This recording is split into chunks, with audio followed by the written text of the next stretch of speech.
Good afternoon, everybody. Happy Friday. Happy Friday. Hope everyone's doing well. I'm a little tired. Last night was a little bit crazy, but we're here. We're awake. We are continuing the hardcore save because I really need to actually finish the route to the freight depot, like I say I'm going to do. So that's the goal for today. Probably not going to be running many trains. Just going to be focusing on on trying to get to that insane freight depot location, and it's going to be a blast.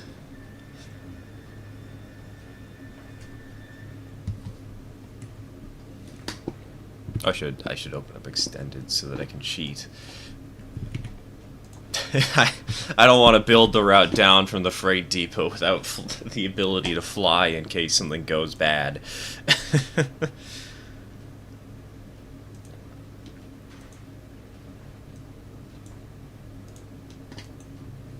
Also, why the heck? Okay, there we go.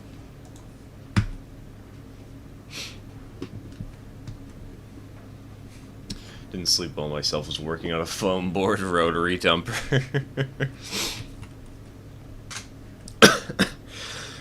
For me, I didn't get dinner until it was 8 p.m. I usually get it around 6. So, that was a bit of a headache. I also got really distracted trying to figure out what I wanted to do, because I had a strong motivation to work on model trains last night, but all the kits that I've shown off in the last week, I haven't printed out the instructions for them yet, so I don't actually have the instructions yet. It's a nightmare, it's a headache. And they are kind of complicated kits. They look fun, though. They look like a blast.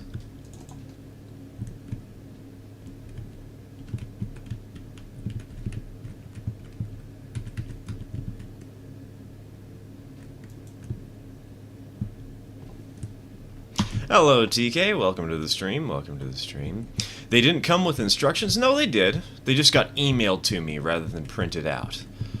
And since I can't really bring any devices into... I can't use my phone to display the instructions. I can't really... I can't look at them unless I print them out myself. So...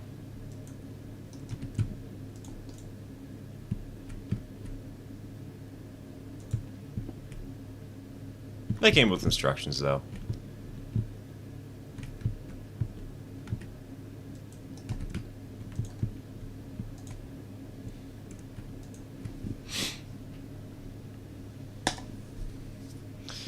But the thing is that they actually have like the wire for the underframe or whatnot, and I don't think I am mentally prepared for that. And like you need to add your own lead weights, and I am totally ready to fry my brain.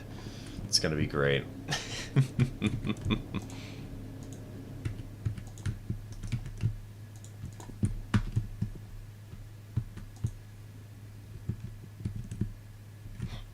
Oh god, wait. Okay, we can't have the switch there. Gotcha.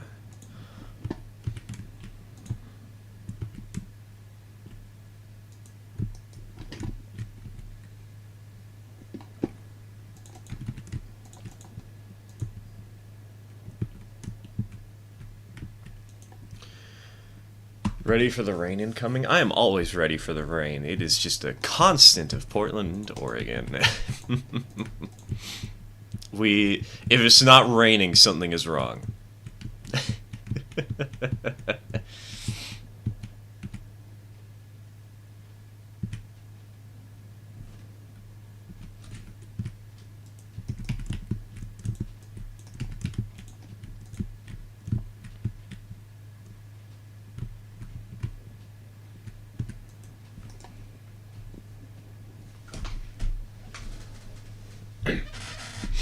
My ore cars came with instructions, but no diagram of what the parts are, so I have to figure that out myself. Yeah, that's pretty common with these.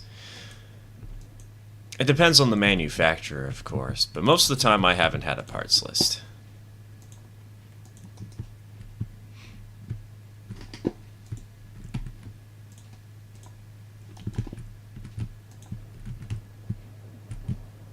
Okay, we can reach the switch stand. Thank goodness.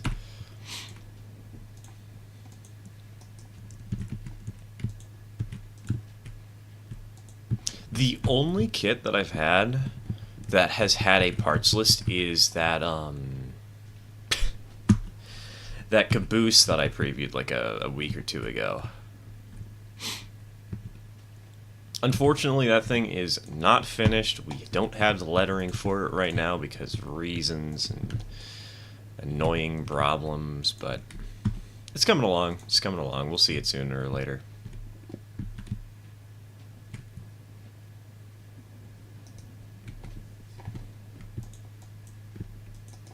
Scratch building the best way as you choose as you go. Exactly. I mean, that's part of the reason why I bought these kits, though, is scratch building. Because, man, I had a lot of fun just taking a basic flat car and turning it into that, like, low-side gondola. So now we have a lot of car bases for me to work with and do that with. It's going to be great.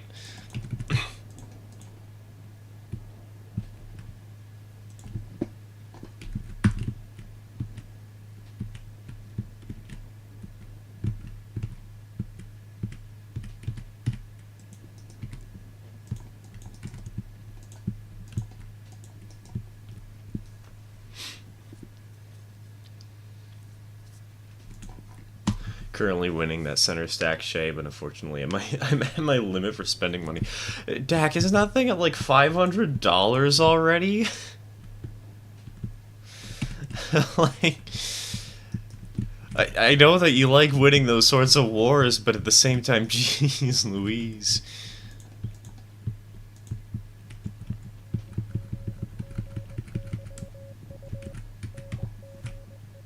Scratch built an HO turntable. Quite a bit of work, but very rewarding to operate it. I know, right? Once you finish one of those projects, like, it's really hard to do scratch building, but once it's done and you just get to sit back, kick back, reap the rewards, 100% worth it. Also, hello, Otto. Welcome to the stream. Welcome to the stream.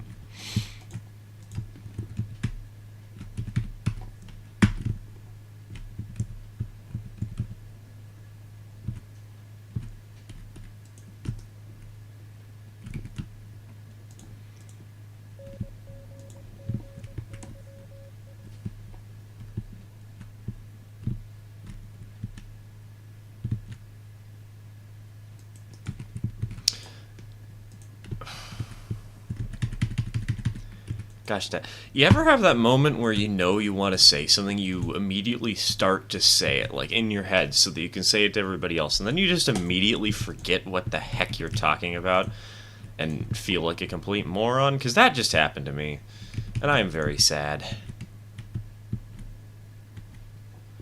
Also, interesting. This depot... Oh, wait, this depot doesn't have the... That's why it doesn't have the thing. Okay, right.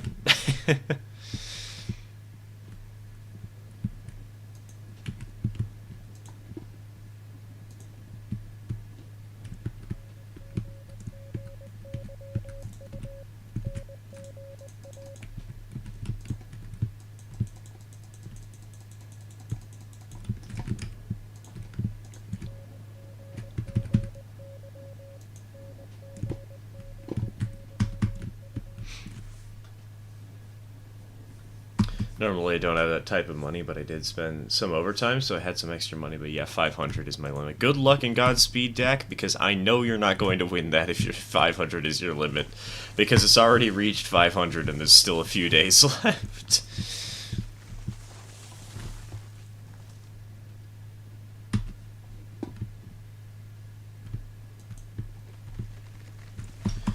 I get my Digitrax controller today. I'll be able to lay the wiring out and then start some of the most basic track work. Ooh, nice, nice. Oh yeah, that's something exciting I can talk about. We still don't have the bench work all figured out for the layout, but the first module's bench work is starting to become more finalized, and we're starting to get that set in stone, right? Well, we're going to be able to get decorating it very quickly because we got the passenger station already. My father ordered it like 2 weeks ago, and it finally came in through his shop, so we got a small discount on it. And we have this tiny little passenger station that's like basically a shack with a door on it and a small station platform. And it's great. So that's a little bit of exciting news. We'll be able to get started on that.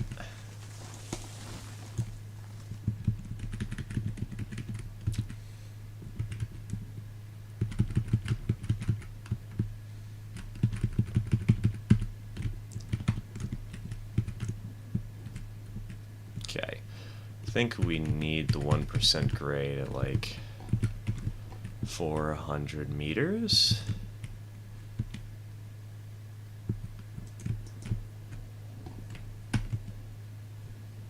Everyone's favorite insomniac is here. Hello, Speed. Welcome to the stream. Welcome to the stream.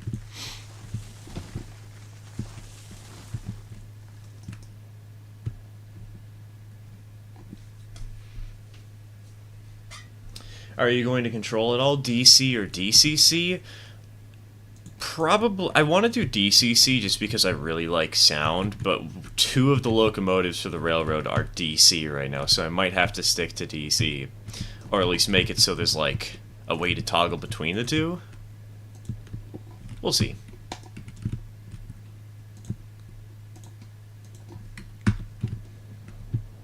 Because currently number 22 is DCC in sound.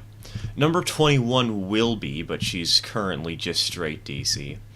And number 19 will be again, but she's also currently just straight DC, and also the least built of the 3 engines.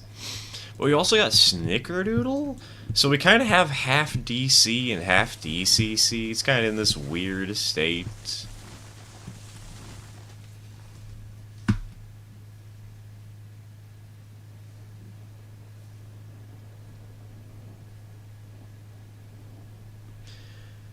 Used NC, and honestly, I can't see why people like it over Digitrax. I've used both. Honestly, they're both fine. I currently have NCE, which, if you use DCC, build an Arduino, may I suggest that you build an Arduino and use JMRI. That was the plan originally, but we already have an NCE power cab just laying around that we got for like $100. So, since we already have it, why not just use that?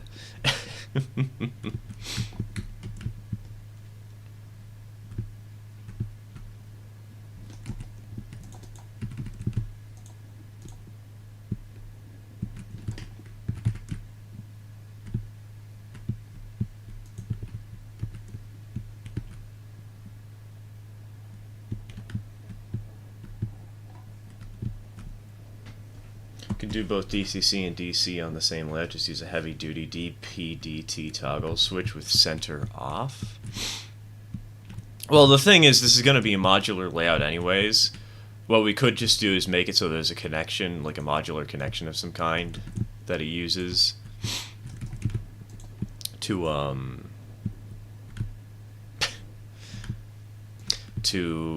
link the power pack to the track, and then we can just swap it out at any point. That was the original plan.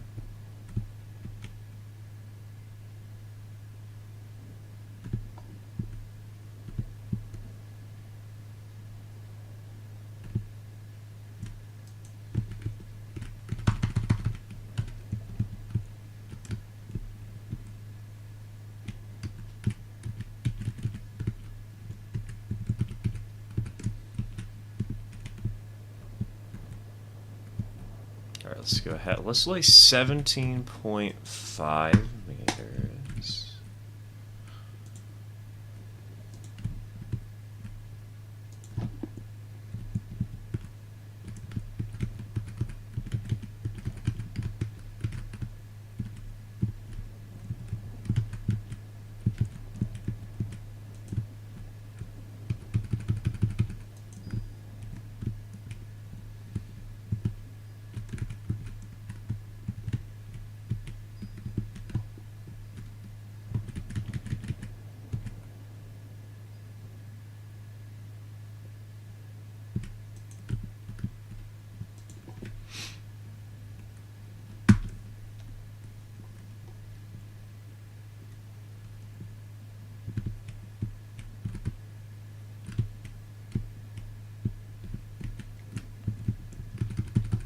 Oh, I think I remembered. I think I finally remembered the thing I was going to mention a few moments ago that I completely spaced on. We have a new setup today, at least for streaming, recording. There is now, instead of having to use YouTube to see the statistics, I can actually do so via OBS. There are now two menus in there that show me chat and show me stream statistics, and it's great. I'm still getting a little bit used to it, but so I have the old method open where I just have a second tab for YouTube, but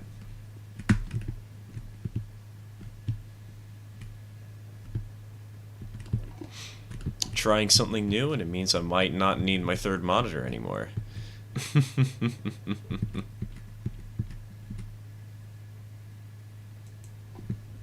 May we see the kitty? It has been a while. Yes, it has been a while because she is an annoying brat, and I'm not letting her on the streams until we figure out how to fix her behavior, because we have some serious problems with Durian right now. She keeps going to sleep in the places that we really do not want her sleeping. And I don't want to let her into my room, because when I do, she thinks that that's a place that she's welcome to sleep. And then at 5 a.m., she starts meowing really loudly and breaks my ears. So, a cat is not showing up anytime soon. Kitty is grounded, exactly. Kitty has been too bad, and it's not just like, oh man, bad kitty, it's like, oh man, seriously problematic kitty that is messing with my sleep schedule if I let her onto the stream.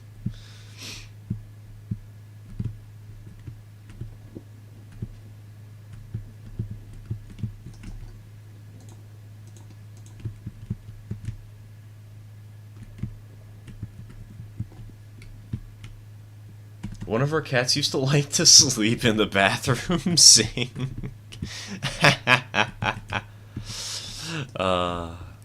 Durian has been... the problem we're having is that she's been sleeping in the bathroom on the... she likes to sleep on the towels, which we really don't want her doing.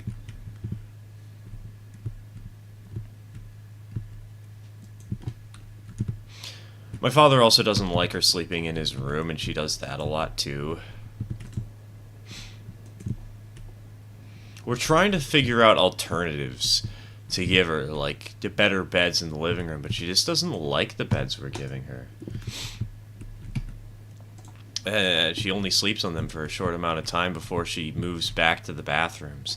And I understand that's because, when I get out of my room, that's one of the most frequent places for me to go, but, like...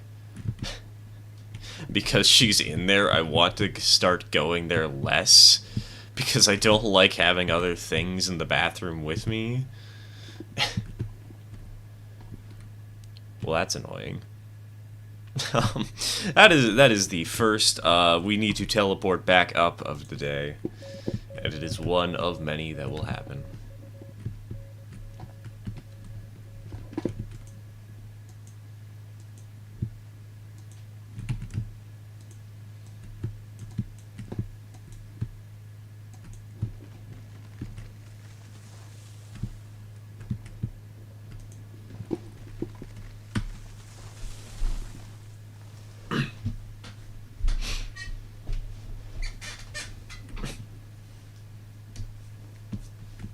We had one cat that would sleep in the litter box and shit everywhere else.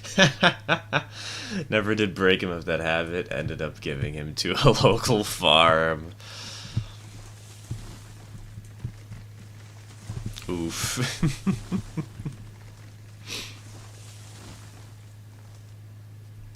Wondering if I should get a lower quality mac and cheese pizza from CC's or a higher quality pizza from a local restaurant. Higher quality, Dak.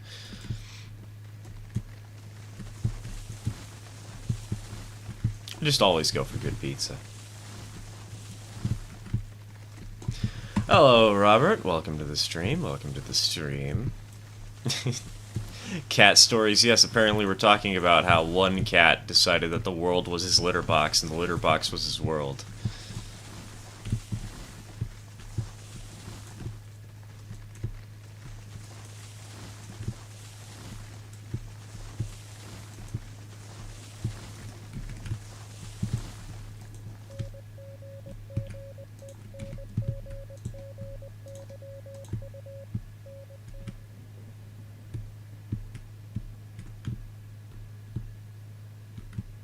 Oh gosh. No, not again! Well, good thing we got the, the telegraph office in, like 2 seconds before I fell to my death.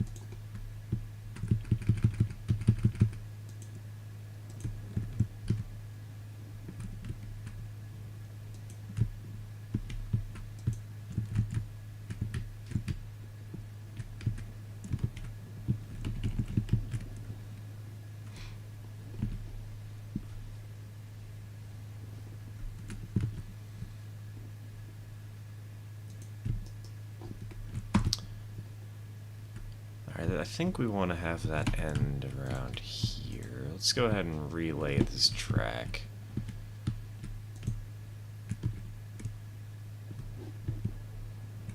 No, wrong direction. That's more like it. 37.5.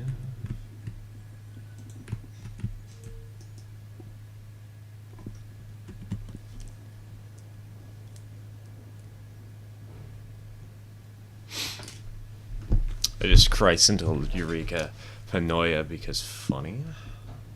Wondering if I'm going to grind myself a better loco or just going to boop something into existence. Hey, the Eureka is now pretty good, honestly. It's a pretty respectable locomotive that they finally changed the speed to be more reasonable.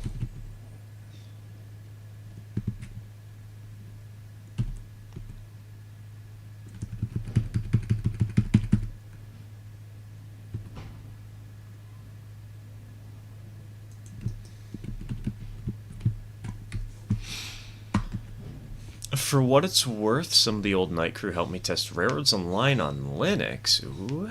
Near flawless, both hosting and guesting. Only thing I noticed was the chutes of the coal mine moved painfully slow. That's something I just noticed happening so randomly anyway. So that might just be because the chutes of the coal mine are dumb, not because of Linux. Only downside to it is it can't run a Railroads Online Extended. RIP. That is a pretty big one. I cannot imagine. I cannot go back to building without the ability to fly when I need it. I can't go back to those days. They'll never understand.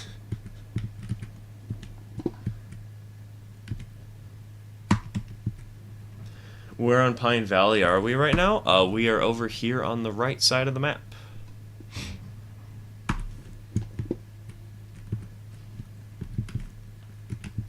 Building our way down from that nightmare freight depot that I keep showing off in random streams. And nightmare this very much is.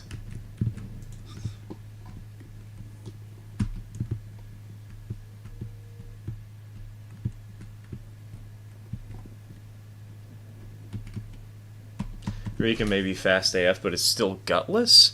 Well, if you have short grades, it's not that bad.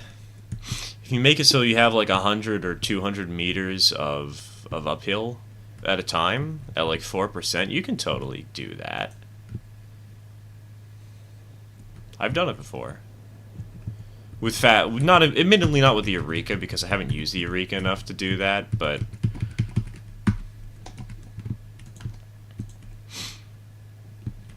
It may be a gutless loco, but if you design your railroad around it, it can work magic, man. The Gathering, TM.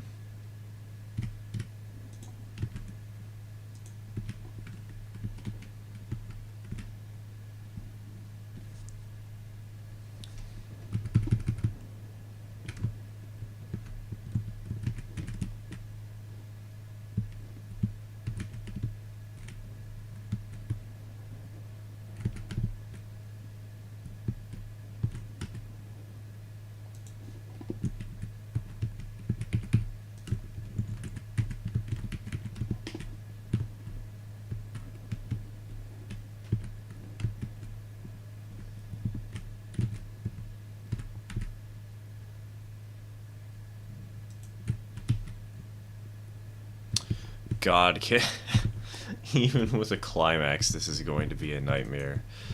Lord almighty. Is this using extended? Yes, because we are on a sheer cliff face, and I don't want to be having to climb back up this every time I fall.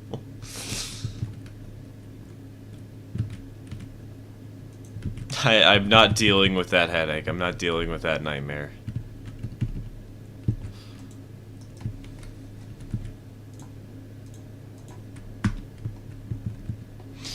It's gonna be interesting to clean up if you do. God, no, don't say the cursed words. It's gonna happen now. I'm doomed.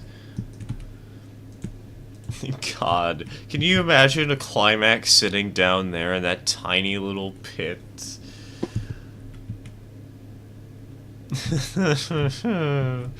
Oh God, I don't want to clean that mess up when it inevitably happens.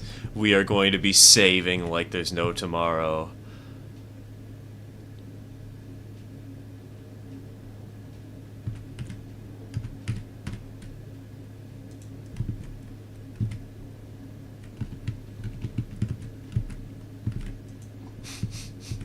It'd just be easier to scrap the cars and sell them as used than derailing there. Could you imagine? You try and pawn off these freight cars just at the bottom of a giant pit, and you're like, yeah, you guys have to move them. Good luck. That honestly sounds like something that a real railroad would have done in the time era, though.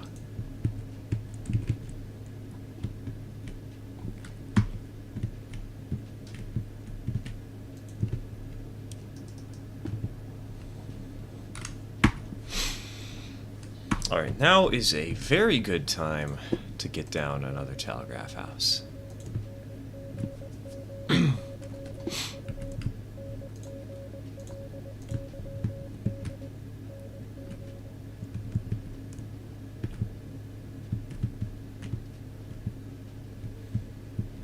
Oh no.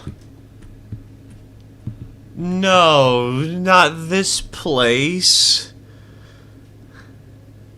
No. No, no, no.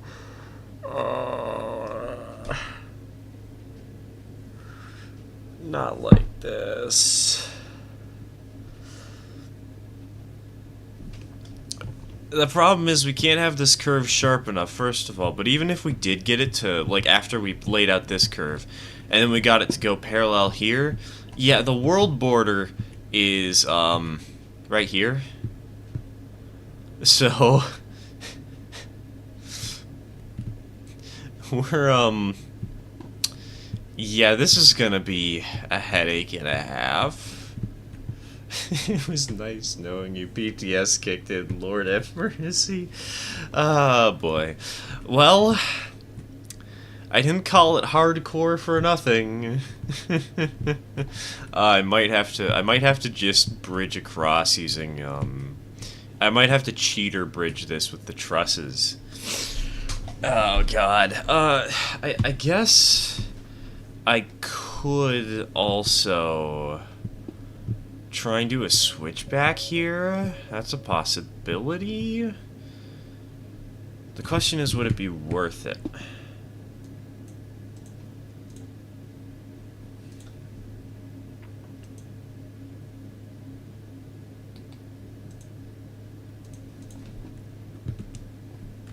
Do a backflip.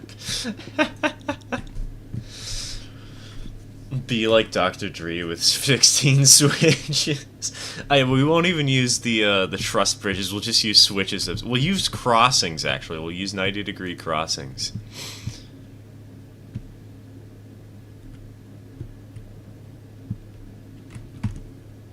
If we were to go straight across here... Oh god, wait, no.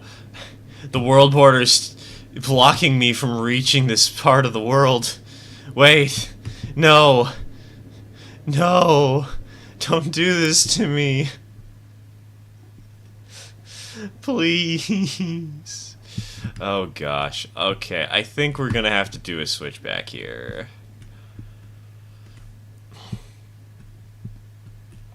Gonna have to start from this point. Make the shoddiest switchback start. Okay, let's go ahead. Turn off flying. Boop.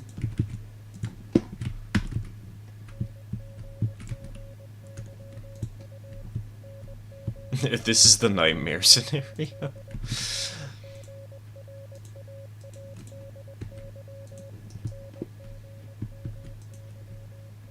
I really hope they just get rid of the world border. I mean, there isn't really much out there to see anyways. And normally people don't come this far out. I guess on Lake Valley it would be nice. But on this map I can see why they'd still want to keep the world border around, honestly.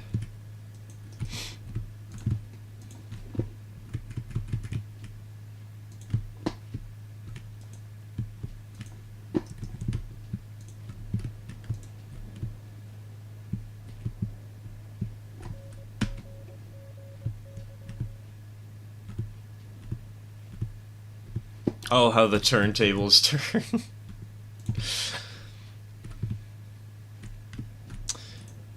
You know, Fly, that just reminds me of Clyde's chaos at his freight depot. Just rebuilding my entire logging camp based off the image I sent in the secret channel. Honestly, the image you sent in the secret channel reminded me of my really, really old sawmill setup, and I kind of want to build that again now, just because it was so chaotic in the best way possible. Hello, Tyler. Welcome to the stream. Welcome to the stream. Trains are going a bit chaotically. We have, reached the Gap of Doom. We are going to cross this pit, but the world border gets in the way over there, and so we wouldn't have accomplished anything by trying to go across this gap. It's great. It's a blast. So instead, we're just building a switchback real quick.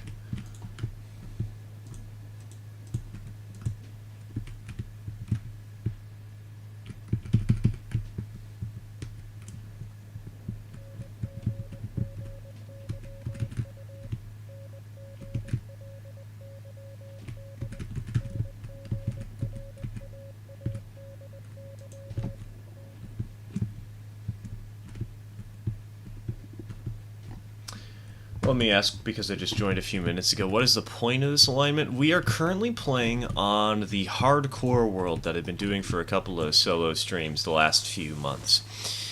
And this alignment is specifically for the freight depot. Hold on, I'll show you why in a moment. Let me first lay out this piece of track, and then let's go ahead and let's cheat and let's fly.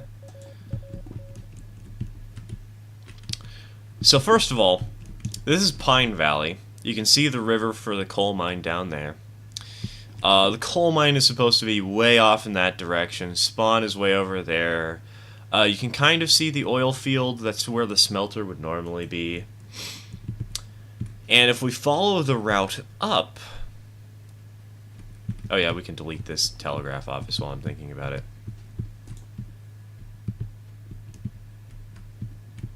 Boop. If we go up along the route, all the way over to the world border, this is where the freight depot is on this map.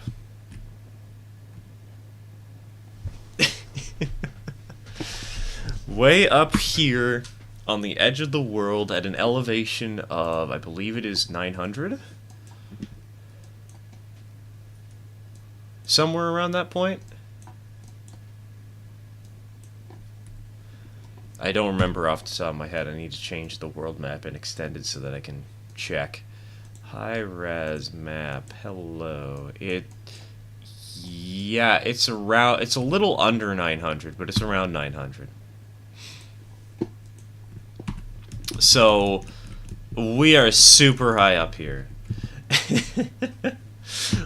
Welcome to the hardcore map, baby. Where everything is a nightmare in its own right. Where I actually had a reason to Dutch drop cars. Where I actually had a reason to build a loop.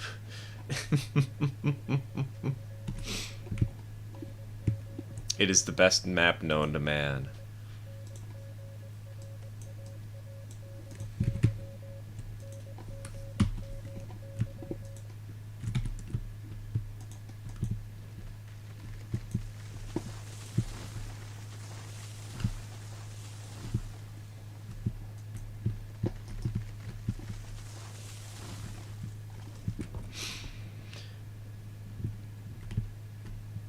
I think another challenge for that save should be that you can only use the small single pole turntable for this save. I don't know. I don't think I even. Oh, well, do I even use turntables on this save? I think there's like a few, but I try and avoid them because I'm already having enough of a nightmare trying to build the tracks for this world. I don't need even more. Oh gosh. Okay, we're gonna need to fly again real quick.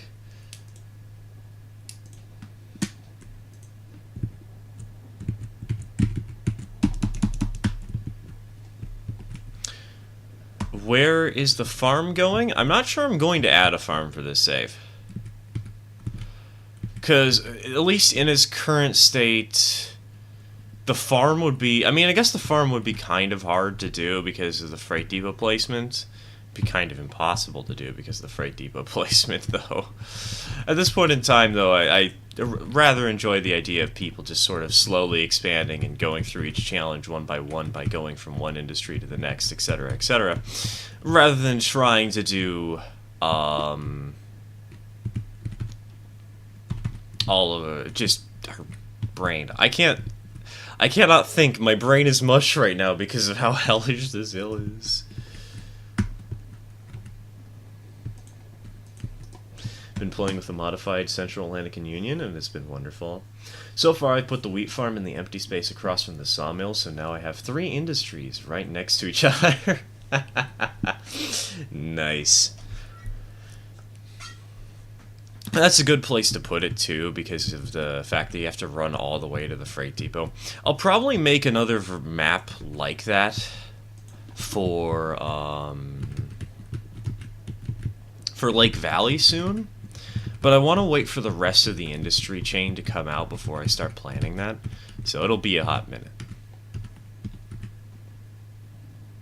But soon TM will have a better Central Atlantic and Union.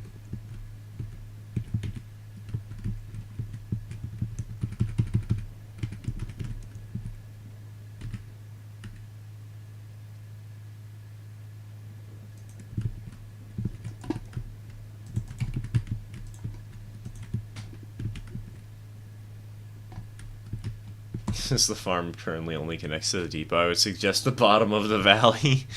That would be fun. What could be really funny, though, is if we put it in the bottom of this valley over here in, like, the worst possible location, just so you have to go all the way. Or better yet, we'll put it down here underneath the refinery.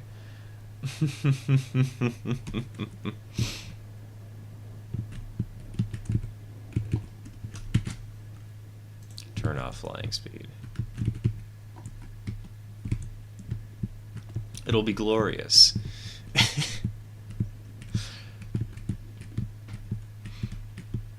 Maybe I should work on trying to add that in somehow. You know, hold on.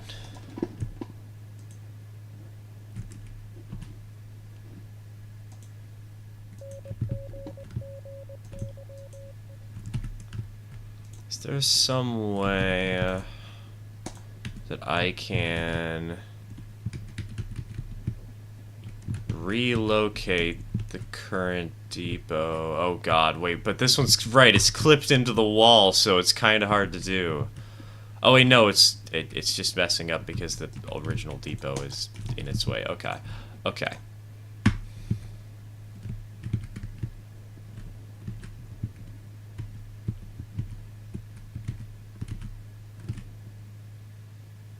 Let's go ahead then. Place that here. Now we have the seed pallets. Can delete the water tower, move it over to here. Just go ahead and put it on the hill. I am putting a water tower here for a reason, by the way. That's because since this area is just 4 stub end spurs, we're going to add a Betsy over here. And she's just going to move back and forth, shuttling cargo out to the depot. It'll be great.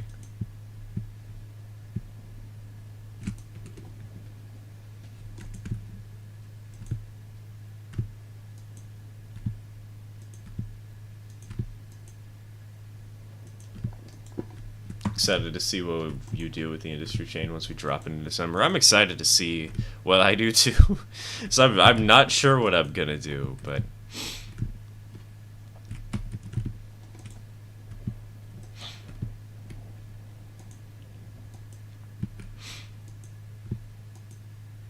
I figure it'll breathe a nice new breath of fresh air into the game. And hey, boxcars now actually have a use. Let's go. Oh gosh dang it, come on now. I was so close to walking the whole way without falling.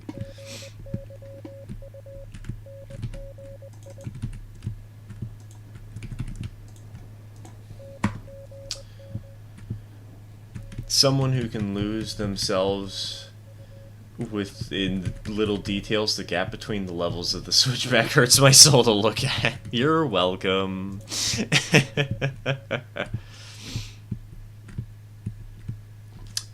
Question, guys. We like Moscas or Cook Moguls more? I like Cook Moguls more. Moscas are nice, but between the two of them, Cook Moguls are my personal cup of tea.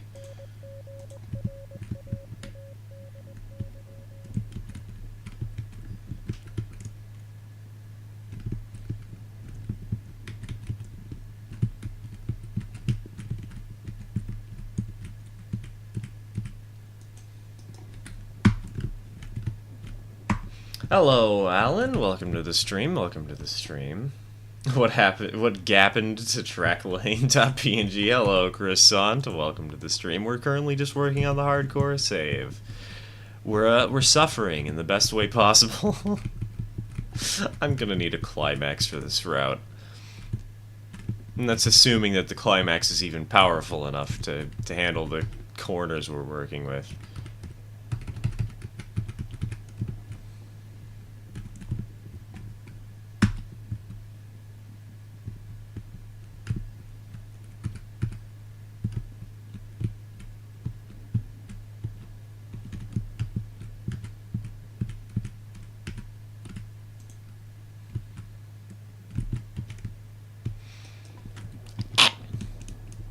Come on, come on. Okay. No!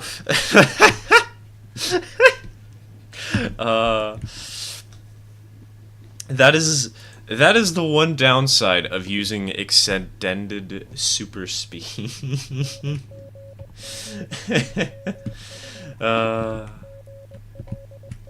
Getting ready to just hire you to build the save, oh god.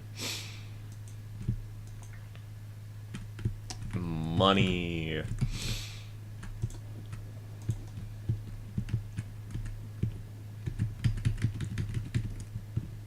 Okay, can we do this the right way this time? Yes, we can. We can.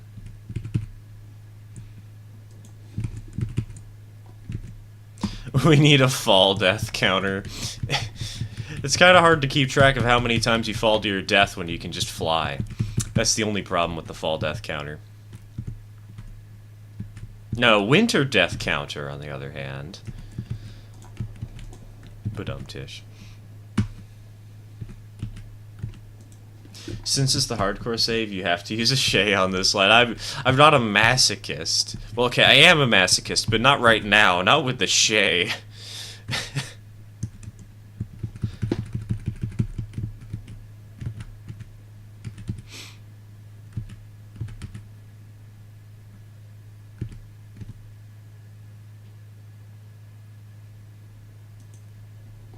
Okay, we're gonna need a steel bridge for this part of the route.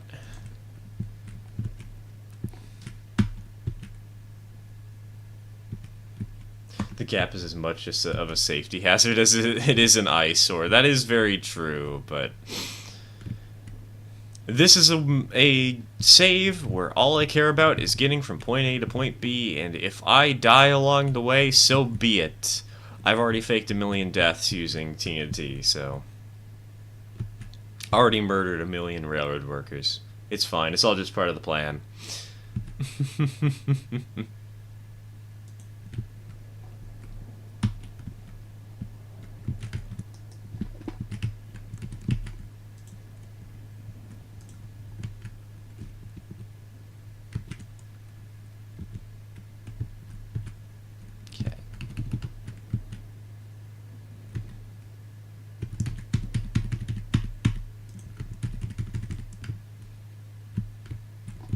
Oh no, wait, that's not gonna... Oh, come on, that's not gonna clear the hill.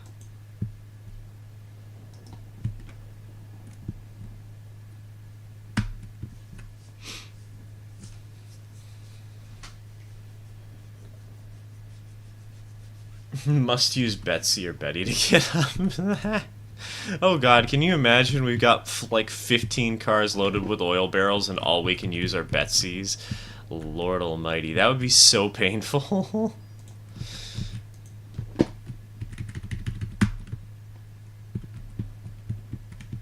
Okay. Can we curve this enough?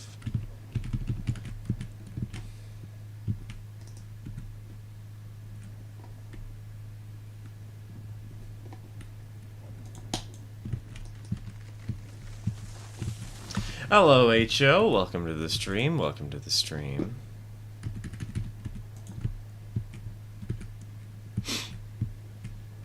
Alright, and boop.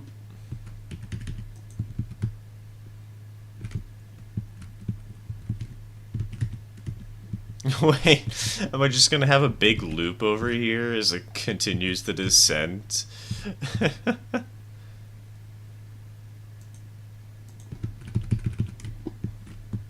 Looks like I am.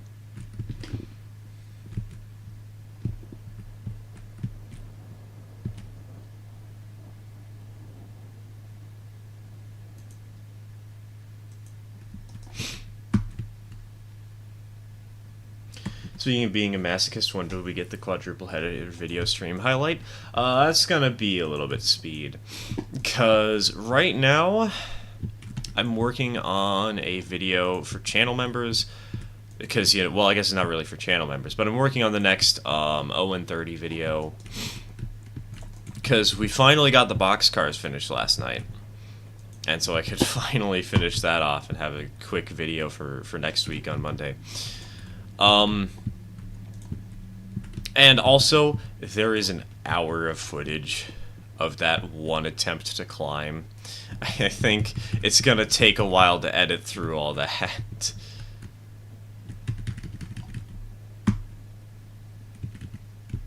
What map is this? This is Lake Valley, but it is my personal hardcore save. I haven't released it to the public yet because I like playtesting maps like this before I actually release them. Because that way I know that everything is working all right. Everything is working as intended.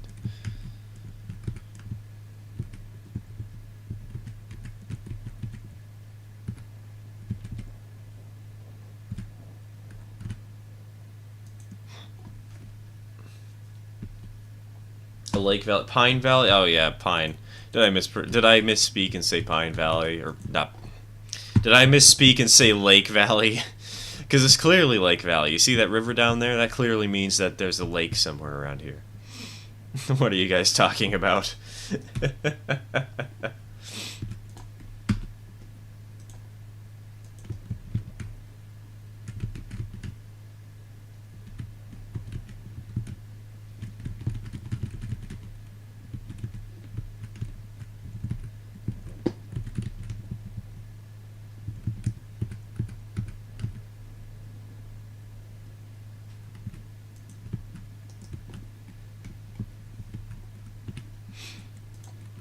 Obviously, where else would the river go? The void? Exactly! Rivers don't go into the void. That's not how they work.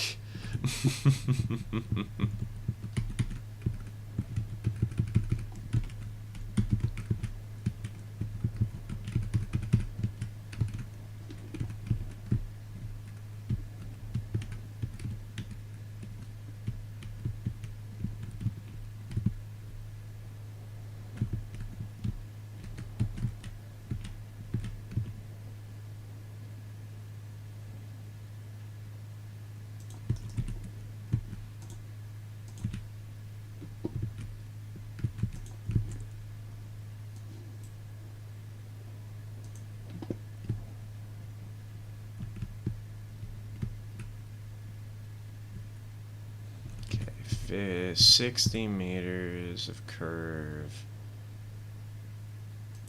Okay, we still need steel bridges because of course we do. Another 60 meters of curve. Hello, Andrew. Welcome to the stream. Welcome to the stream.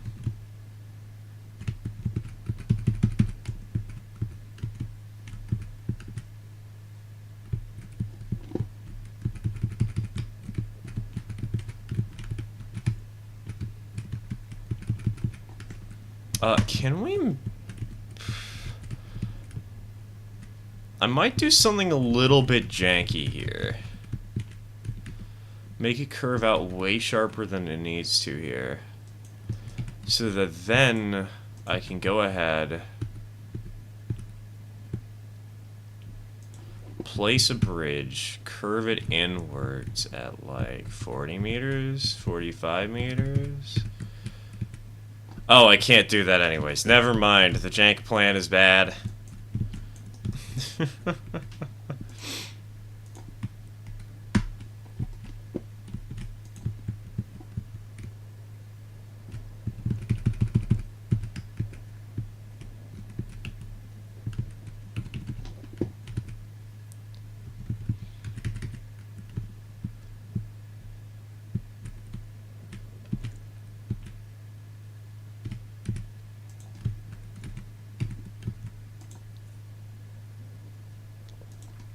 Just got back from watching the Half-Life documentary Valve dropped. I didn't know they dropped a documentary. I saw that they had all the Half-Life games on sale. I picked up the bundle.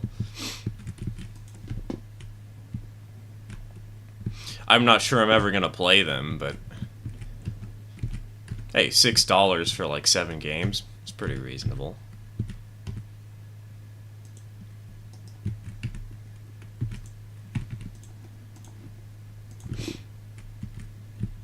Didn't realize they did a documentary, though.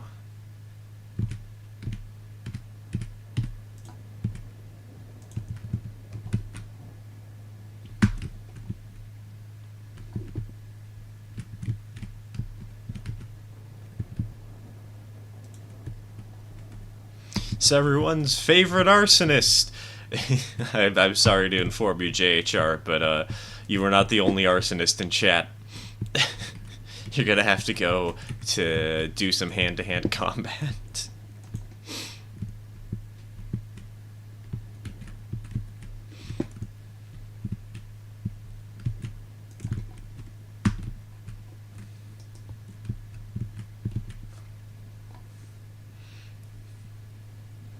It came out like 2 hours ago. Interesting. Because I've been awake for around 2 hours, so I feel like I would have seen that, but at the same I guess maybe the news flow for me is a little slower, because I'm not like a huge Half-Life fan. Sort of a casual one.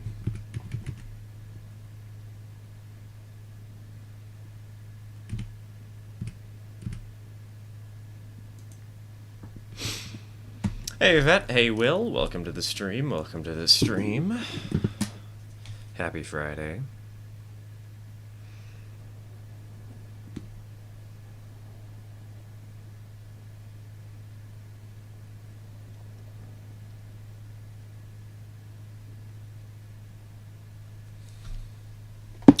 How far along have we even gotten down this hill?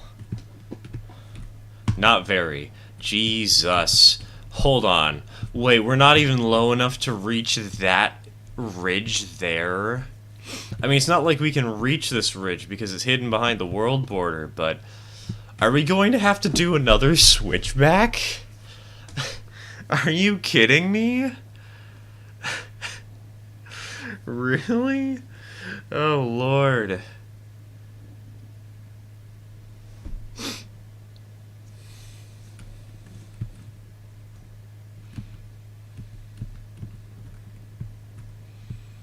This freight depot is in the perfect location. This is a nightmare, and I cannot wait to see other people try to build this hell.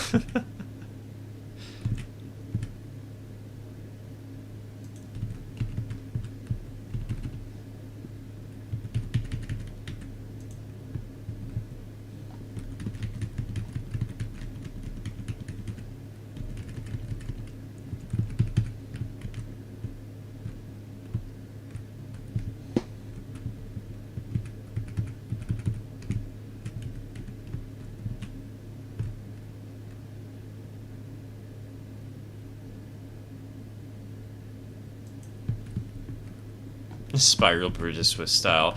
We'll see if we can fit one in a reasonable manner. If not, though, we're gonna have to go for switchback number 2. Because apparently switchback number 1 wasn't popular enough. Or was so popular that we needed number 2.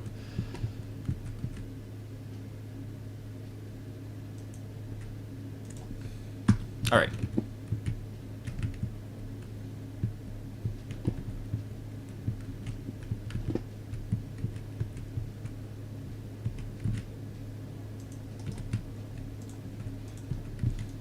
Let's try this. Nope, the bridge won't even place. We're off to a great start. Woohoo!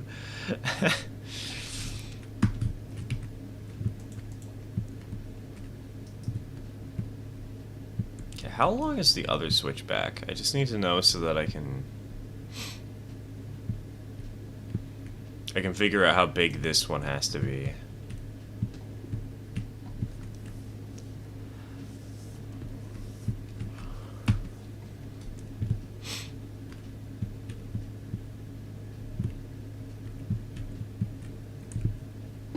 So while we're here, why don't I go ahead, cut down the trees, do a little bit of logging.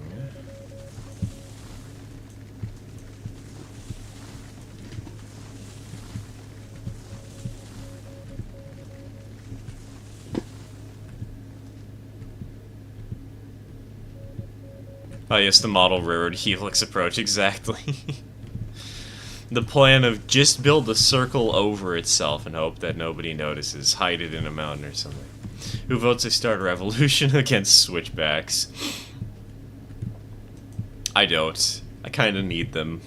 They're very important for this route because of how hectic this is.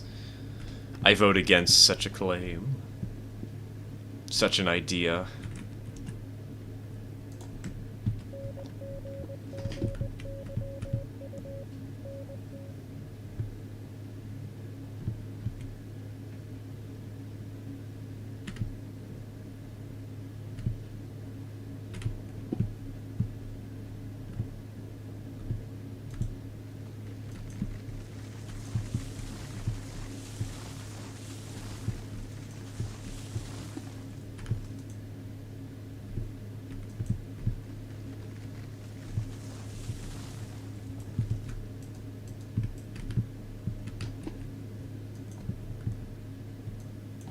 Wonder if this alignment could be gravity operated for the downhill by having kickbacks at the ends for switchbacks.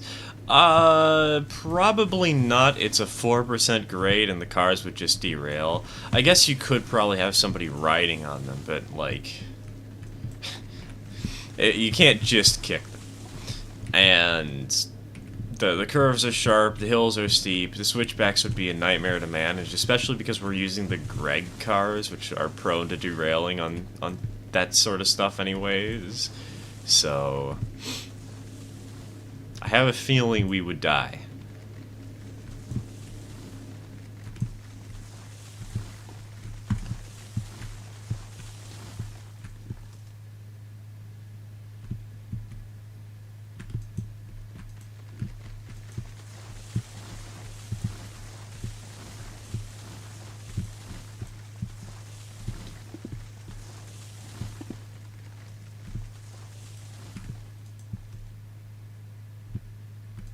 The Greg cars are prone to derailing on anything. Exactly.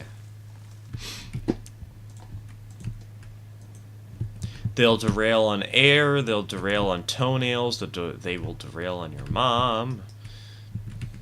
Anything and everything.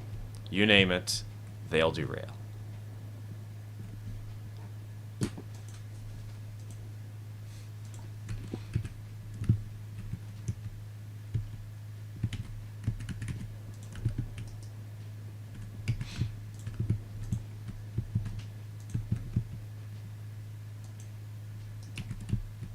And keep Uintah Plantation in business from building the damn rail cars. That is true. We just have to keep ordering more. Oh no, wait, that's the world border. No, not like this. I'm just trying to build a switchback. Don't kill me in the process, please. Oh wait, hold on. That also shouldn't be at a negative 4%. That should be flat. What am I doing?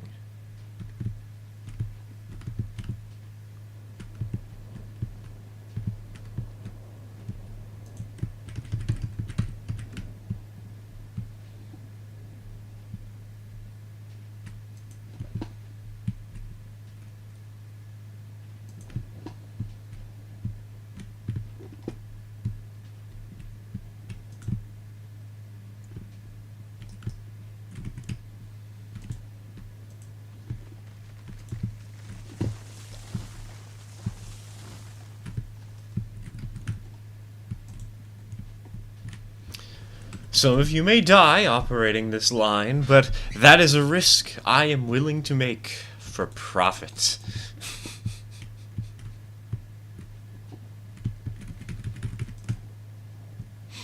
Of course, we gotta have profit constantly. Totally, 100%. I didn't cheat in any money this time around. What are you talking about?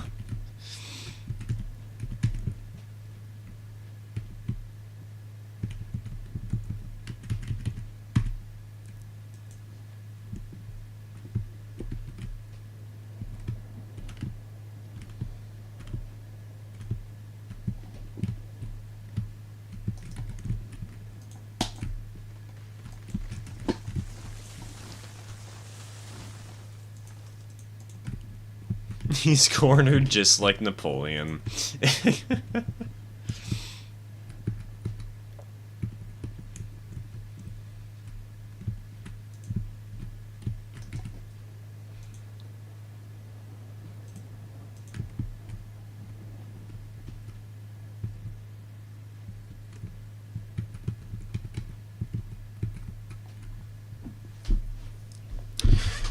I know some coal terminals have an incline so the cars go back into a siding all by gravity. I know that's the case too, but typically speaking, I don't think those were on switchbacks. Oh wait, no, right, there were those boats. Right, coal term. Brain is not smart. I was thinking like a slate mine. I was thinking of like that Tom's the Tank Engine slate mine or whatever.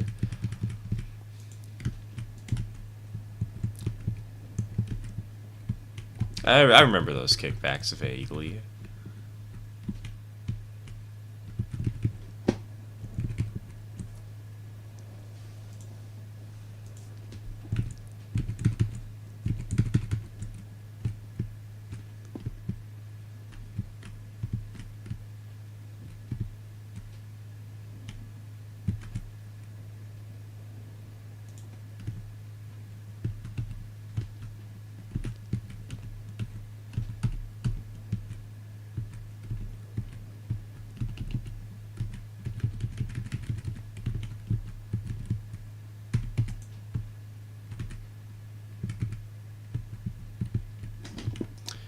Check your in-class. Oh, you're right. I was doing 3%. My bad. My bad.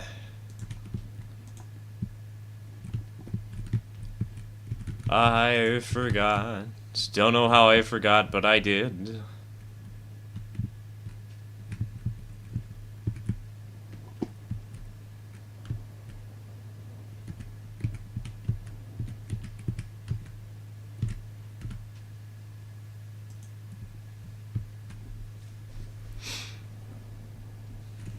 I had a friend say about a Eureka that I named JG Wentworth and numbered it 877. Is that a reference to something? Because I don't... I'm not smart enough to get the reference, I'm sorry.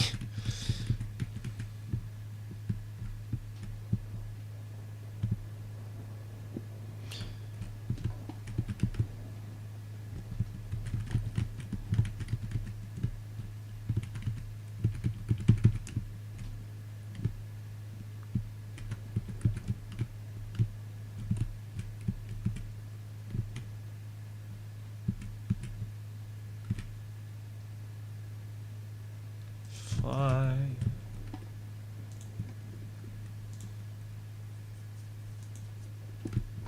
$877 cash now. I love that immediately the actual full phone ad got censored. I don't know that commercial jingle though. That's not the one I remember.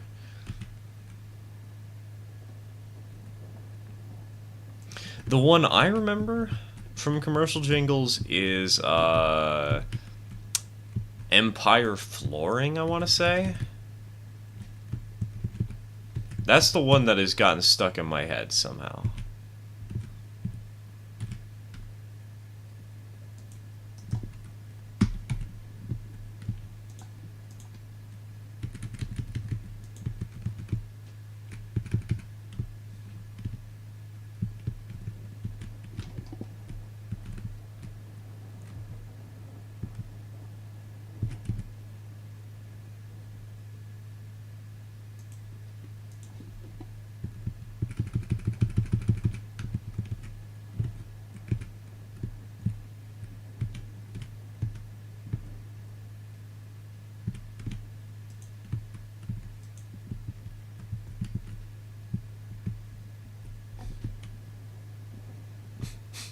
I have a structured settlement, but need cash now.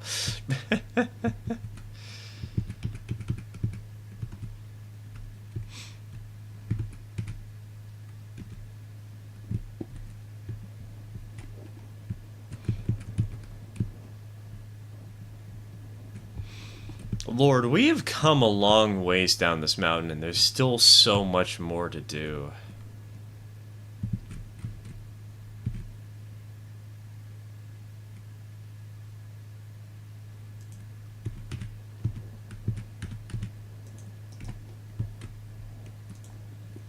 I know some old UK ones. For me, I remember my family and I used to watch The Big Bang Theory constantly, and because the ads like were so consistent, my sister and I started memorizing them. And so whenever an advertisement came on, within less than a second, we would tell our parents, "Oh yeah, this is like a Chevrolet ad, by the way," and they would just look at us baffled, like, "How are you memorizing this? Why are you memorizing this?" It's a fun game to play. Scare the parents with your knowledge about advertisements for items that you never really need or want.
There's an insurance company that had their phone number as a jingle.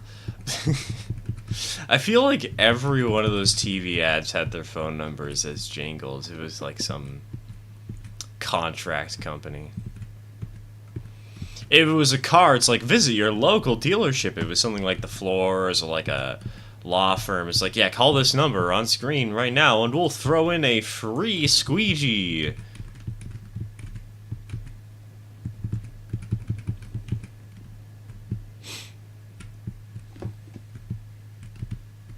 Oh, how the times have changed.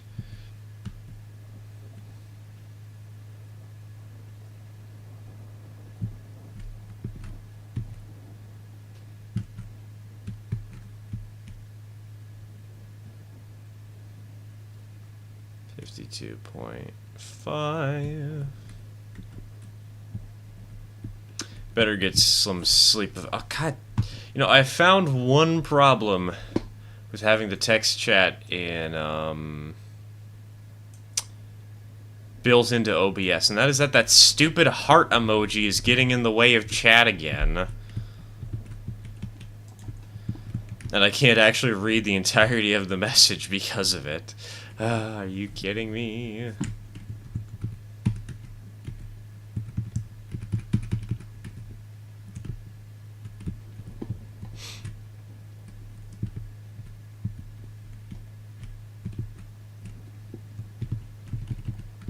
Read about the stupid heart. Yeah, like, why? I understand that the UI is... It's probably an element that they want to keep in, but, like, why does it have to be there? I can't read the latest message. It just gets in the way. If any YouTube employees read this, please file a formal complaint because it is annoying and I wish I could turn it off. I know I'm using a third-party client in a way to read chat via OBS, but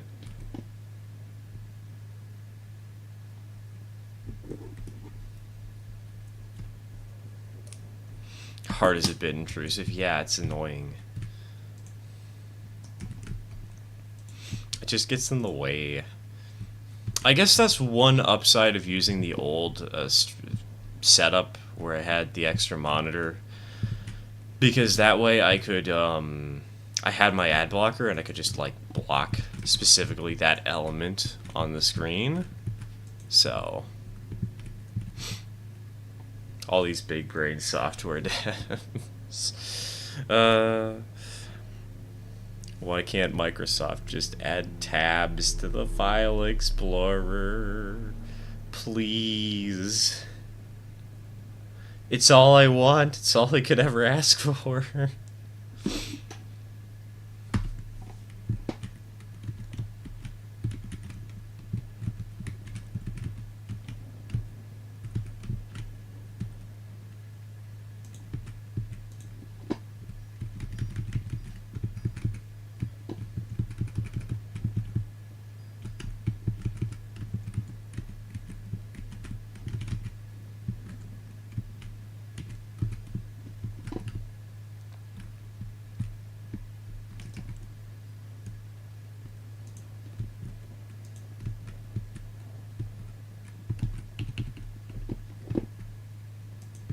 Microsoft is super worried about backwards compatibility, but how would having tabs in the file menu have backwards compatibility issues? It's basically just like a browser, right? Like a web browser. What kind of problem would that cause? I can understand some features, but others just seem weird that they haven't added them in.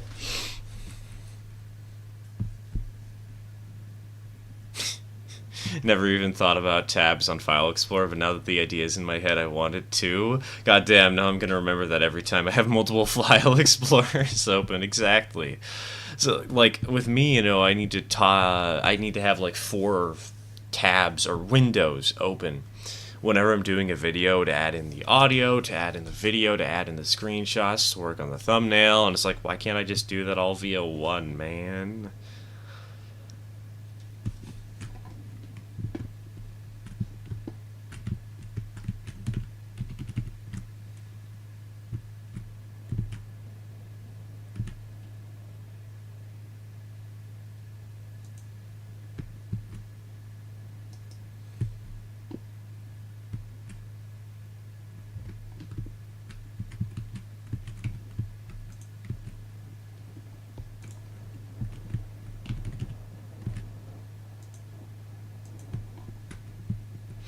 One of these days, I'll make a normal route. It feels like I'm only physically able to play between 0.5 and 1.5 or 25% grades.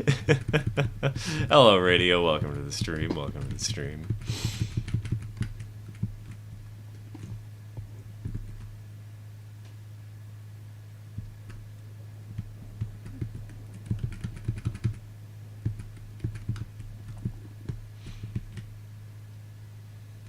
I feel like I'm sort of the same way, except it's not really 25%. It's just like, oh, either I have to build at 0.5% or at like 4% or greater.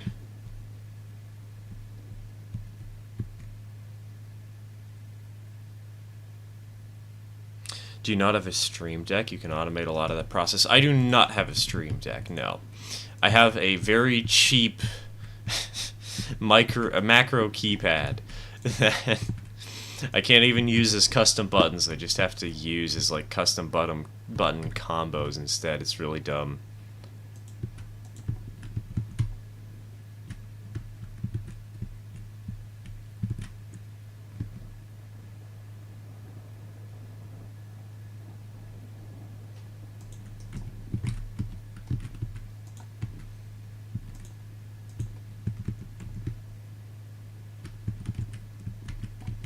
See my 30% right? Probably. It's been a minute, so I don't remember, but it's hard to recall what I have and haven't seen.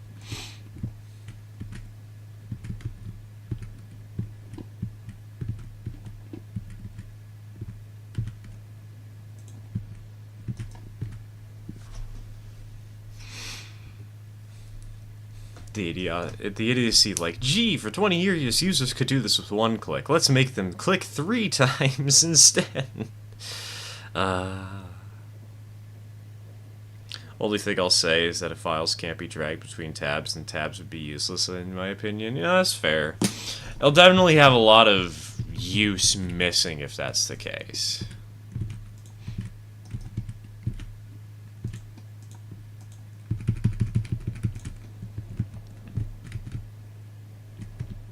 Like, that is part of the point of having multiple windows open, but I'd expect that you'd be able to do it. I'd hope you'd be able to do it, but I also don't think we're going to get this feature anytime soon. Unless it's on Windows 11 already, in which case, screw you, I'm not upgrading. I'm not learning an entirely new operating system just because you guys wanted to brand it as something brand new.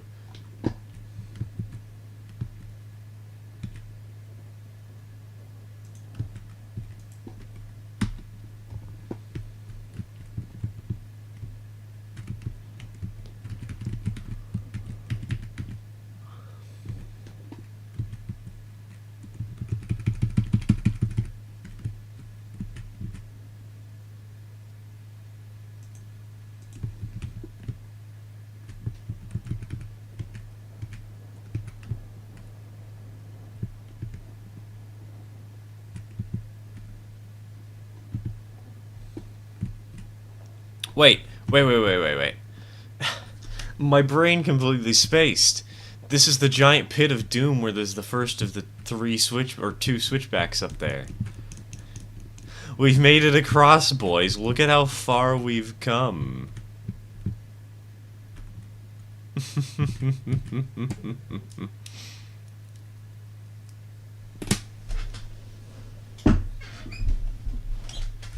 It's so much progress. We might actually be able to run the climax by the end of today, boys. Windows 11 is far, far better to learn than Windows 8 ever was. Yeah, but Windows 8 is a low bar to clear there.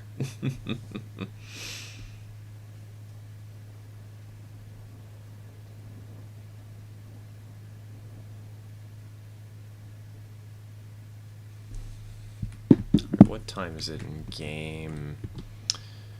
Options, gameplay. Hello, I don't want it to be dark. I want it to be bright out.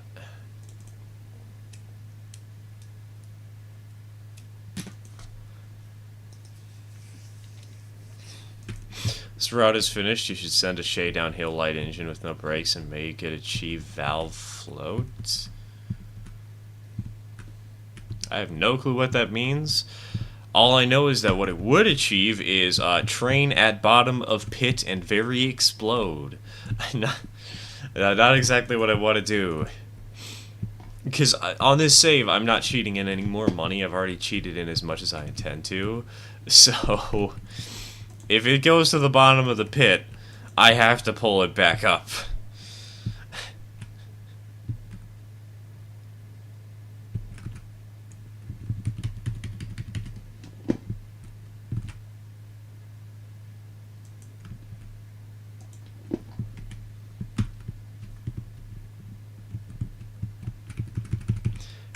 MS still updates XP for the NHS because it would cost billions to change it.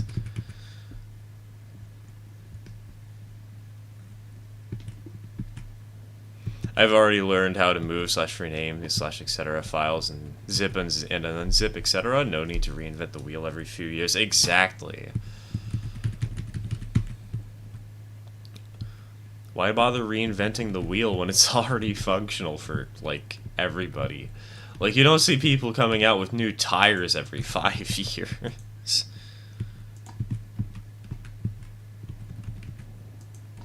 I was able to sort of lock the day-night cycle by just typing 99999 in the day length. Okay. That's a way to get around it. Personally, I still want to keep my day-night cycle intact. I'm holding out hope that they let us choose how long the day-night cycle is or like how long the day is and the night is, and also give us access to procedural stuff, to the procedural weather. Because please, why did they change this? It was good before. I mean, I guess the UI is better now, but the features are worse.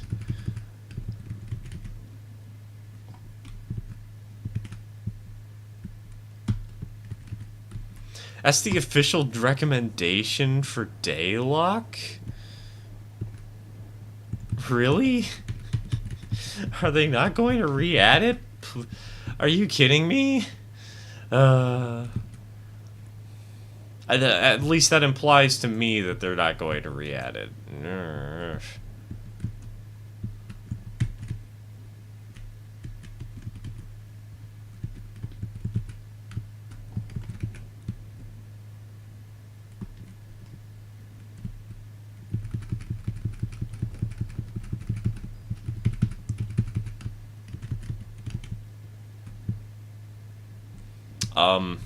Are we not going to be able to clear this hill?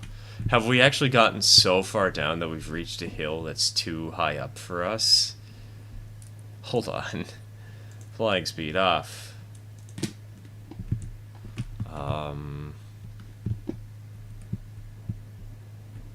think we have, actually.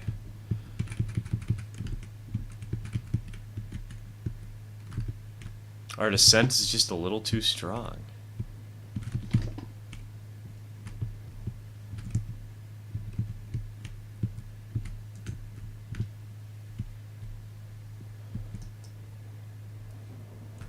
But I also just remembered something.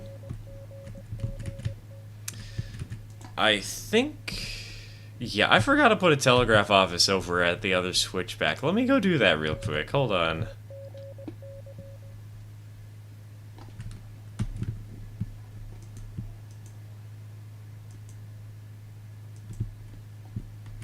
Yes, because who needs a day or night lock when you can just set the length of a day to be an incomprehensible stretch of time?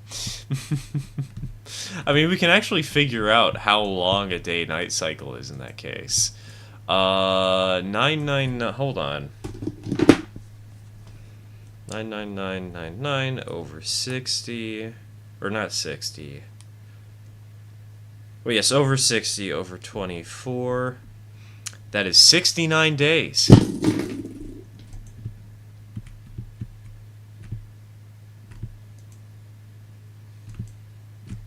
The fact that you can't have dynamic weather with a fixed day or night time. That's what I was complaining about a moment ago, Fly. I really hate that because I really like having my nights way shorter than my days. But I also don't like it being rain 24/7. I like being able to actually have different weather patterns to help make the world feel more alive. And having it so it's literally 60 minutes of, or 30 minutes of darkness because it's 30 minutes of day is just a nightmare.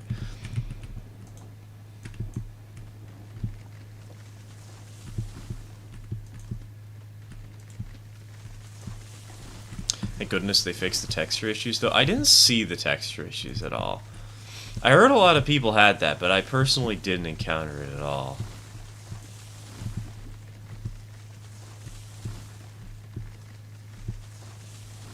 Honestly, more miffed about the weather thing than anything else. I know, right?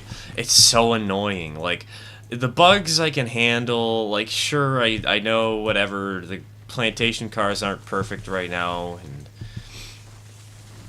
the new industry feels kind of like it was haphazardly placed in, and I'd rather they have waited for the chain, but, like, why the weather?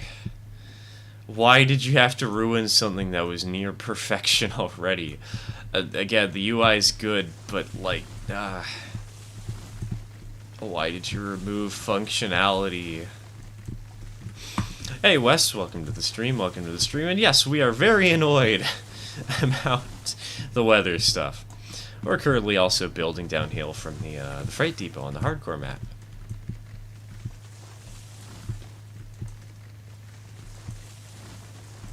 Which is one heck of a fun headache.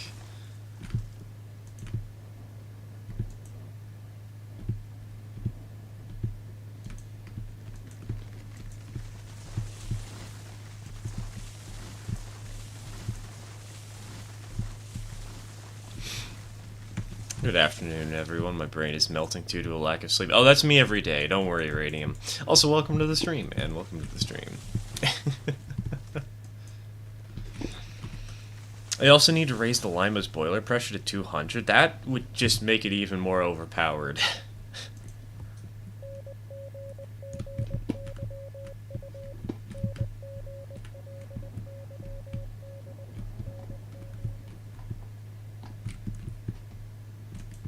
I heard the change was to address new players' inability to learn the UI for weather. Well, if they can't they just make it so there's two separate versions, one where it's easy to understand and one where it's more complicated and allows people to better handle things if they know what they're doing? Like, please.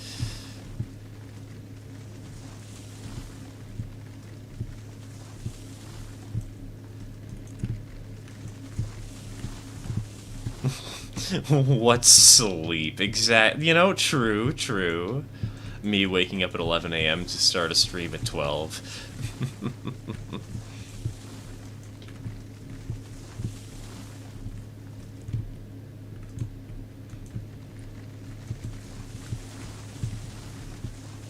Got a friend hooked because free weekend, but he flies into a rage whenever he's trying to build crap and it becomes dark.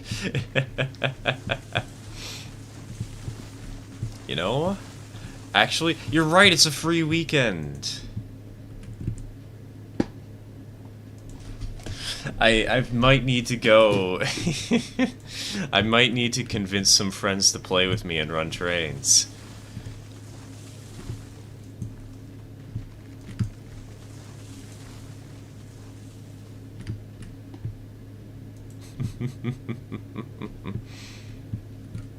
Also, for some reason, 2 messages got deleted, or, like, I didn't see them because maybe the chat is stupid. I'm not sure. The new chat UI. Sorry that I did not get to read those messages. I don't know what they were. I just saw a shrug emoji.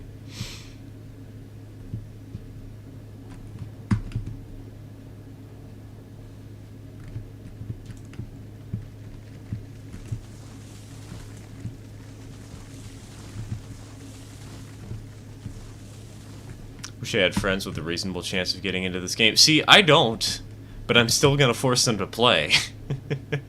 I know a couple of people who I just want to play funny train game with to see if they'd be intrigued or invested or anything. And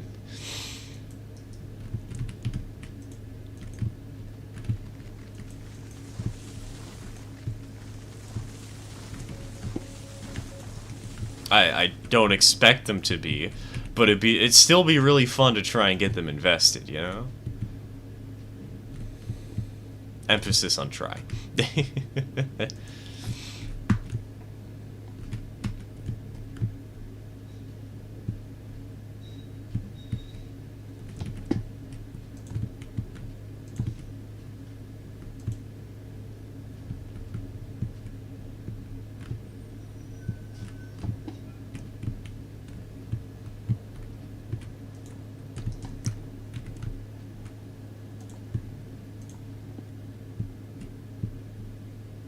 Can't wait for Railroader for that. For what? I can't wait for Railroader either, but I just don't know what that message is sort of in response to.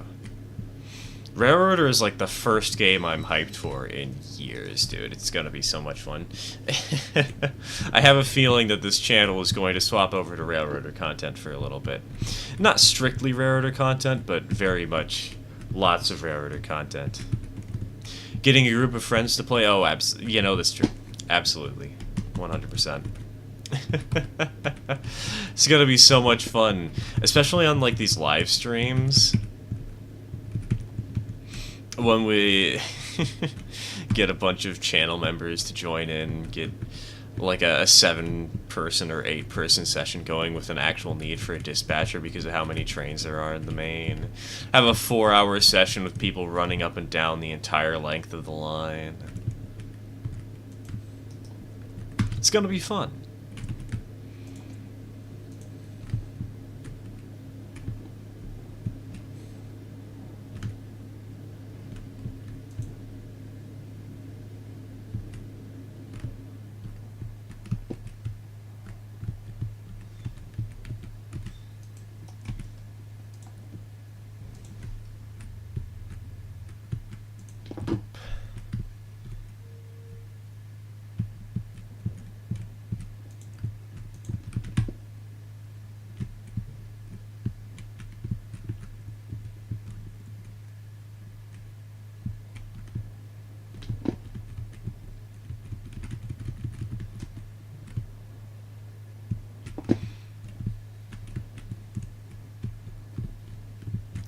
Speaking of fun, can you can you imagine when we finally have to climb this route with a couple of oil barrels? It's gonna be utter chaos in the best way possible.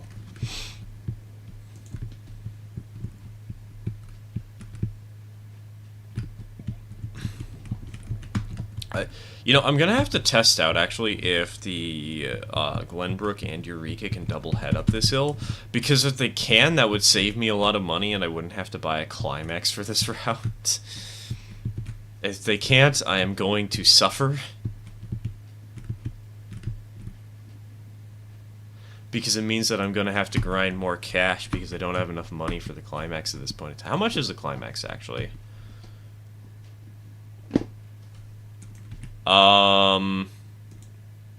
Hello? What the hell? For some reason, my mouse cursor was not showing up on my screen. Now it is. Now we're good, but it wasn't for a second there, and I had to figure out how to close out of there by using an accessibility feature. Okay, Climax is $5,650. If I want to get the fancy smokestack, it's another $50. So, 5,700. Go with paint number 2 and headline number 2.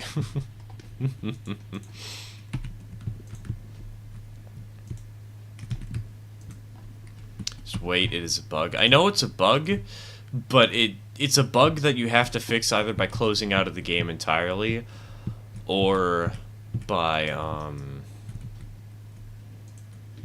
closing down the menu and reopening it. Speaking of closing down the game entirely, I had a dream where that happened. Like, my game crashed, and I just had a massive headache because I had to rebuild like 700 pieces of track that didn't save properly.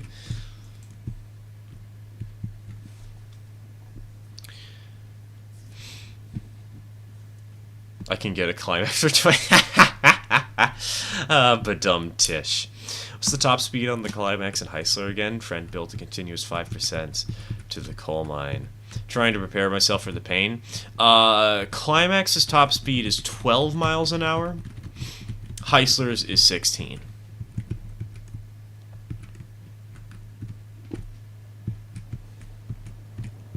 They're honestly not that bad, but it does hurt after you've run like the Glenbrook or even the Eureka just once.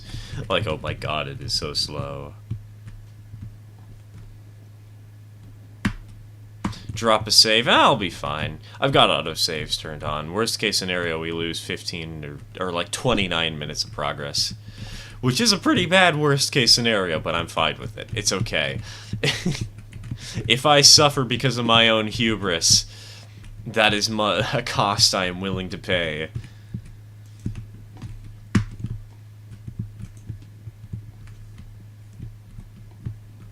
I wish we still had the old Heisler model. Honestly, I like the new one a little bit better. The old one wasn't bad, but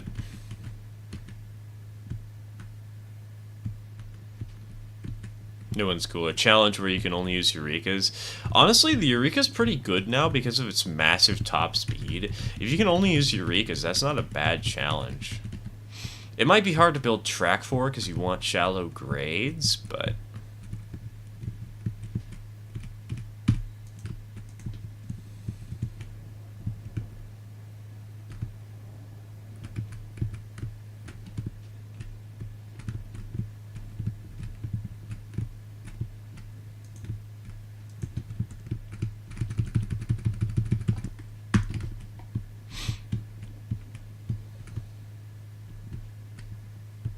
down for the Eureka challenge. I love it now that it isn't slow as piss.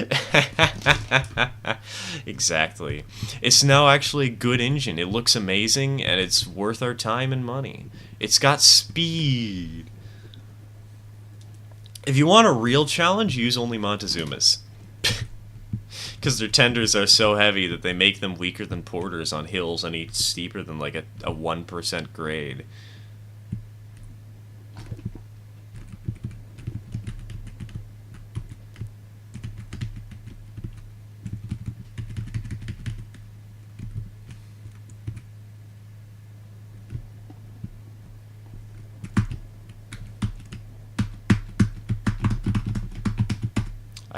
Stupid keyboard. The one I was using, I did get a wired keyboard for a little bit, like just a spare one we had laying around, but water damage happened, and now I'm not using it anymore.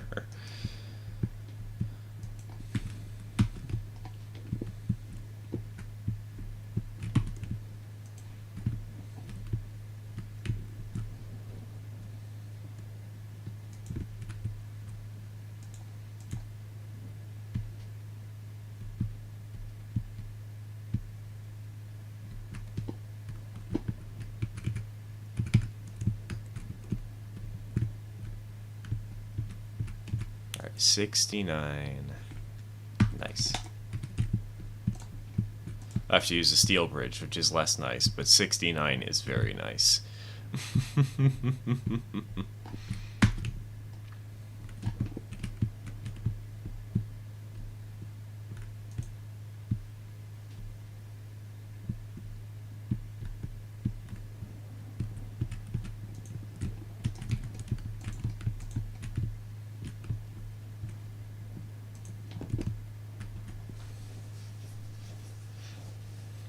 I do love the Zuma, but running her is a pain.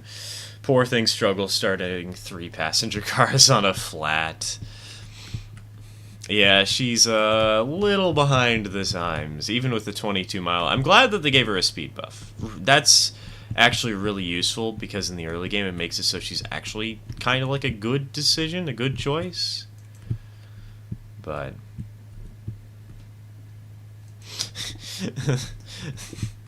that face when even smaller gauge British trades have more tractive effort than the Zuma.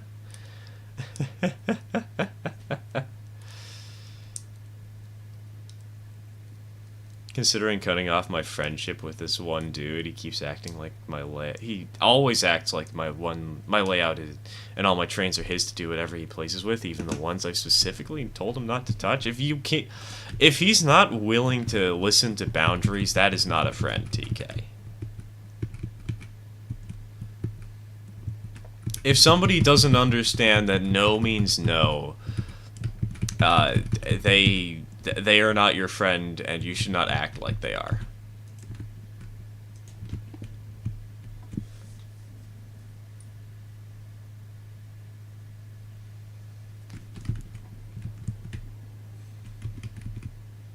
That's been my general rule of thumb, because if somebody can't treat you with respect, you have no reason to respect them back.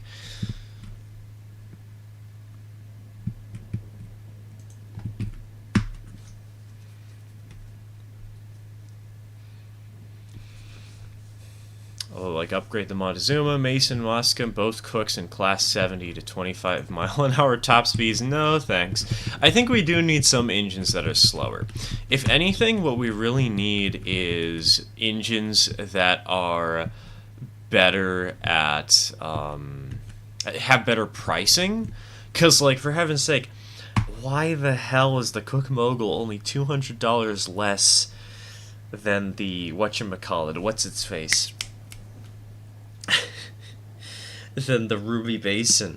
That thing is so fast and more powerful, and it's a tank engine, meaning that it takes up a smaller footprint, and it's a coal burner, making it well, I guess the Cook Mogul is also a coal burner, but still. All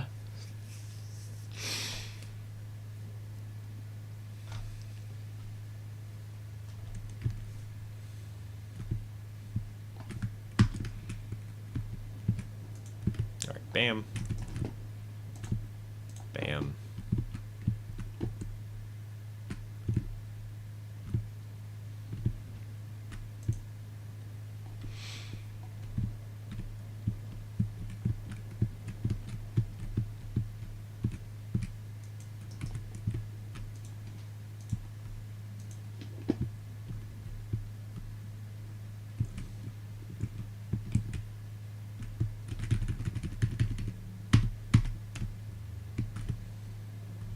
Alright, you know what? I might have to pull up extended on one of my monitors, just so I can keep track of where I am on the map and how close I am to the other route. Because we're actually... I think we're going to have a point where we can switch off near the big bridge over by the oil refinery, I hope. Fingers crossed.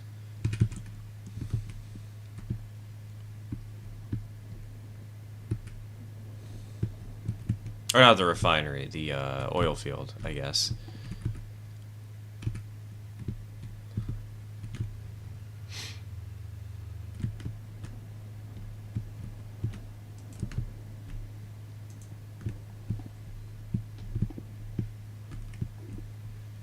Boop.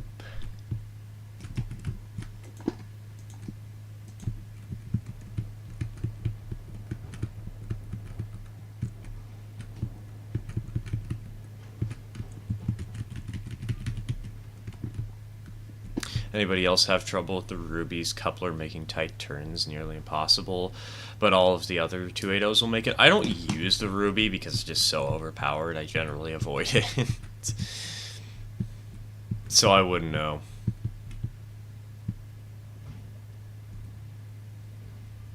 Though we have run her on 50-meter curves and she's done fine. We do have a save with one.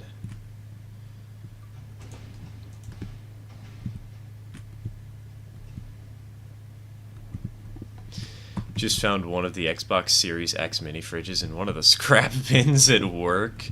No idea if it works, but I could probably fit 4 cans. Nice, nice. The ultimate flex. Finding a slightly valuable item in a trash can and then repairing it and restoring it to operable condition.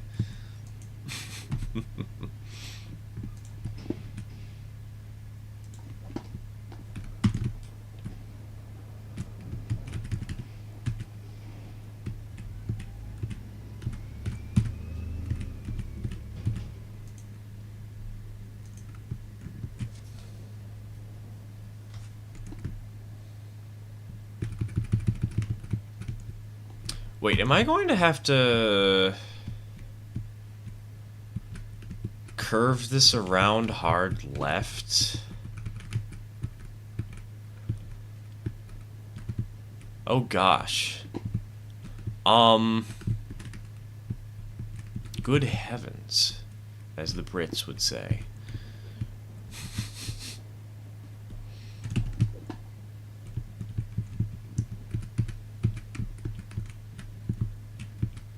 Okay, 75 meters. 44.4.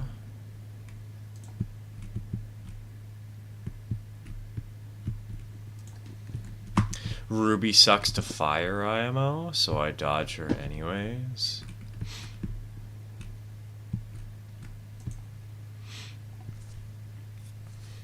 I can't comment. I would comment and be like, try and mildly defend her, but at the same time, again, I haven't used her in half a millennium.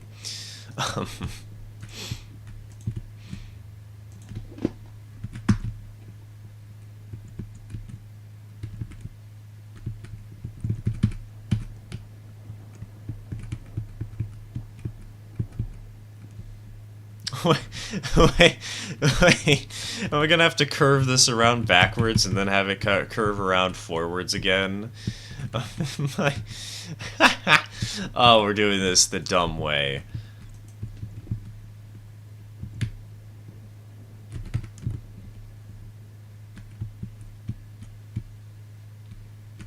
Oh, we're doing this the incredibly dumb way, because we might even have to make this bridge. Oh yeah, we have.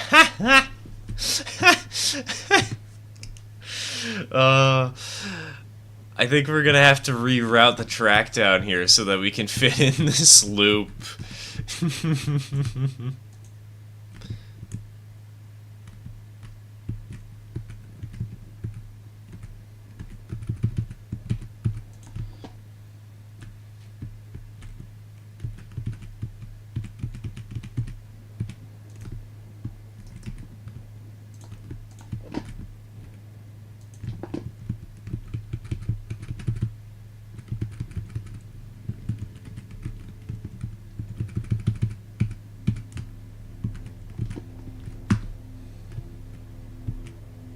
Just truss over it. I kind of have to hold to the wall, though. I can't truss over it.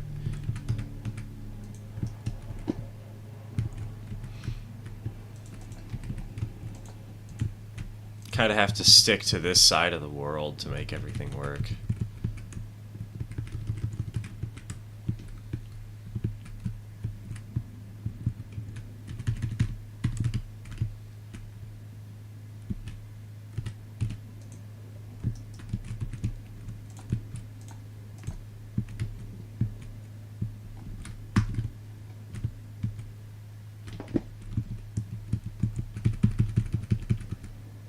Tank engines, except for porters. Tank engines aren't my cup of tea, but I do like them occasionally. I mean, come on, Snickerdoodle, baby. Snickerdoodle's cute, right? My child, my baby. My cult-like following.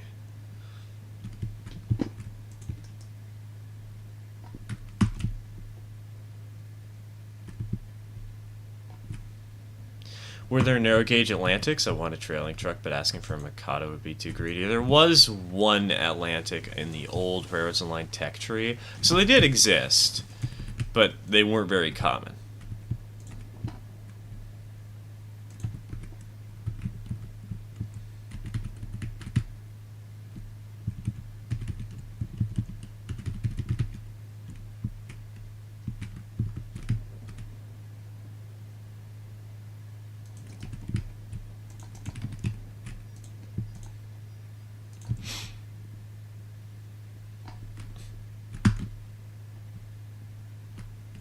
And boop. It's hard to believe at the start of the stream we didn't have any tracks along this route, and now we're almost at the end of the line. We've almost made it the whole way.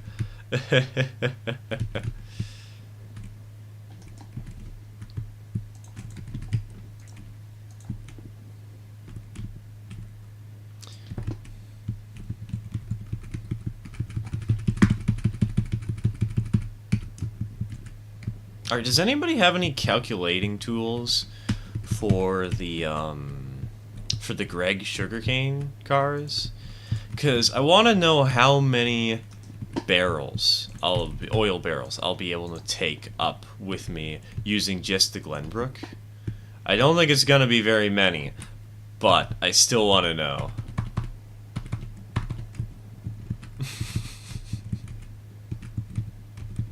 I need to know how much I can push the limit of this little locomotive.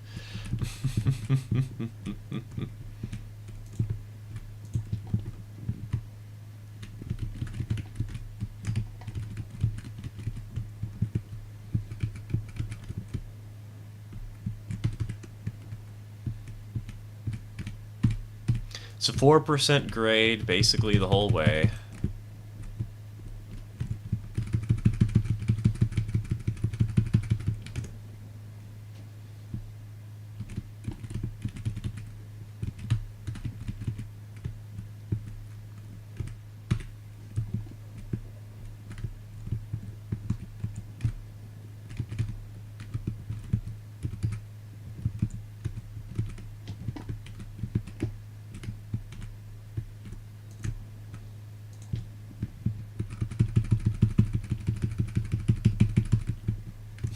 Clacky keyboard, ASMR.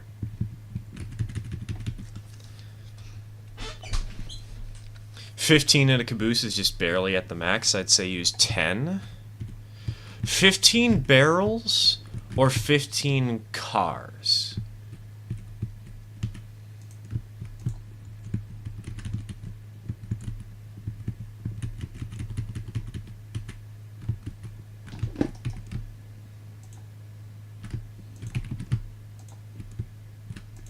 $15 flats, but we're not using flats. We're using gondolas and, well, actually, if 15 flats works, that's probably fine then, because I'm planning to use like way less than that anyways. So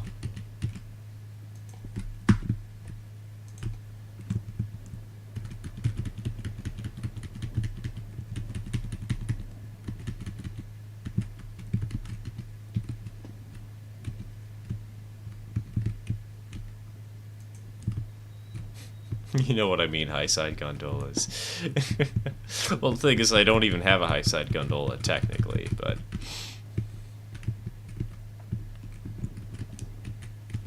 Alright, lads.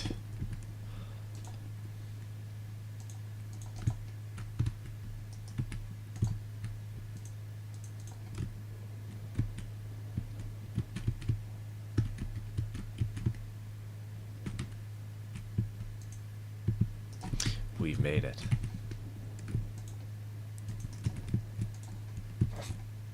This is our point of no return. This is the point where the railroad falls apart and dies.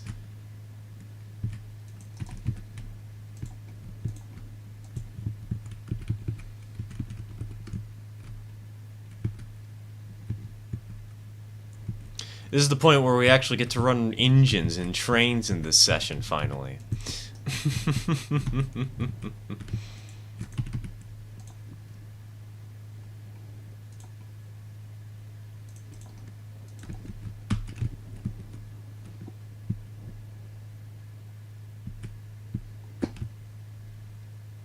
Alright, boop.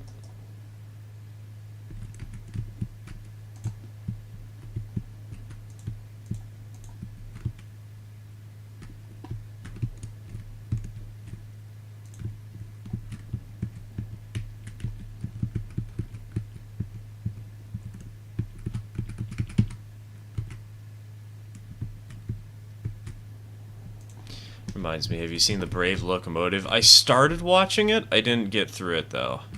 Got distracted.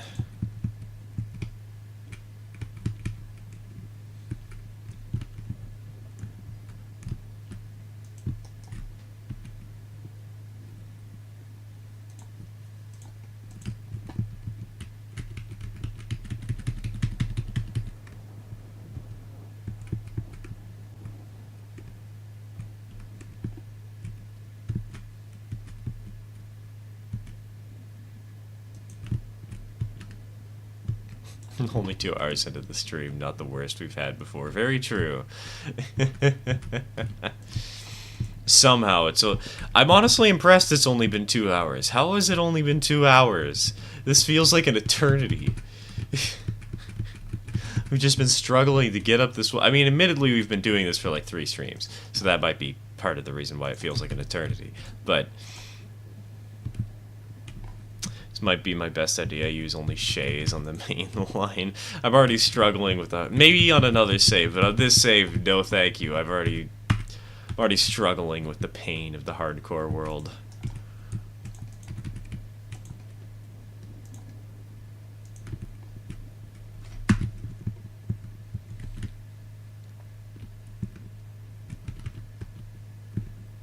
Okay.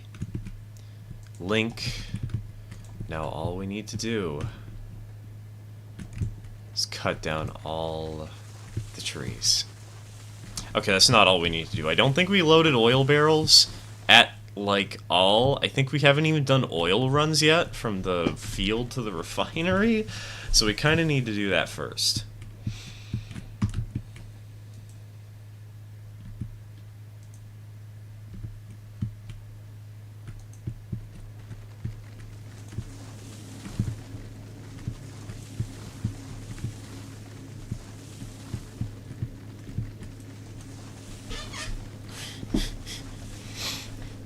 My employees revolted and crashed all my shays.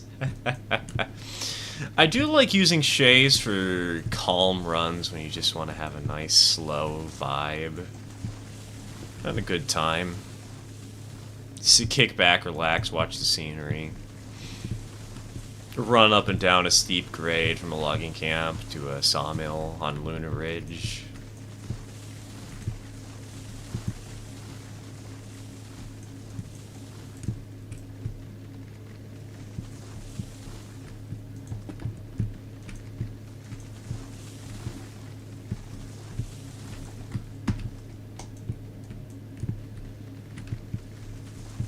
Tree, tree, tree, tree, tree, tree. Hello, Johnny. Welcome to the stream. Welcome to the stream. You're joining just in time. We're about to run a train finally.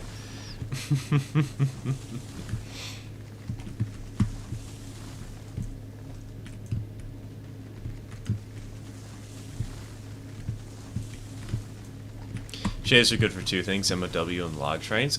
Actually, from what I've seen some people use shays for switchers. And that honestly makes a lot of sense, because they're relatively cheap for the amount of power that they have, and because they're so slow, you can't have the engine really run away from you all that often. I've been thinking of doing a tier list on all of the locomotives in the game, and the shay, it's not going to be an F. It's not going to be anything higher than like a C or a B. But it's definitely not an F tier just because of that one fact.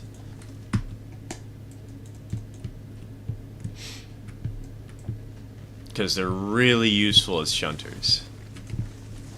It's not what they're intended for, but they're still really useful as shunters.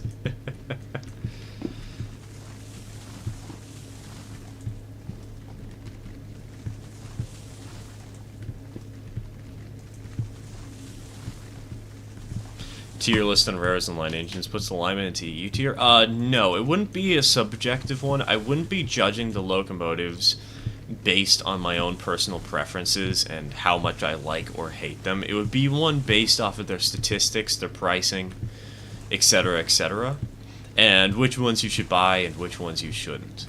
And like, what's the best starter choice, and that sort of thing.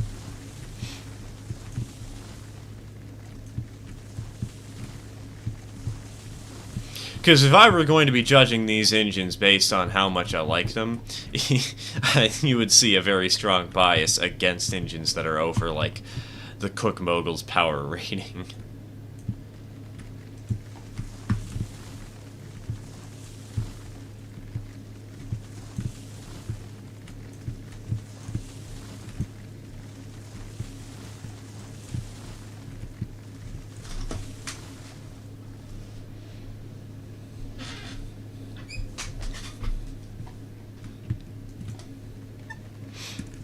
building again today, but I had to quit early. My sister is on her way over, so I can change her oil. So unfortunately, I can't hang out for long. Rip. Oh, you can hang out for at least like 5 seconds, right? 4, 3, 2, 1. Had one at the smelter, got so tired of it going a max of 7 miles an hour, so I threw it off a bridge and bought a Class 48. The Class 48 is honestly one of my least favorite locomotives. In the tier list, I don't think I put it in F, but I definitely would put it in like C tier or something, no higher, because its brakes are just so painful. And I know power braking exists, so you can kind of get around it, but I like just being able to use my main brakes and call it a day.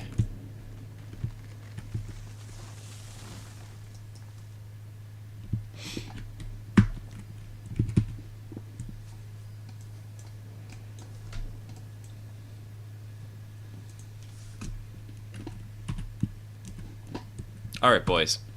Let's do one quick run down from the freight depot.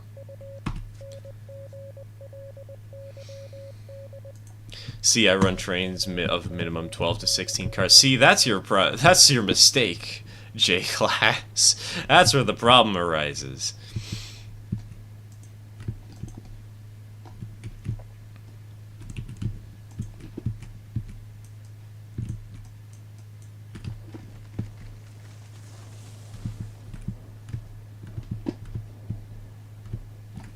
Putting the Cook and C70 at or above B tier here.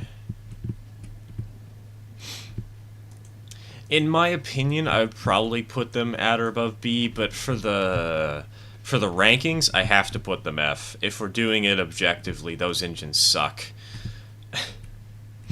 They are not worth it.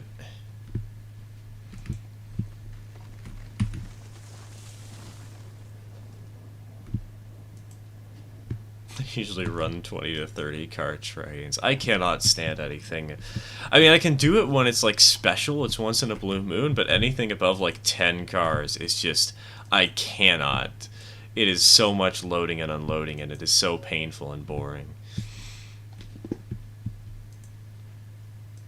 Especially when you're doing the big cars. Like, I can understand if you're doing the Gregs, that makes sense. That's reasonable. But if you're doing the, if you're doing any of the big cars, like, why? Why consign yourself to such a fate of loading so many cars?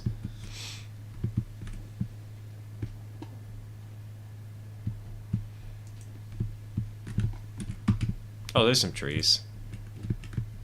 Knew I missed a few. This is why you always check your lines, because otherwise you ram into a tree on the way up and you suffer and hate your life.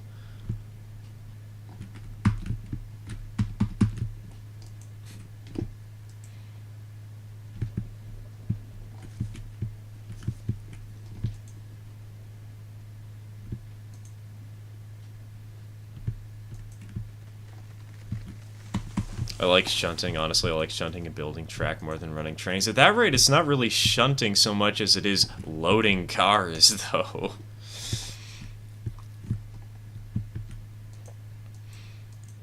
And just spotting them constantly. To each their own, I guess, but...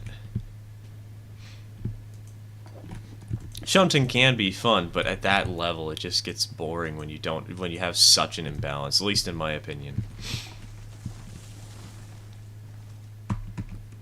Brave Locomotive is something I'd highly recommend checking out. From a writing and cinematography standpoint, it's absolutely incredible, and the feel of it is absolutely perfect. I haven't seen the entirety of it, but dude, the animation is top notch. There's so much personality in it. It's excellent. I've seen like the first 5 minutes. I got to the second song where the big rich man is singing about how cool the new large locomotives are, and look at how awesome they are. And dude, that thing is smooth. Is it like 60 FPS? It wouldn't surprise me if it was, because it looks so good.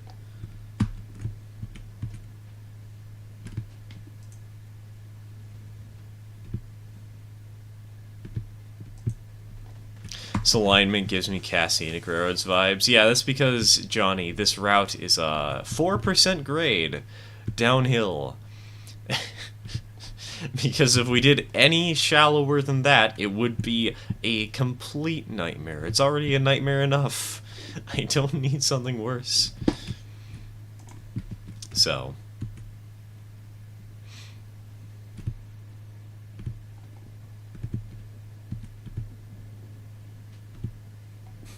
imagine taking the ski train around your layout, about 4 engines and 12 to 14 passenger cars.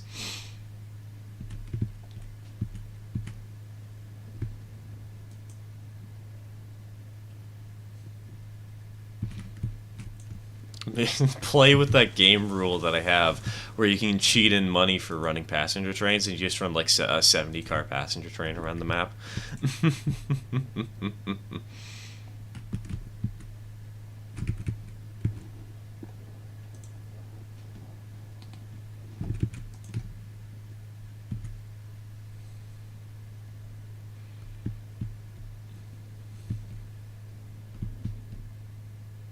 Alright, then we bend around and down.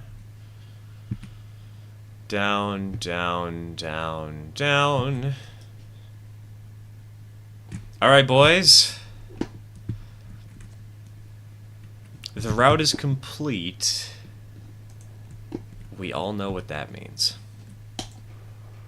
It means I'm an idiot who forgot to put a telegraph office at that switch. Ah, god damn it. Hold on.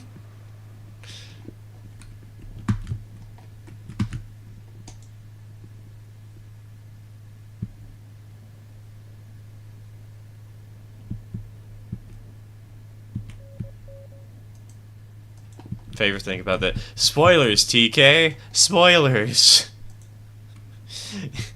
If I haven't seen the short, I don't want to be spoiled for that. Now you kind of ruined.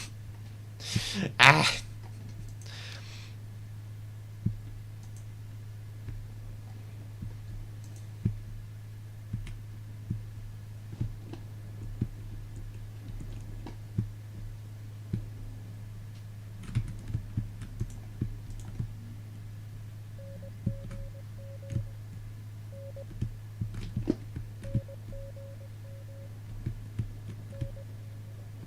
Alright, plop that down there. Back to here, where we have all our cars but like 4. It really isn't a spoiler to... it's a spoiler to me. I didn't want to read it. I don't want to read it. And the fact is I haven't reached enough of a point. I know it's only a 7-minute short, but when it's 7 minutes long, every little detail like that matters a lot. Like, if it was an hour-long movie and you spoiled something, I'd still be annoyed, but I wouldn't be quite this frustrated, because it's not like it kills literally everything. Drop a save, yes, exactly. That was the next point about this all. Hardcore 15, save. Back, continue.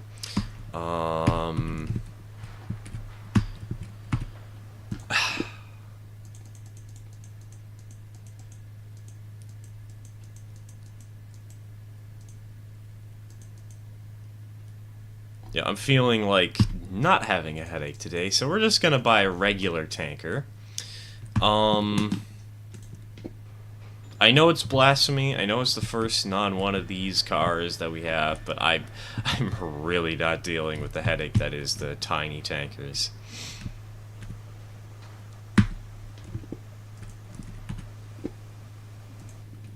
Alright, have we delivered to the refinery yet? We have. So literally all we need to do is deliver 1 tanker.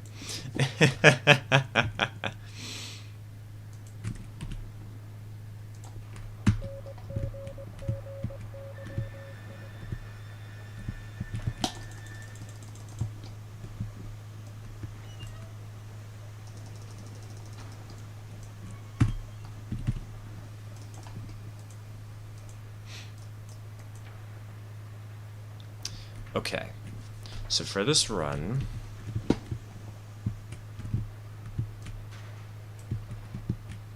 have the tool crates. We have these.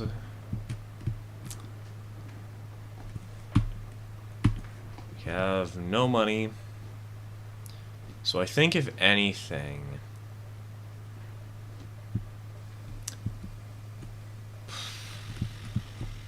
let's drop the caboose.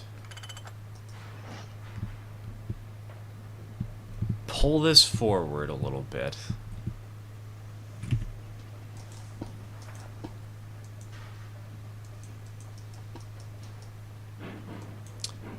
And then we'll drop all the cars except the box and these high side guns. So, boop.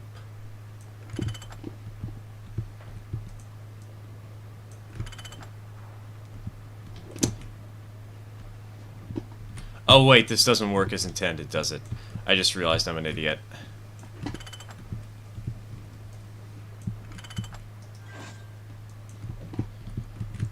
I have to put them on the Y first. I can't get away with the cheesy strategy I was planning out here.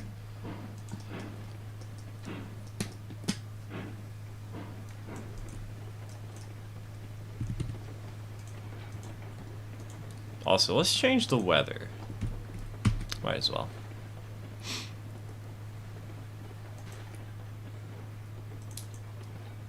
Is the handcart bugged now? Mine was going way too fast last night. The handcart... Well, the radio's already said it. Never mind, I don't need to say anything. The handcart is fast. In the best and the worst way possible.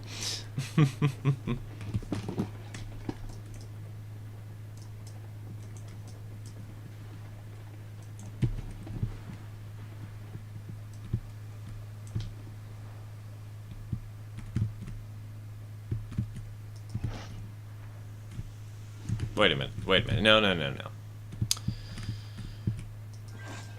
Better. There we go.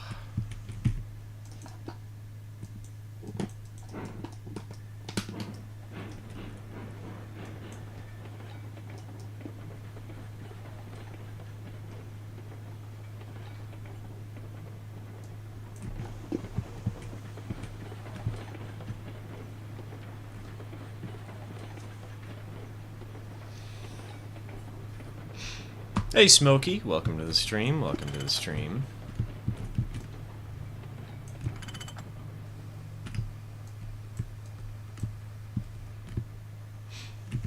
Welcome to We Are Going to Go Up the Worst Hill Known to Man. And we're going to hope that the Eureka, or not the Eureka, sorry, the Glenbrook is capable of handling this hill.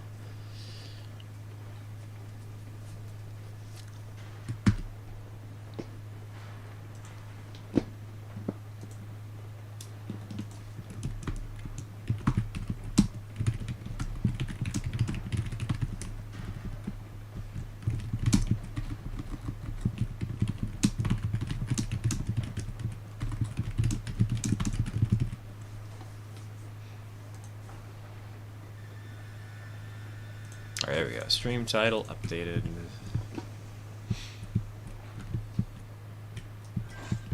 Link in place. Handbrake down. Pull it forward. Hello, Bubba. Welcome to the stream. Welcome to the stream.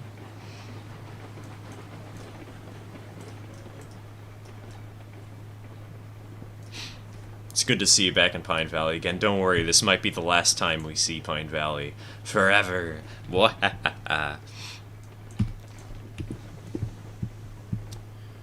Thing is, I'm probably going to do a save. I'm going to work on the Central Atlantic and Union part number 2 in the next couple of months. Because of the update that'll add in that new industry chain.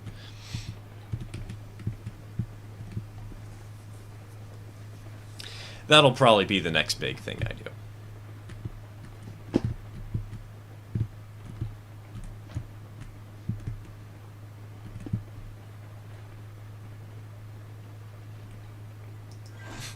monster is going to destroy Pine Valley with a series of nuclear bombs. Exactly.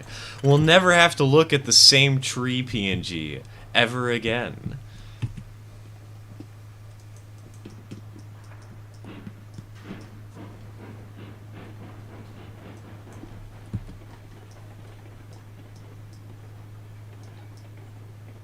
Oh man, wait. I just realized we might have to pick up a Betsy before we go uphill.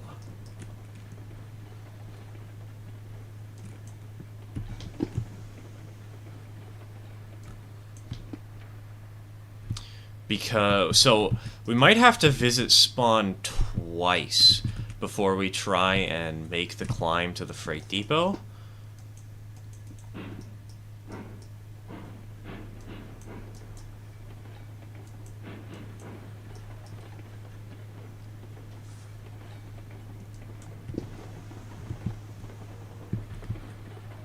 Because we obviously need the oil tanker. But because there's no passing sighting up at the freight depot, we might need to grab a Betsy too. Alright, handbrake on. And handbrake on. Y set to the left. Currently have $1,180.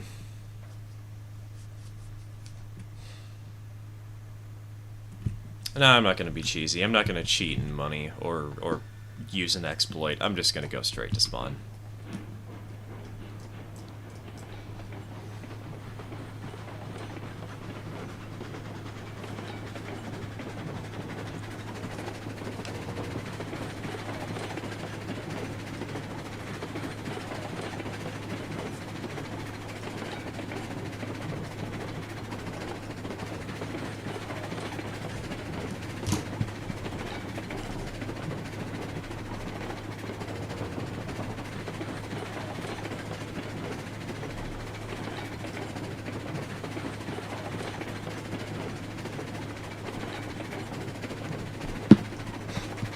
The smallest train known to man.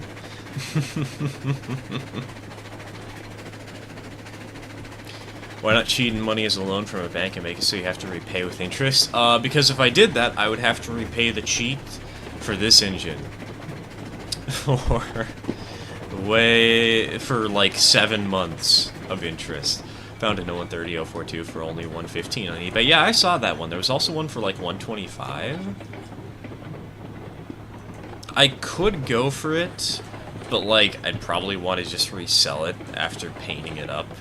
And I don't really want to buy an engine just for that because I've already got plans to do another locomotive soon.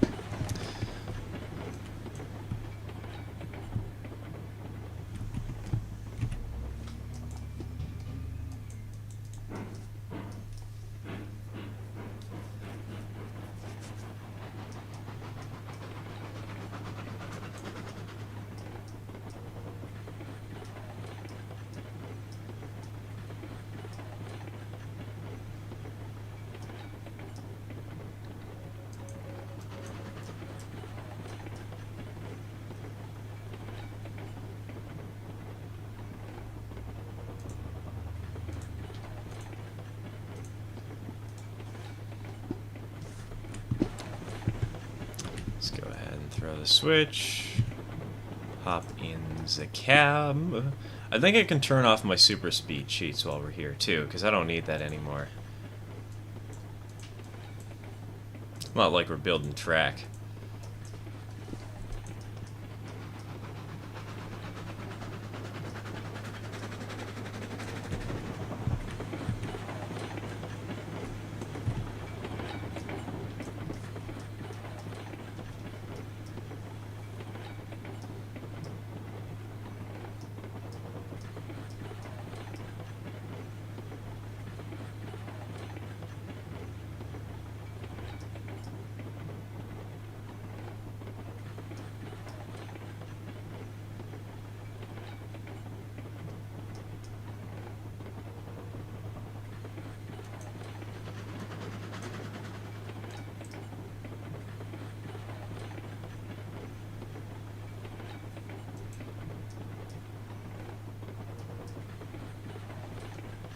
Deerfield Creek is an 0-30 kit for the Tweetsy Combine that I adore. You mean Deerfield River?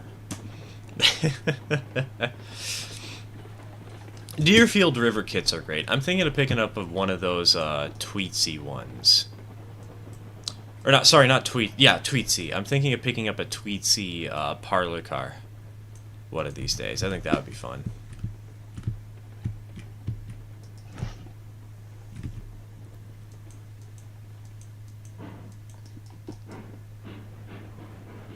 Wait, that was the wrong place to split the train in half. Hold on. I meant to split it here, actually, but I'm dumb.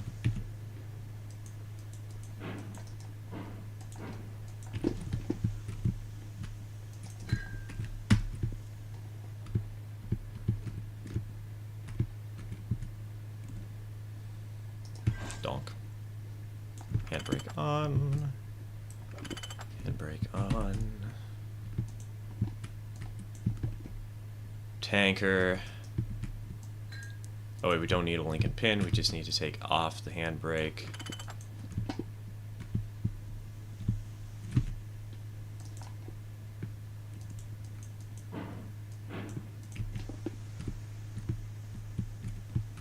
Combine I want is / was an express baggage smoking lounge, or express baggage smoking lounge. They have a couple of those. They have one for the Tweetsy. They have one for the WW&F. I think they have one for the East Broad Top. I don't think they have one for the DSP&P, but I could be wrong. All right, boys, it's time. It's not time for us to hit the grade. It's just time for us to go down and get some money.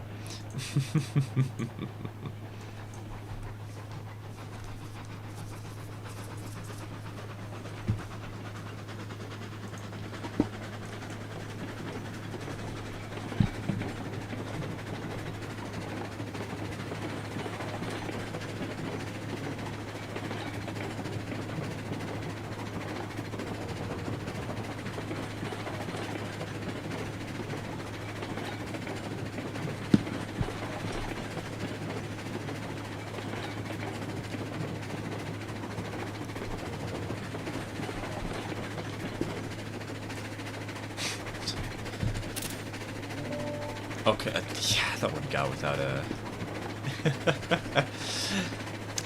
I got the trees. I didn't get the trees, I mean. I got the photo before the trees got in the way. Hello, sheep, welcome to the stream. Sorry I haven't been the last couple of streams. That's fine, that's fine. Everybody's got their own priorities, and I'm just somebody who runs trains, and if people can't make it to the train running, that's a-okay.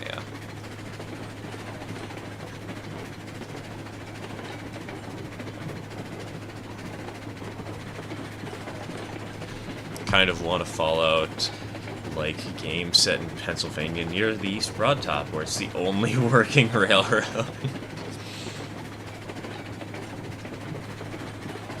The Preservation Society is going hard, trying to make sure the line is built up as much as possible. Rebuilding the old right-of-way. If anybody tries to come over them, just show them the old just give them like a court document if they ever complain that you're infringing on their land.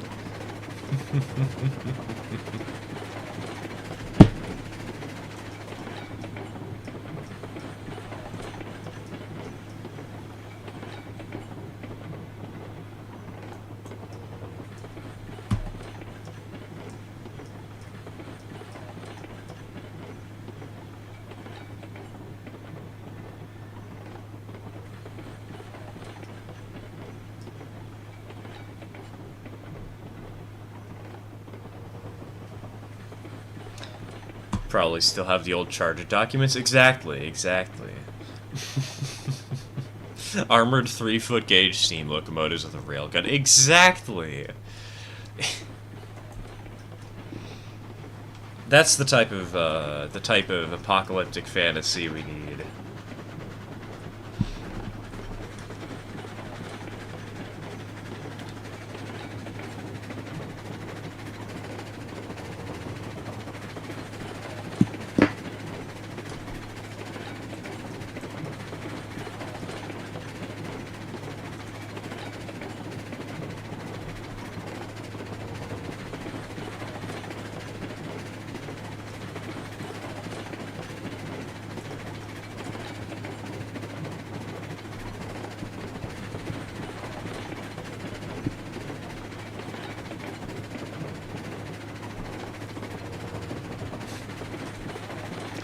Pizza's in the oven, hopefully the sauce was thick enough. Man, now I'm just hungry. Fortunately, tonight's gonna be a good food night because my sister's coming over.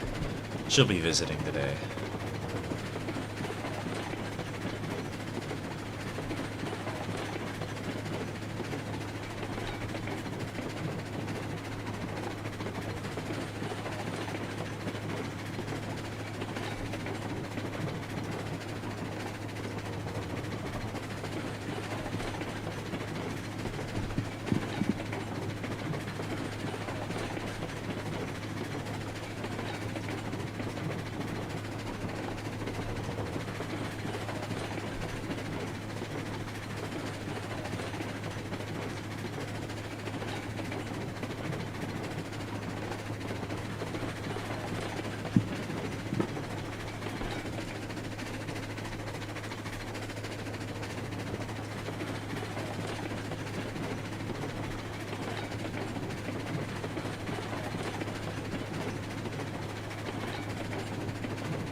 ASMR, sitting back, relaxing, and just letting the train run without any commentary.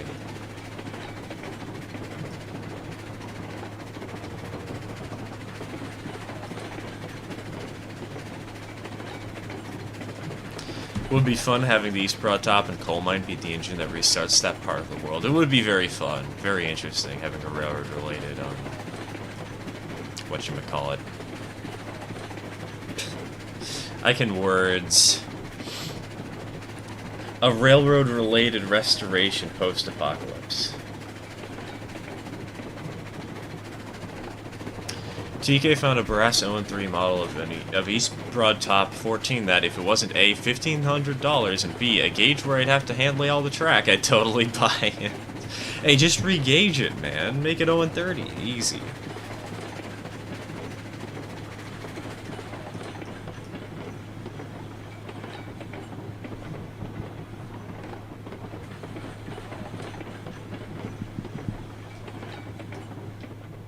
Still got all our cars.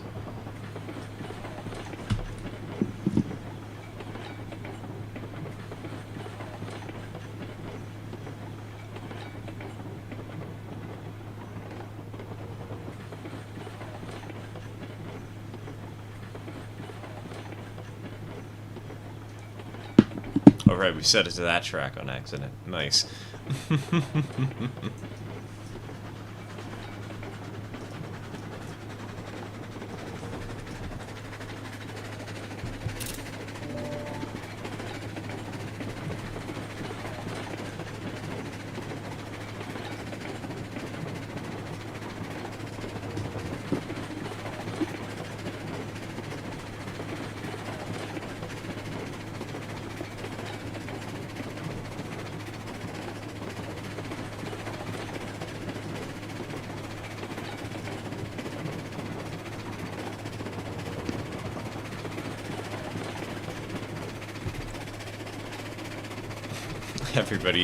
Everybody cheer for the nausea bridge, baby. I need to delete that bridge down there. It shouldn't be there anymore.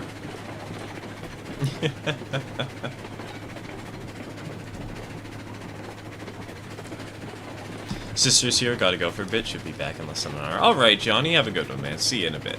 See you later.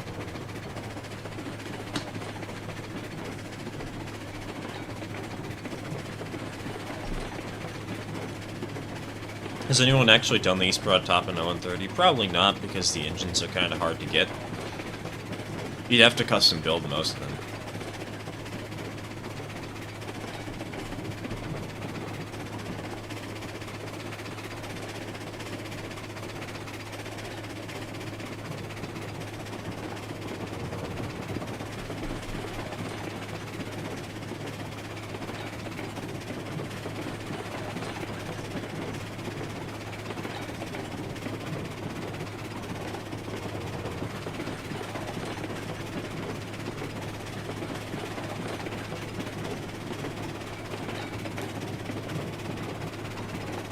A structural engineer.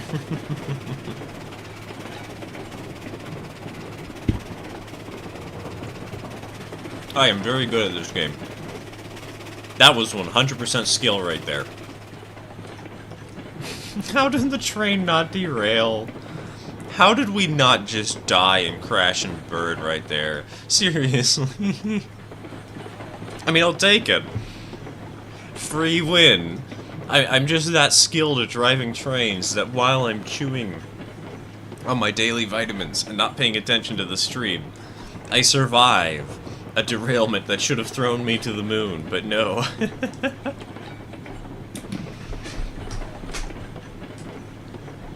I'm just that talented, boys. Ah.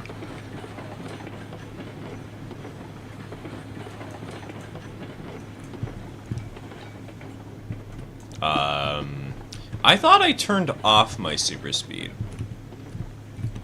Hold on. Didn't I? Well, now it should be turned off.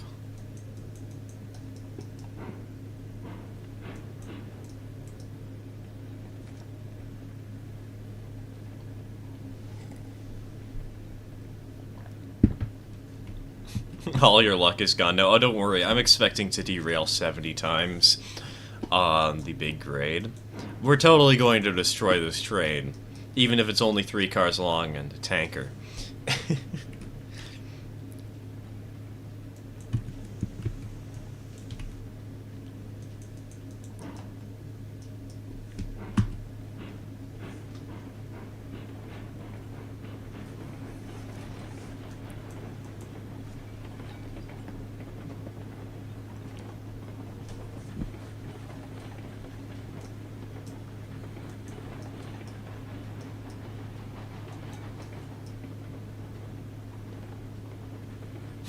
We stole the magnet traction out of a bunch of Lionel post-war locomotives and put it in that Glenbrook.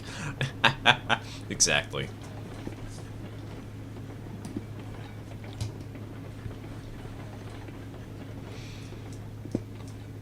We knew what was coming, so we turned her into a part maglev, just so that she could hover off the tracks and then realign herself correctly.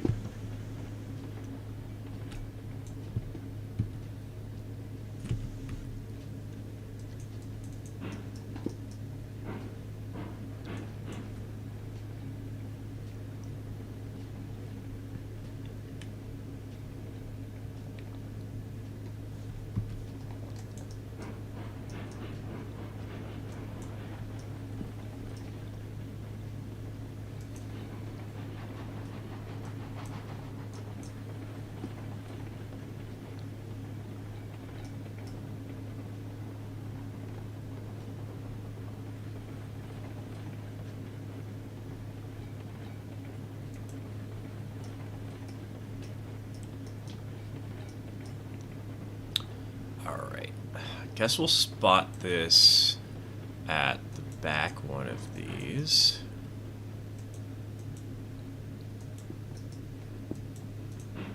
Can give it a little bit of a nudge.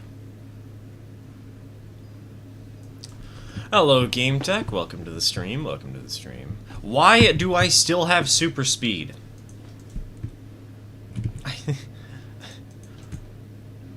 There we go. Finally. That took forever. Why did I have to turn it off 3 times?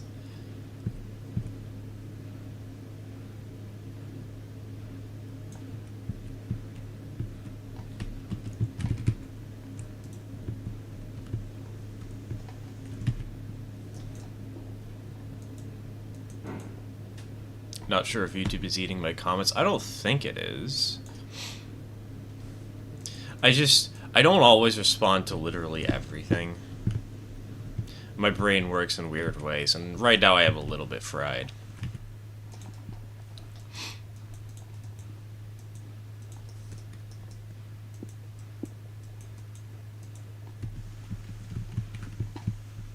You must feed the algorithm. Yes, the algorithm eats comments left and right.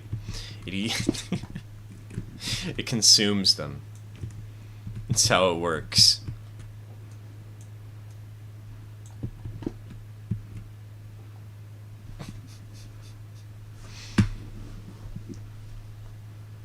heard a tip from somebody saying that you should delete negative comments because then the people will complain and say he deletes negative comments, and that just gives you twice the engagement.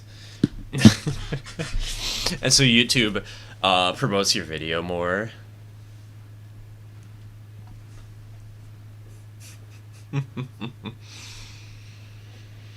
Big brain play.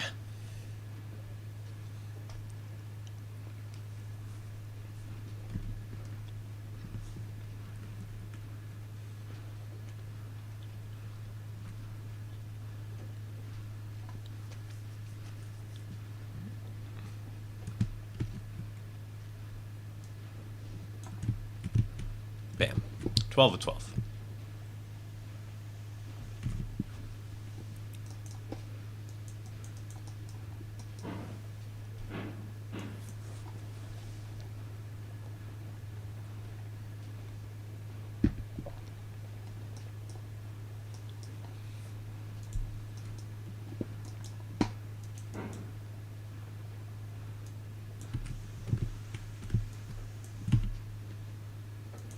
Just to give us a little bit extra money, I think I'm going to deliver the tool crates we have in this boxcar.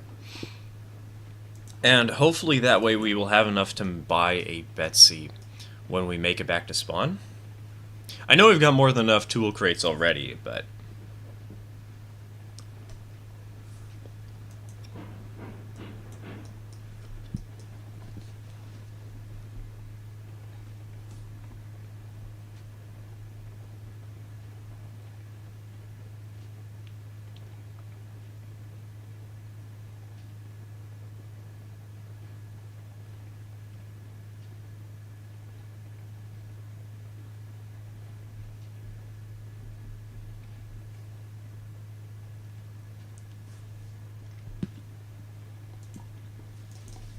Johnny isn't here to do movie quotes with me. Good. I don't need copy pastas. Positive comment about the negative comment being your move. Negative comment.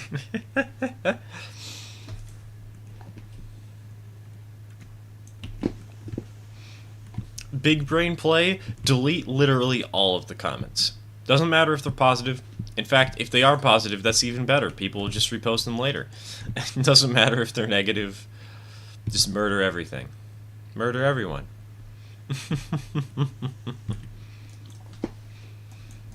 That's how you get the YouTube algorithm to pay attention to you.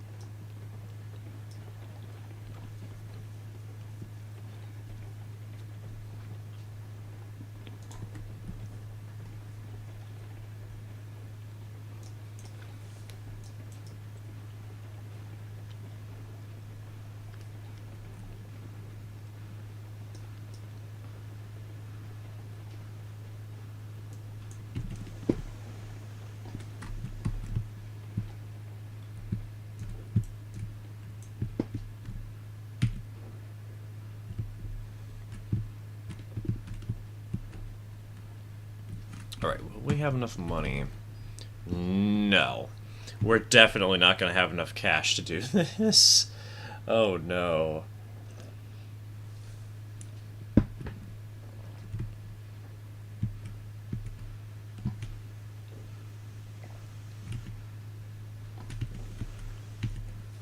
Actually, wait. How much money does the oil tanker give us? Does anybody know off the top of their head how much money a single unit of oil is worth?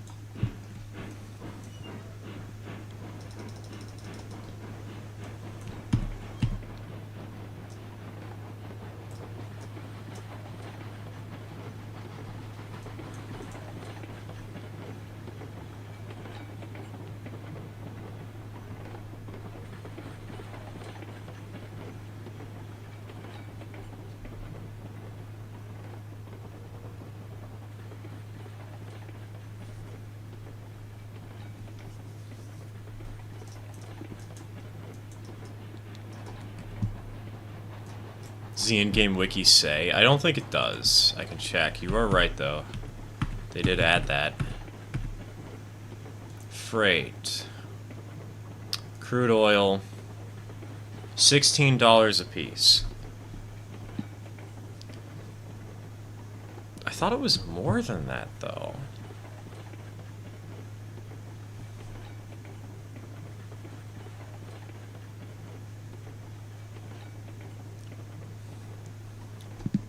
One unit of oil is 25 bucks.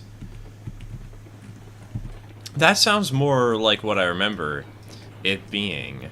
I thought it was 25 bucks, but it might be 16. I mean, there's only one way for us to find out, you know?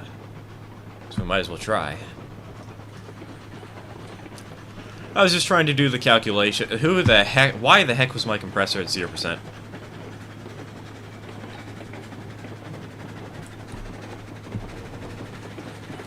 I guess we'll find out if it's 16 or if it's 25. I hope it's 25, because the more money... If it's 25, I think... Oh, wait, no, we'd still be short by $60. But with $60 short, we could totally cheese the system and just do a tiny little run back and forth.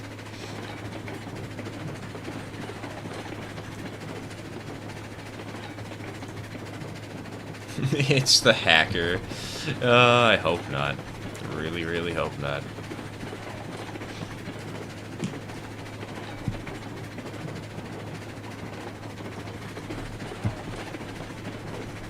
As a canceled UK TV show used to say, there is only one way to find out. Fight! It sounds like a Mortal Kombat TV show. Like, an intro. Who's the best? There's only one way to find out. Fight!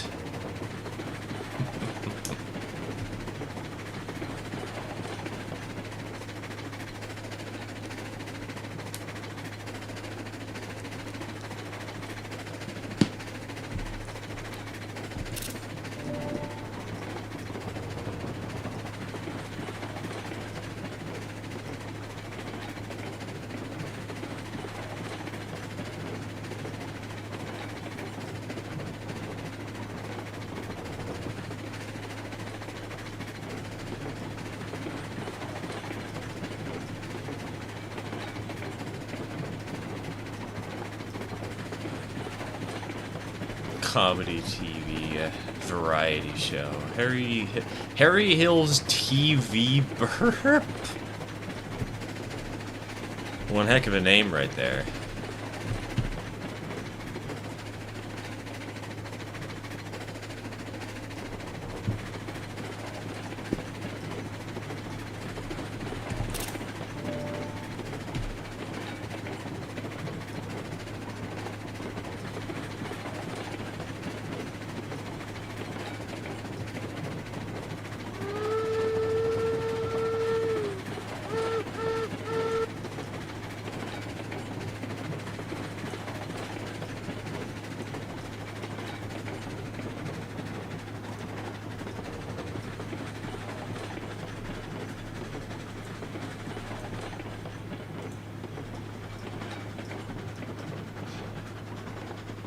Hey, yo, Dark Nut, welcome to the stream, not much is going on. We're just about to make it to the refinery, which is gonna be an interesting location to service.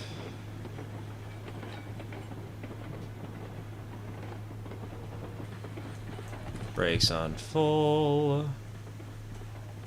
Need to go left, left.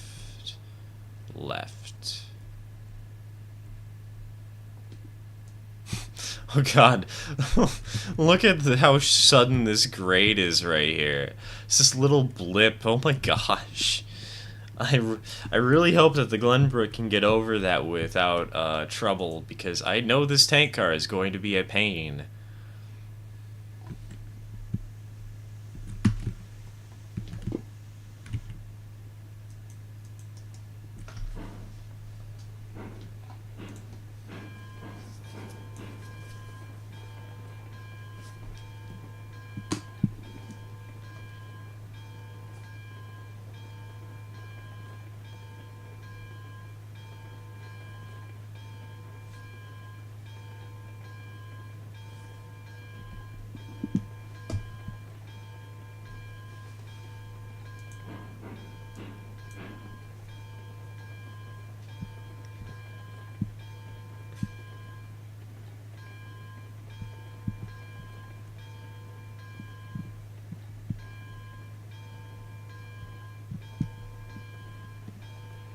I'm taking it slow just in case.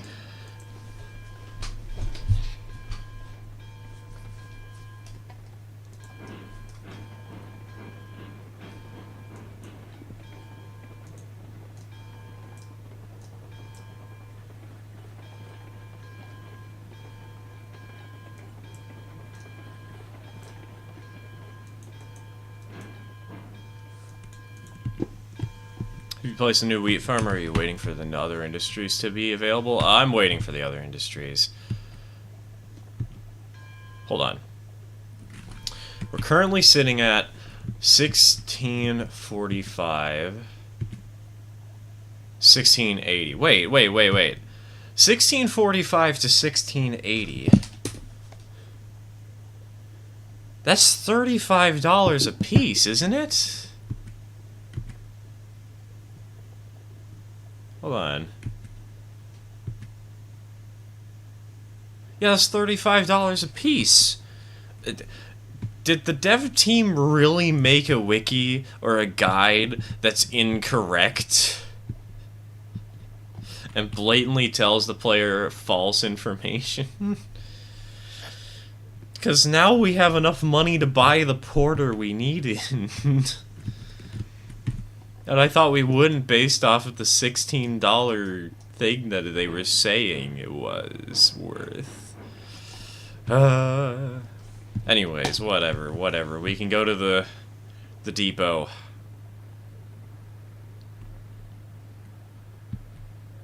We have the oil barrels. We may have only, like 5, but we have them. Why can't I climb onto the front from there? Maybe it's written for a different difficulty. Andrew, all the difficulties are the same for money making. There should be 0 difference between all of these. Oh god, wait, no. Hold on. See, this is what I mean by the car is too heavy.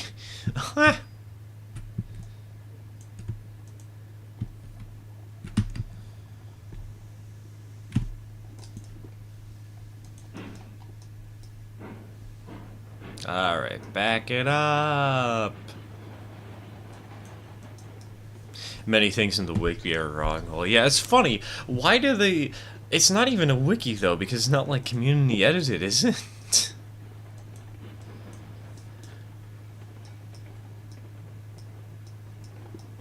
Also, I see what that one person was talking about where they moved this platform for some reason.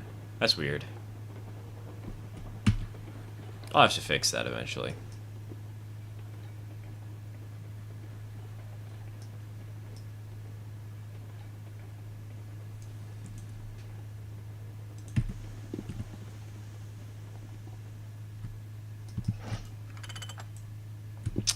Alright, boys, I think we're going to have to do a little more track laying. Because I want to go up the hill with a substantial amount of goods. I don't want to go up there with just 10 barrels.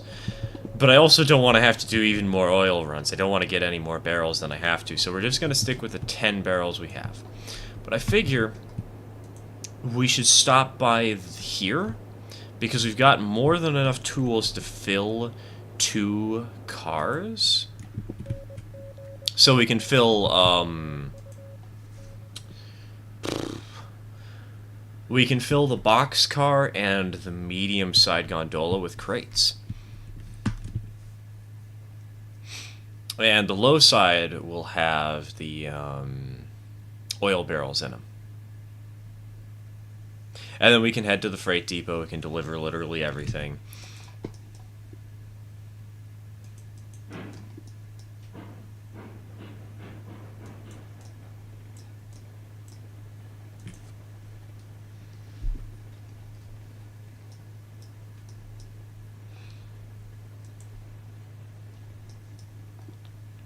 Then that way we'll make more money. Arg, arg, arg, arg, arg, arg.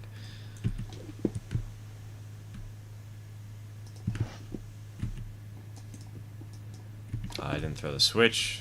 Probably should have done that first. She could place industries, then place the loading bays within the local build zone.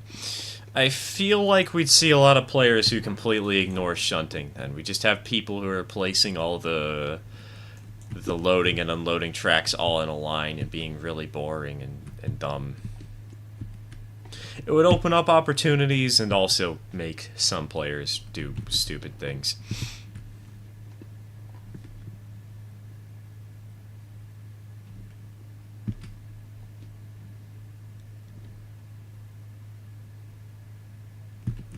Alright.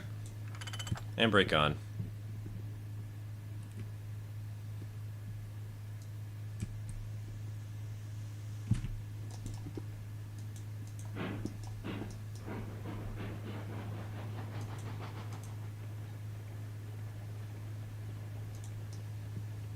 The low side is the front car, not the back. Since that's the car that holds less crates, it's the one we should use for the oil barrels, because they all hold the identical amounts. Boop.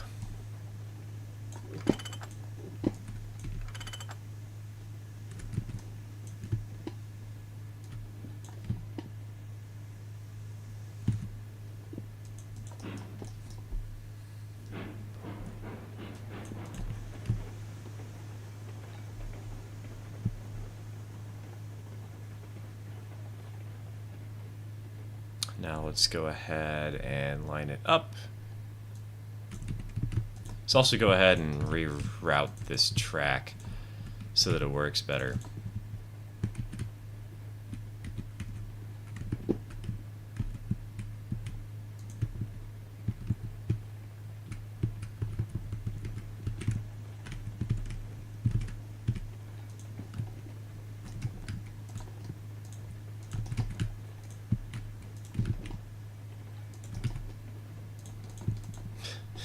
God, this curve is going to be abysmal.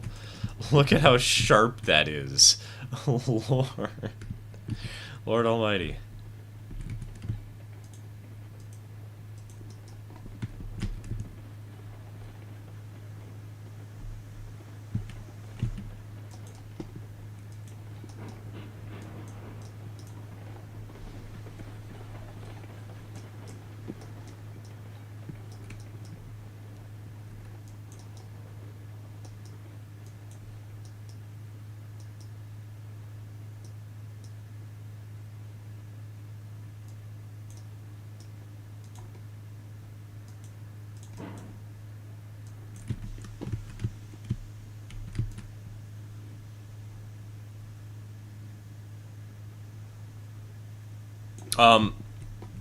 Wait a minute. No.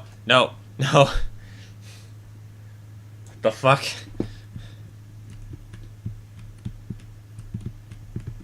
How did one of those make it in, but the other didn't?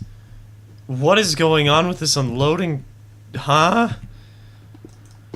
I know I need this closer now, I realize that, but what the heck just happened?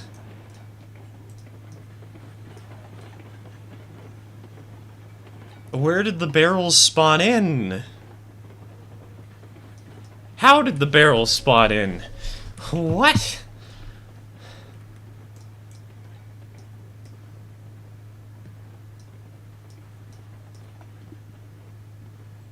Okay, well, I'm turning back on my super speed cheats, because we're gonna have to do more track building.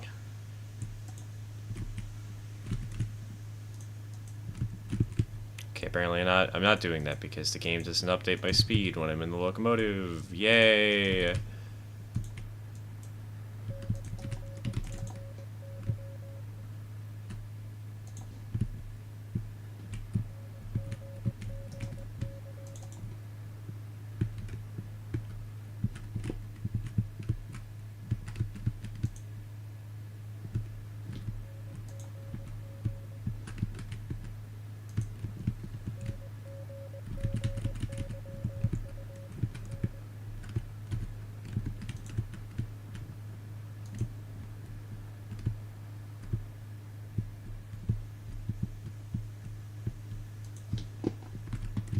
That's done.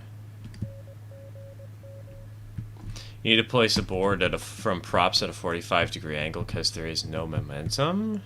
But they're supposed to place on the little thing. They're supposed to start rolling because they place on that,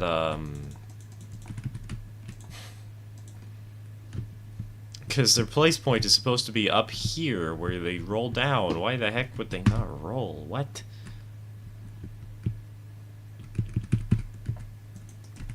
They changed it? I know they changed it, but why did they change it? I get, like, it's useful for placing the industry better, but, like, that's so stupid. That's dumb.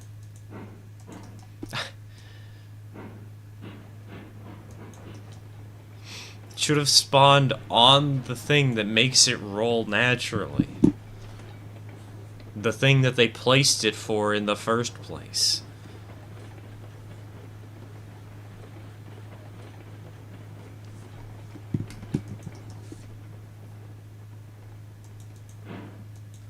Okay. Let's try this again, and let's just figure out where the heck the barrel even spawns. Did that... What?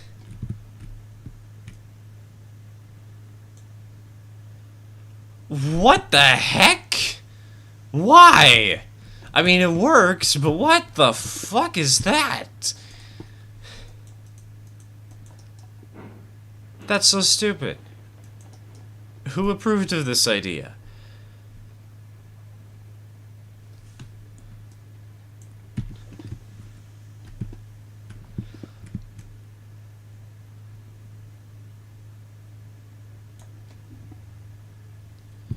Okay, well, it's working, I guess.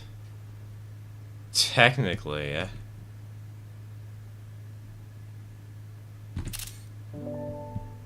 That should not be the way it is.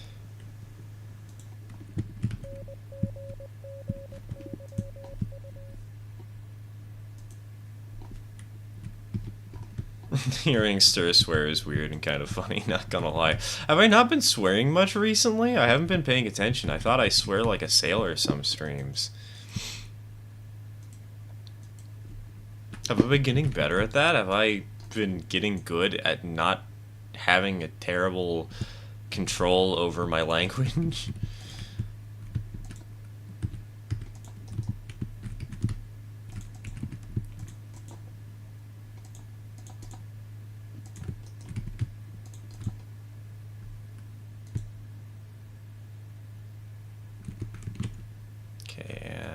Boop.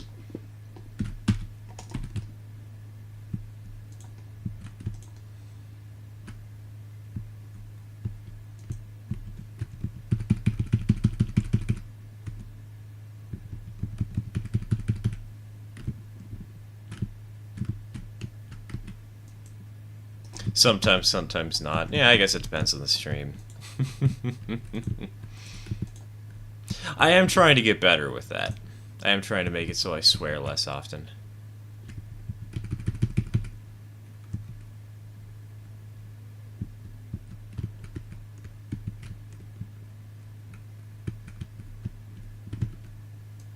Quote, adjusted the way oil barrels spawn. Now spawn over the cars as opposed to using...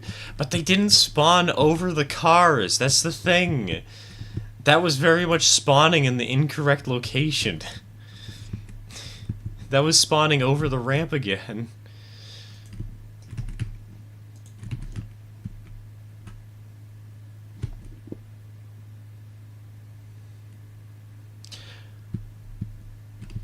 How the heck?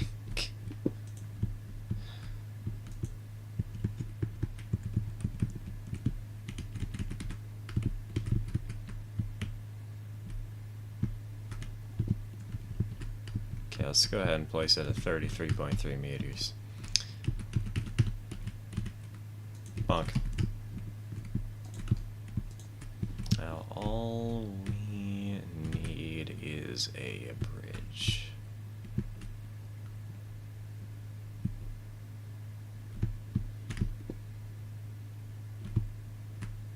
Okay, we need a different kind of bridge. We might need a sharper curve, too. Hold on.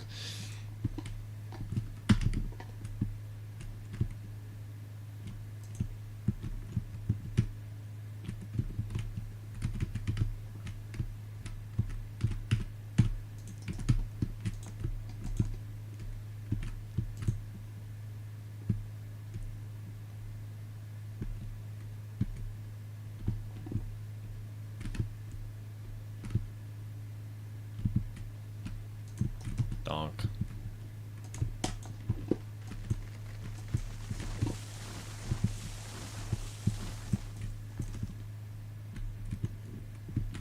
Wait, why can't we go into the bridge anymore? Wasn't there a thing where you could walk through those bridges?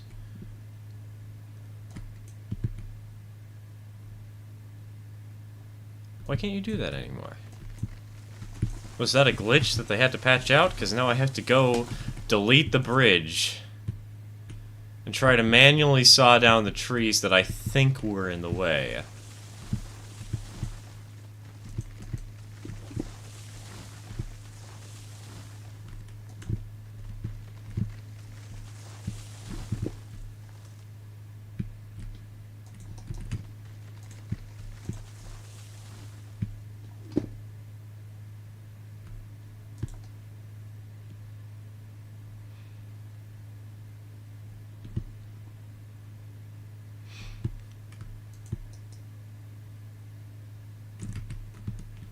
I missed all the trees that I wanted to cut down. Of course I did. Alright. That should fix it, though. That should do the trick if I can please just get up this one simple wall. It's like 2 feet up. Why is it so hard?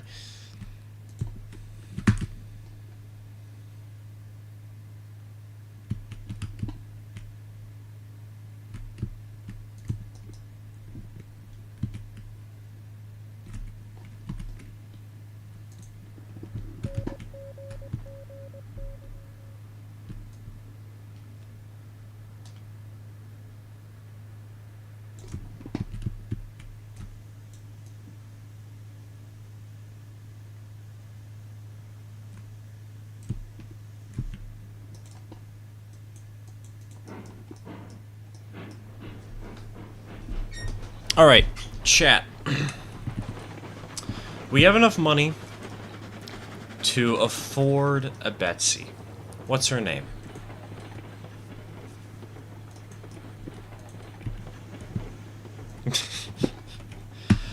What should we go with for the Betsy? What is she gonna be?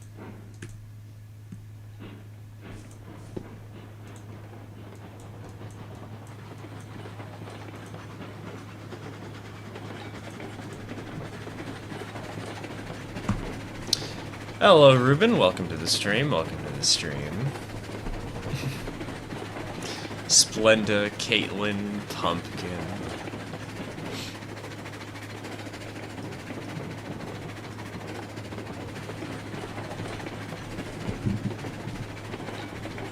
I would use one of the names that I have for porters, but I've already used most of them on other saves, so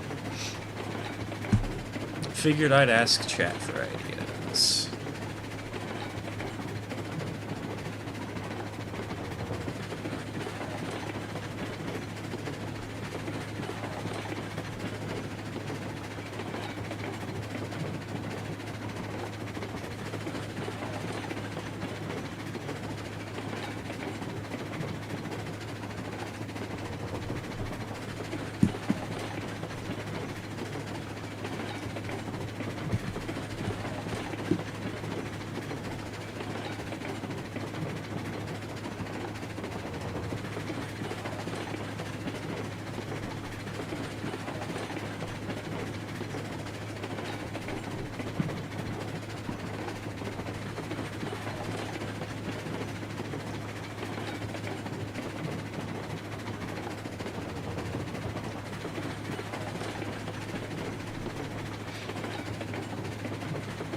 What do you think of the Eureka's new speed? It's nice. It's good to have an engine that is fast, that isn't one of the most powerful locomotives in the game.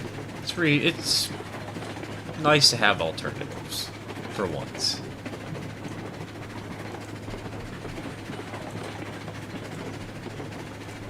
I like it. Hey Johnny, welcome back, welcome back.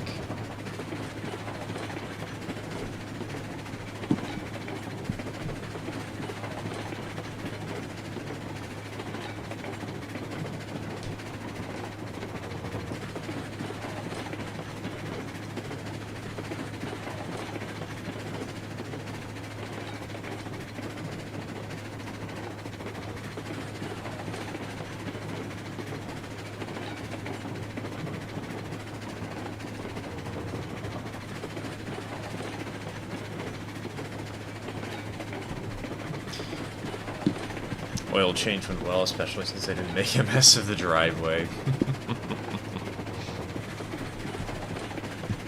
Oh yeah, new day in game.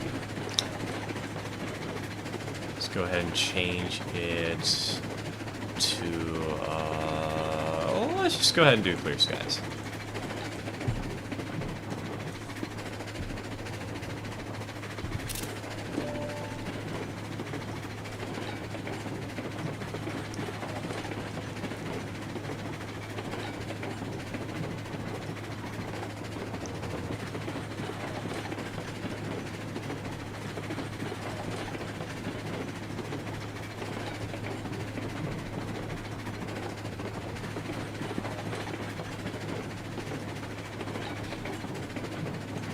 Any Kenosha moments since I've been away? Nope. This stream, well, we had something close to a Kenosha moment. I forgot to cut down that tree right there. The closest to a Kenosha moment we had was the engine tried to jump the tracks, and we've had some barrels of oil, some oil barrels just delete themselves because the new spawning system sucks. Aside from that, though, no trouble.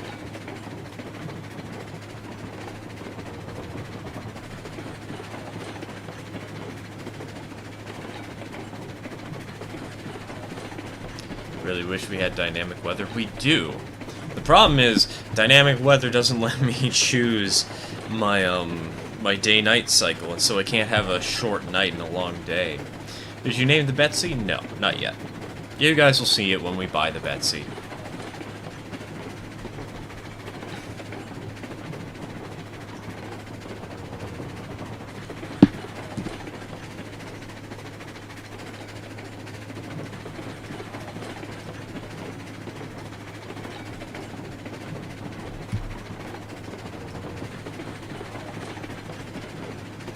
I mean, whether that affects the way the game is played, I don't want that, honestly. I would hate to have to worry about rain and snow getting in the way. That would be a nightmare. Have you chosen a name for it? No. I said that, didn't I? I haven't bought the Betsy, I haven't chosen the name yet. We got a lot of suggestions, and nobody seems to agree on any single one. So I might just have to brute force and pick one. We'll see. We'll see.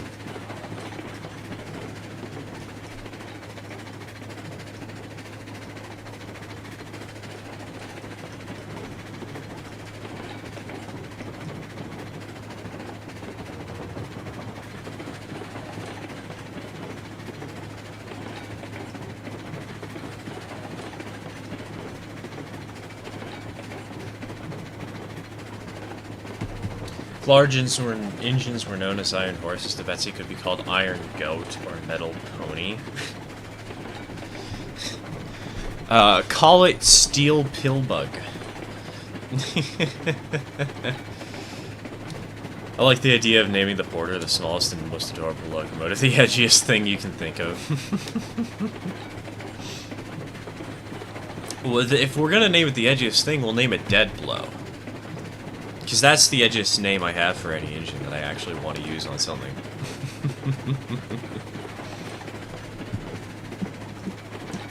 Alright, we still got our train. We're good.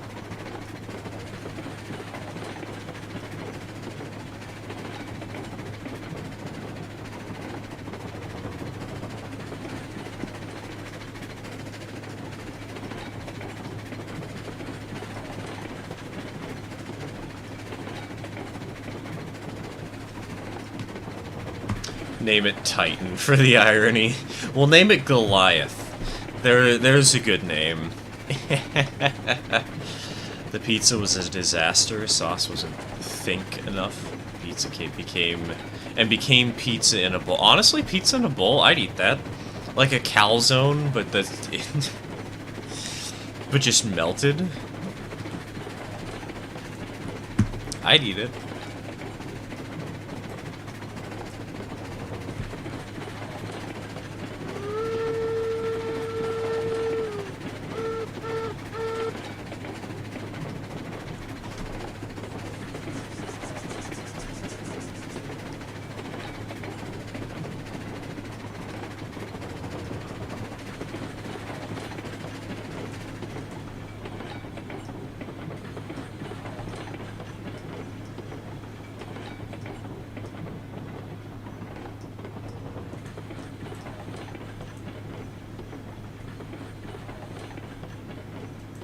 Alright, boys.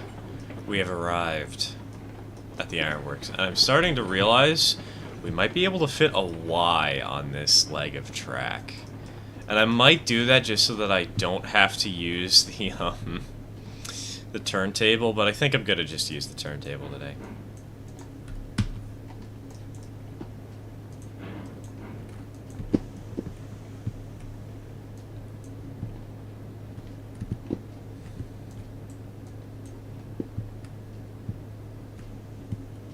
Wait, no, it's this side that we want open, actually. This side can be closed.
Alright.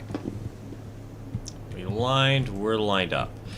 Yeah, I think it's time to purchase the porter. So, can't get a headlight. We don't have the money for a headlight. The number here... Did I number my locomotives? I don't think I did I? Well, Trike has a star on her. Hardline is number 1, if I recall correctly. Yeah, so I guess the porter will just be number 2 then.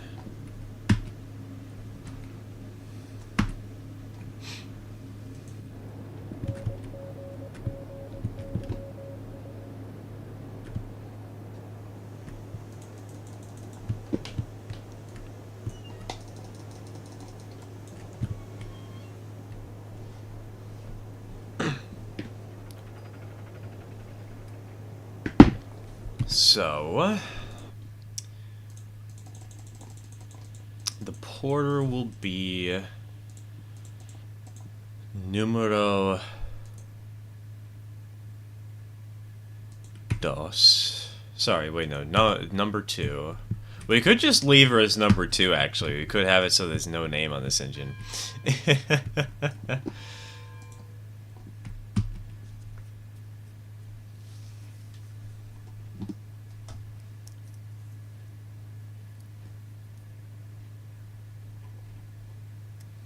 I have grain cars now? Well, Johnny, it's just a box car. Somehow got the Lima engine for free as my 3rd engine after getting the Mosca. There is a glitch where you can get infinite money pretty easily just by trying to buy multiples of one equipment. It's not really infinite, it's more just you don't spend any money as long as you have the cash to buy something. It's kind of dumb. Hello, King. Welcome to the stream. Welcome to the stream.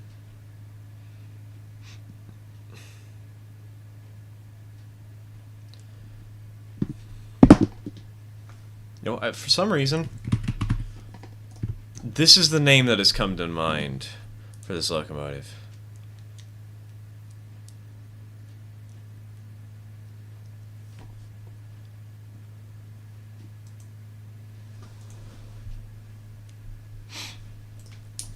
There we go.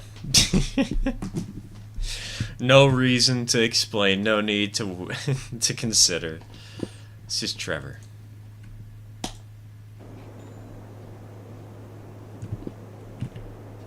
Have we loaded up on crates? Yeah, yes we have. Okay.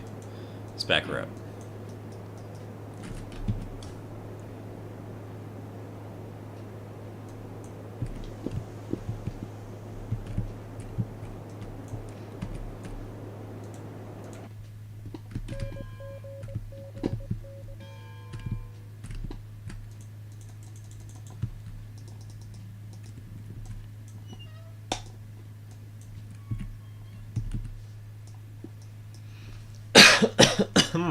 Excuse me.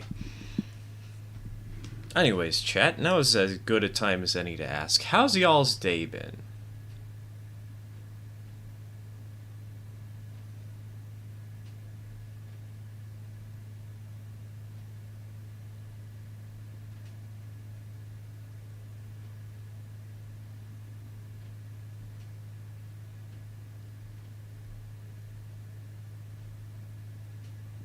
Name for the Betsy wooden job. That would have been a fun one to go with.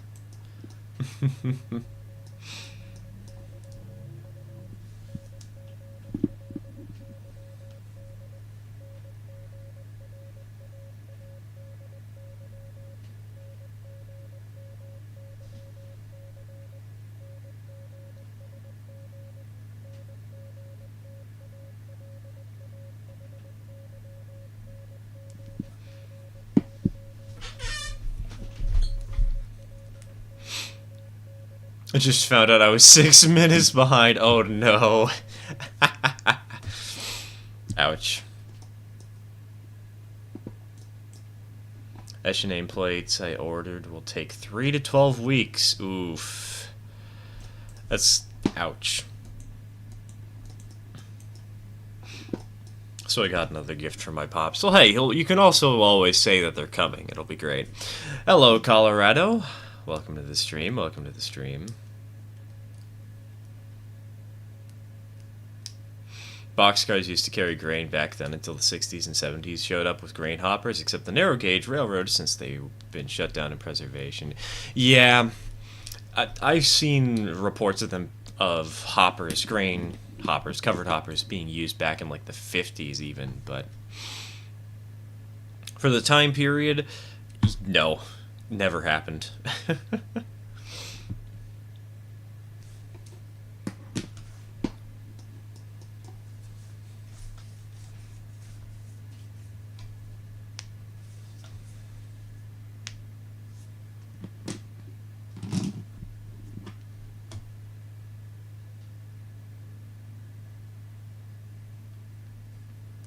Have you heard of a Garrett engine? I have. I don't like them. They're not my cup of tea.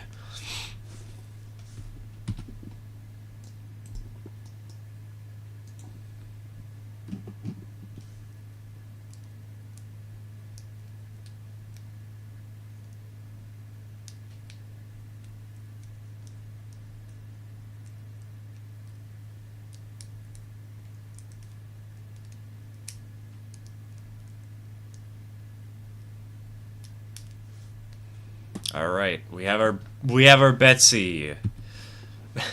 We have our tiny little duder.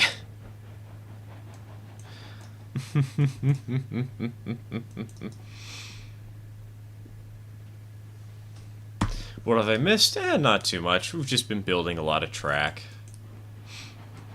Vibing, having fun. We're gonna finish the hardcore save today for once. Finally.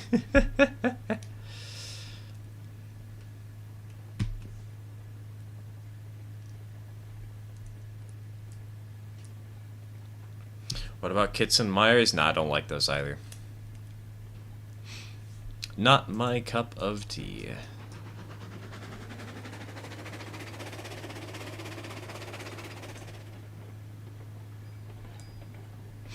Cordwood was also primarily transported in boxcars until the 50s. Was it? I feel like I've seen evidence to the contrary on that one. I'm not entirely sure, but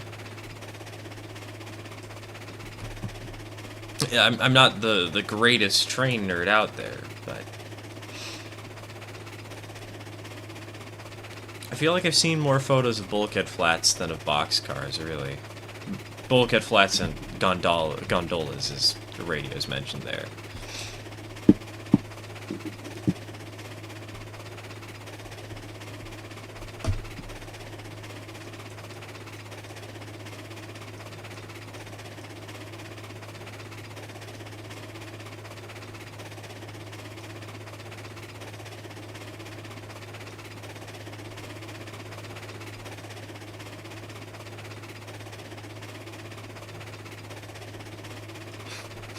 Well, they were just running a porter over to a Y so that we can drop it on the Y and leave it there. So then we can use it as a switcher in a little bit.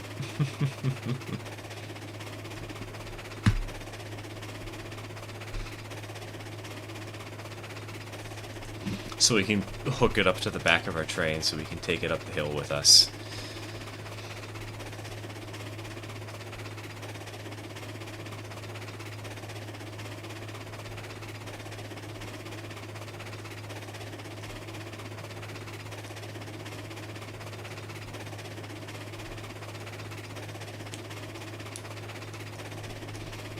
Found a Lionel 700E for a surprisingly reasonable price. It's missing a tender truck, but other than that, perfect. Only $1,200. I don't get why you're still so obsessed with this locomotive with the kind of price it goes for. Like, if it was $300, okay, but $1,200 is so much money, man.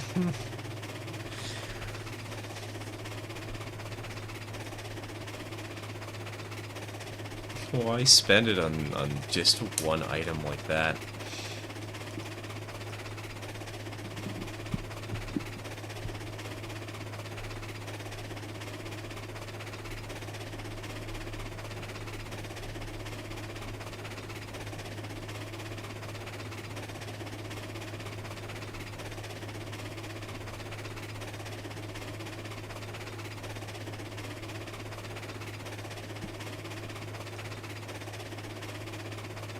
Should spend that money on a really good resin 3D printer. Exactly. Like, for that kind of cash, get a laser cutter. Open a business where you start selling kits online for a weird scale, you know?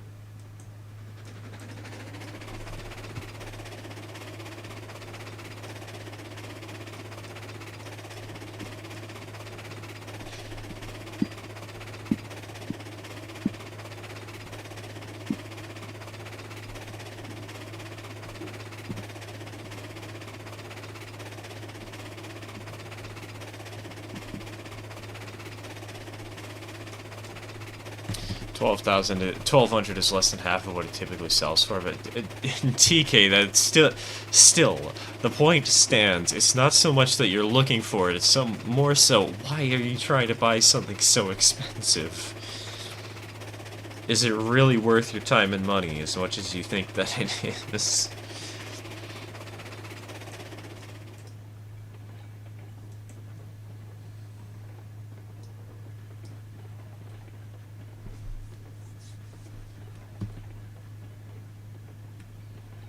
Also, on the Resin 3D printer comment, you can get those for like $300. Like the full package, that is. The curer, the cleaner, the curing liquids, the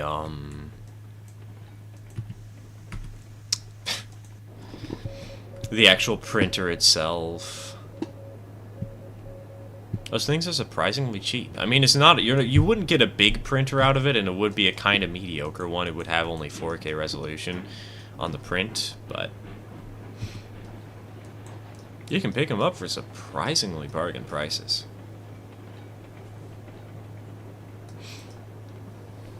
It's funny, the Betsy is a tiny loco, but sounds like a full-sized express train. Exactly. She's running at top speed, a true Pacific. Oh wait, no, that's an 040.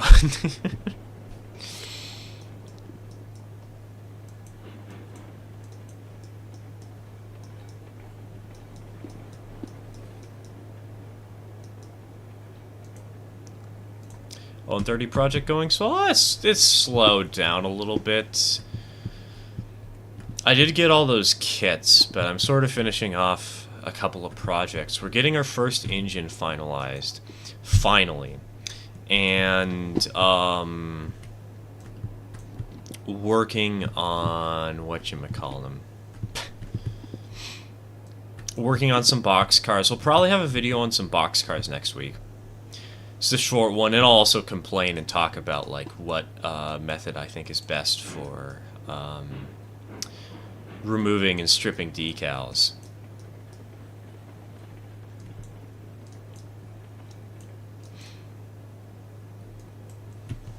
And the kits I still need to figure out how to do, but we got a train station yesterday. A train station kit. It's great.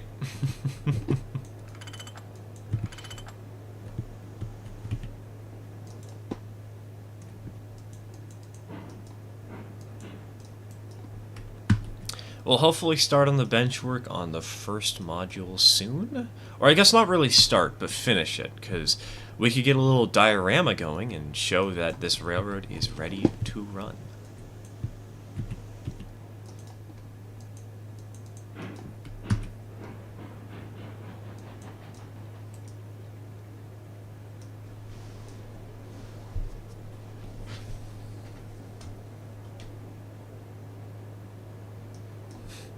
Listen to that engine roar! She sounds like a real speed demon. Odds and no doubt. A very run-down and beat-up 3-truck Shay rounds the bend.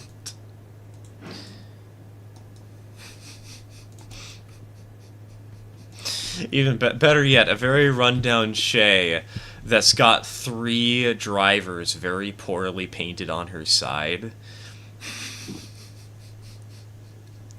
Comes around the bend.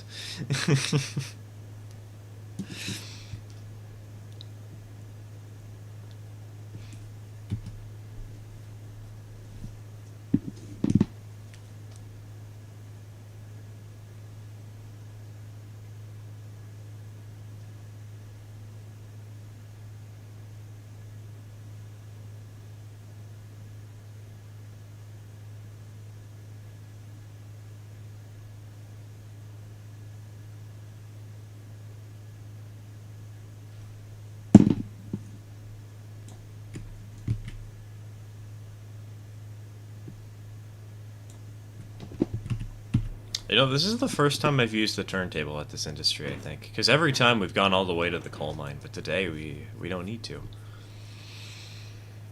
So looked up a 4090 on Amazon. My Honey app says recent price increase for a Black Friday event. Oh boy.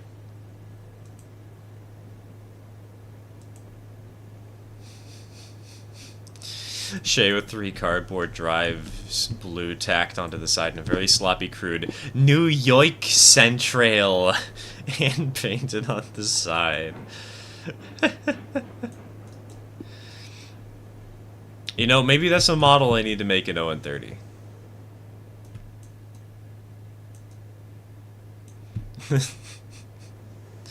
The worst Shay Hudson thing known to man.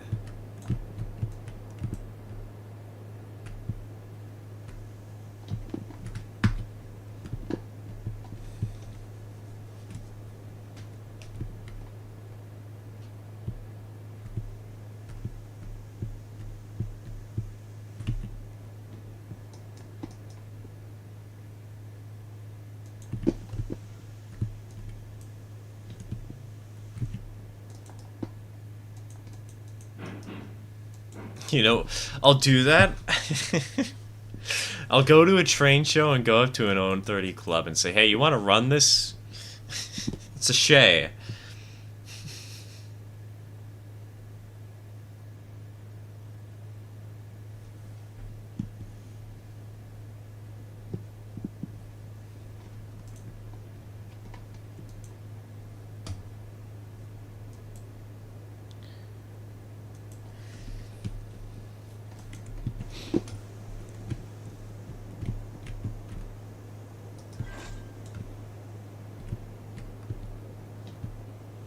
Alright, hold on.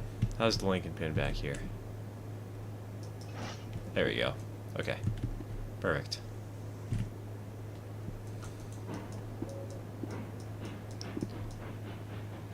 You know what? For the next person that comes here, which is probably going to be me because this is a single player save, I'm going to throw this three-way switch over this direction just to screw with them. Just to make their life utter hell.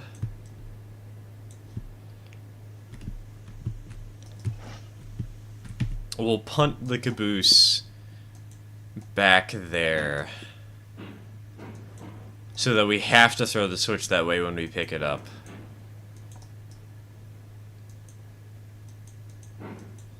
It's the move here, sir. What are we doing? Oh, we're just turning around our train real quick.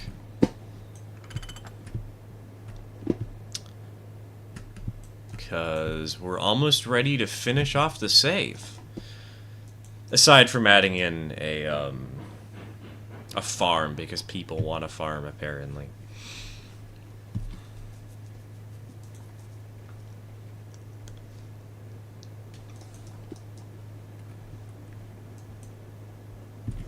But we've almost finished the entire industry chain. We've made our way up to the freight depot.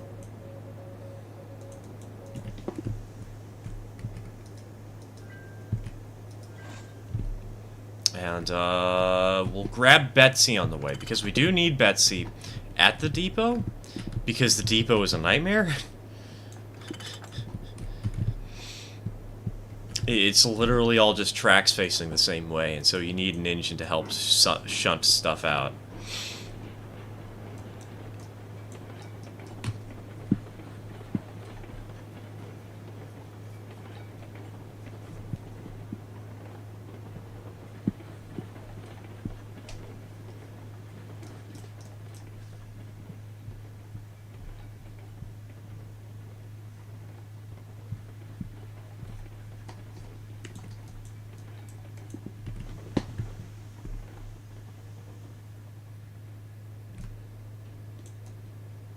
No, other way, switch. I'm trying. These three ways are so annoying because they always go the way you don't expect them to. You want to throw them one way and they decide to throw the other.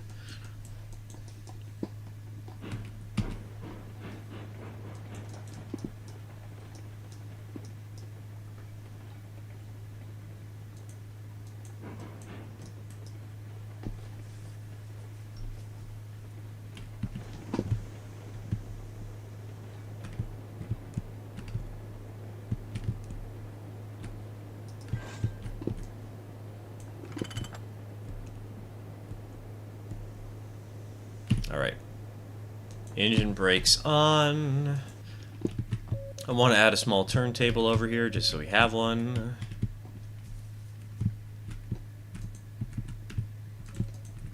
Three ways are so annoying.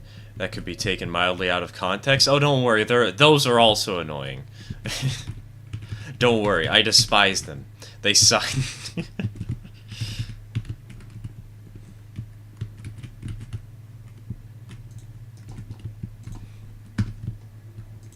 Alright, turntable.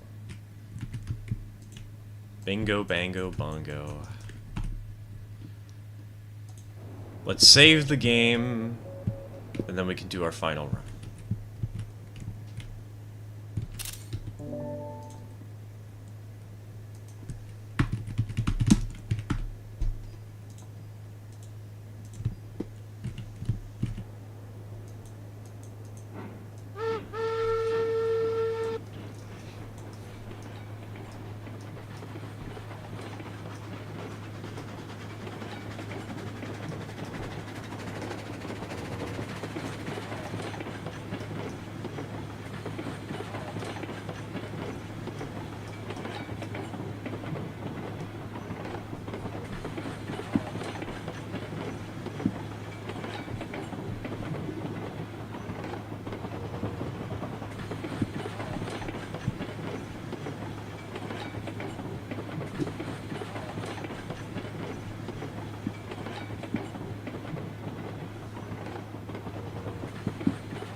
clunk goes the stack of stir 100 100s the train through the bridge.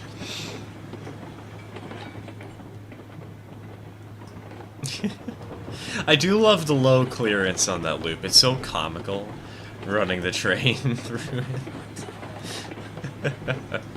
I love it. It's great.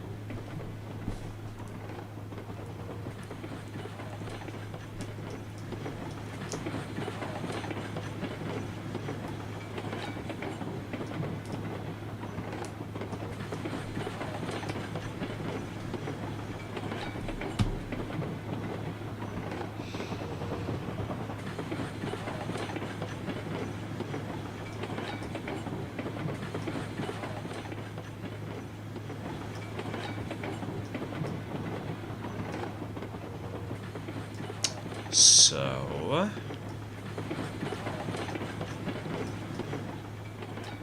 we've almost done everything. We are so close to completion. We pick up Betsy, we head up the 4% from hell, and then we deliver this to the freight depot, and we're golden. Now, the interesting thing about this route is I'm going to have to worry about the hill, because it does have 30-meter curves. I better be careful on it. But we'll manage. We'll just put the reverser to a lower rating or something.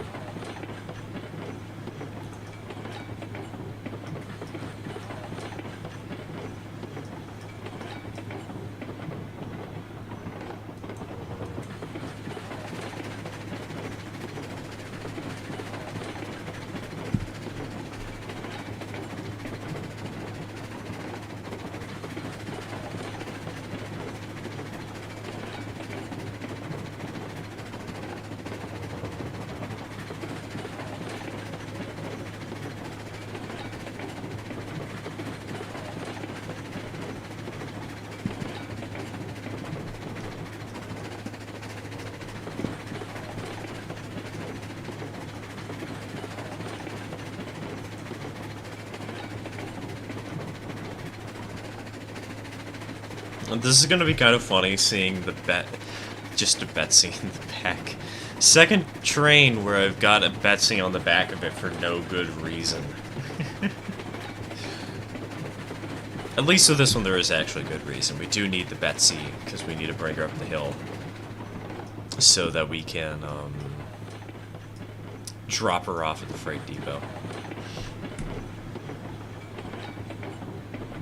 Still, if I had a nickel for every time I put a Betsy at the back of my train in the last week, I'd have 2 nickels, which isn't a lot, but it's really weird that it's happened twice.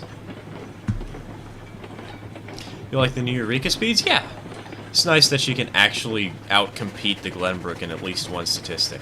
I still think she's not the best engine in the game. I think she's like a B or an A in my objective locomotive rankings. But she's a lot more palatable than she was before when she could only go 16 miles an hour.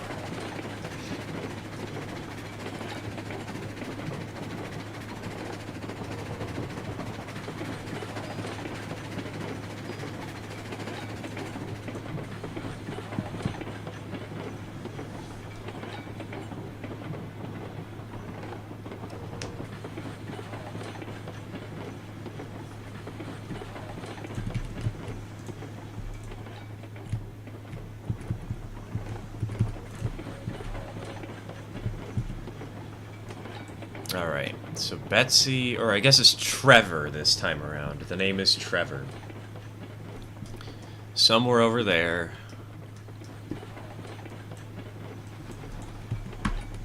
We've got all the telegraph houses down. We've got all the switches for the Y. Hello, I'm back. What did I miss? I haven't missed too much.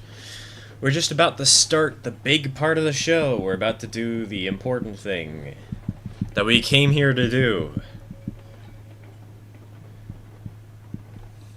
We came here to finish the hardcore save. And you'll never guess what we're doing today.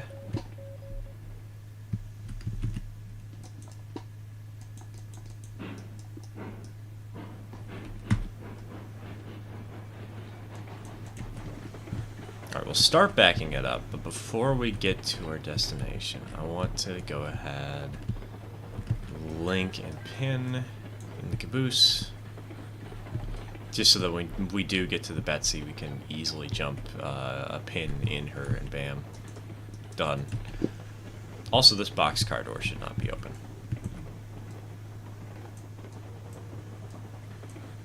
There we go. Perfect, perfect.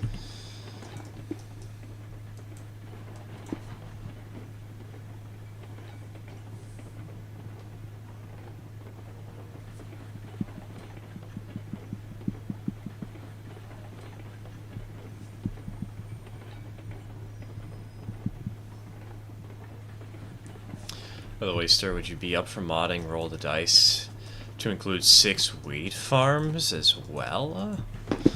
As a commission, maybe, but it would take a lot of time and a lot of work.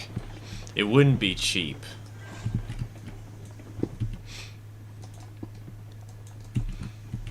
If anything, though, I'd probably just make a new map for just the wheat farms rather than try to include the original Roll the Dice in it. Because the original Roll the Dice is scuffed because of the whole issue with the, with the sawmill and the freight depot. Anyways, let's... Anyways, he says, immediately disregarding the conversation to do something different. Let's drop a save. Hardcore 16.5.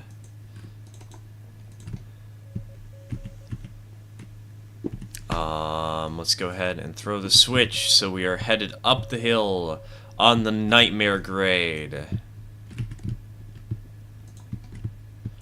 It's also just to make sure I remember that this is the nightmare grade. Go ahead and slow, slow, slow. Because I'm going to need to not go fast.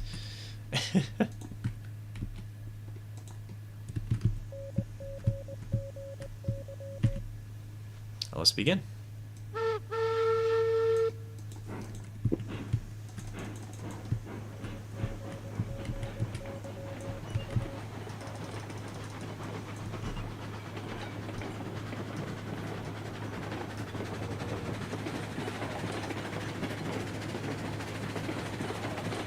Cut back on the reverser so we can figure out how to make the top speed slower. Is there a way to make the top speed slower? Or does the reverser not care anymore?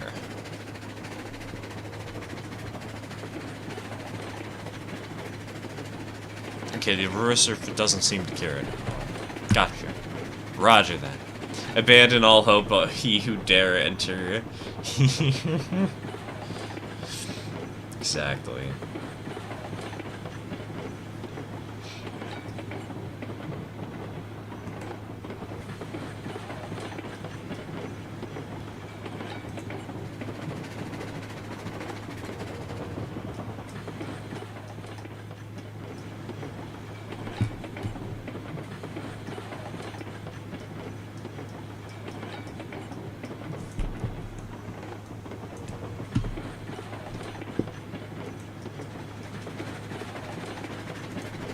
Cue derailing rock at the end of the hill. In 3, 2, now! I think we'll be fine. I hope we'll be fine. There aren't rocks in this map, are there?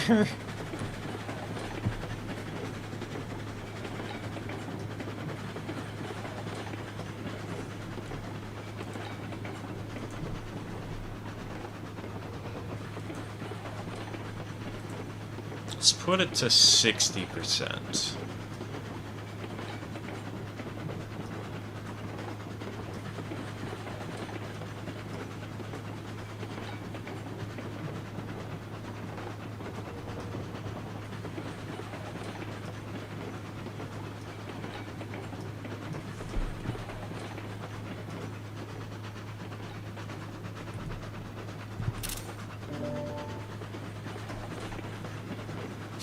The beans.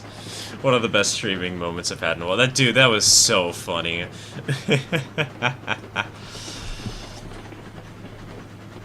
And again, that's sort of why I like running shorter trains generally, because when you have to do chaotic BS like that every now and again, it feels so special. That moment was top tier. That moment was top notch.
No, this isn't going so bad.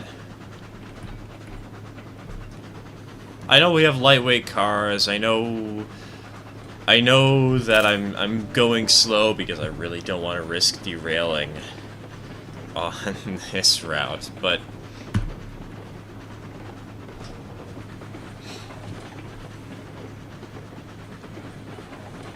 this ain't so bad.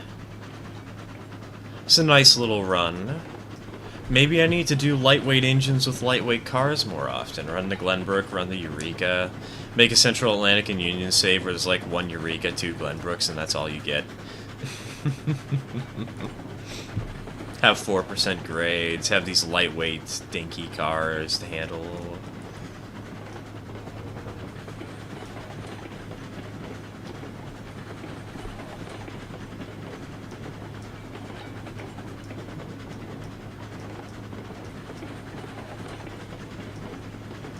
Anyone who's seen VeggieTales, The Pirates Who Don't Do Anything, knows that it wasn't just a rock. It has been years since I've seen that movie, and somehow I still vaguely know what you're talking about.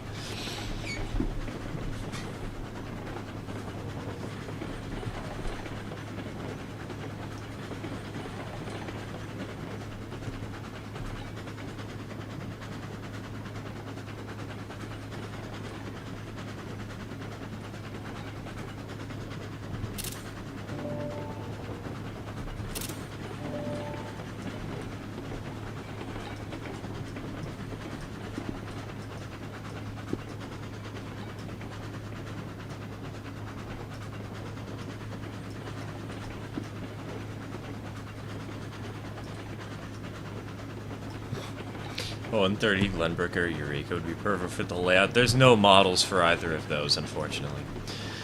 Currently, numbers 21 and 22 are heavily modified Cook Moguls. Well, I guess they might not be Cook Moguls, I don't know technically, but they're similar to Cook Moguls. And number 19 is going to be another Cook, but it's going to be extremely heavily modified. That thing is going to be absolutely BS insane. Is the porter doing anything back there, or is she just being towed? Just towed. She's not actually functioning right now, no power in her.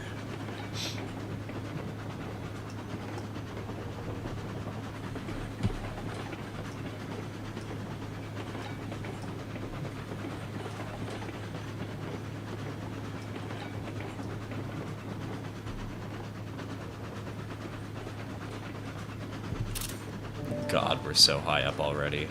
In fact, we're probably around the same height as the coal mine right about now.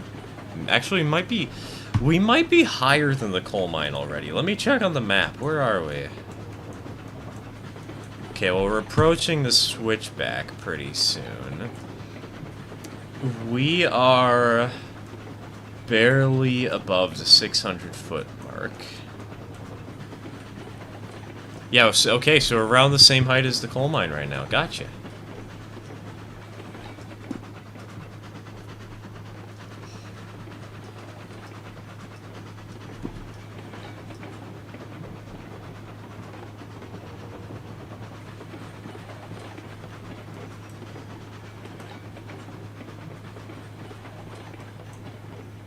What the heck? Why? What happened?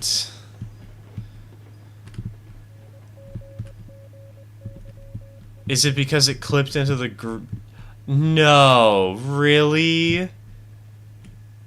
No. Oh my god.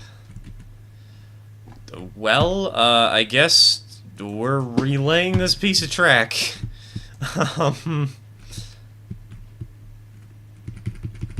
Okay, can we link this? Yes, we can. Thank God.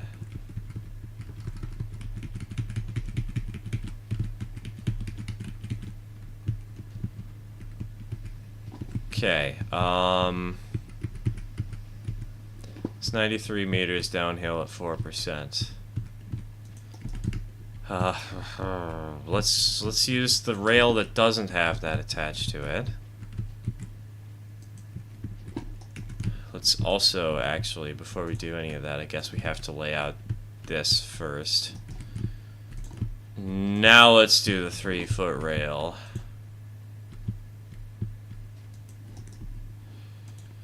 God friggin'. Dang it. Still could have been worse. Dak, the entirety of the train derailed. I don't see how it could have been worse. Unless you're talking about, oh yeah, it was in a completely different setting with a completely different train, and I'm frustrated with something that happened to me rather than to you. No. No. We're not placing it. We're not lining that up like that.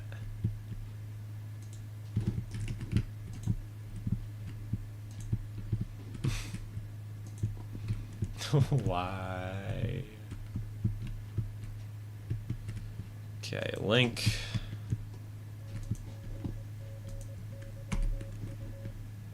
Go over here. Because there's gonna have the same problem here. Yep, there it is.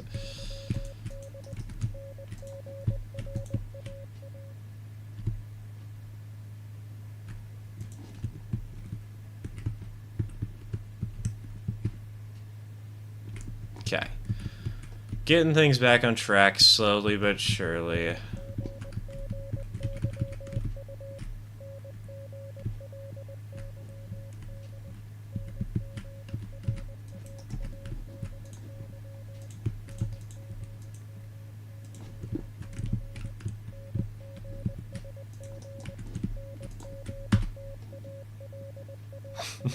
Stir rages about the track while Chad is talking about Top Gear. It's just an average stream, man. Sounds about right.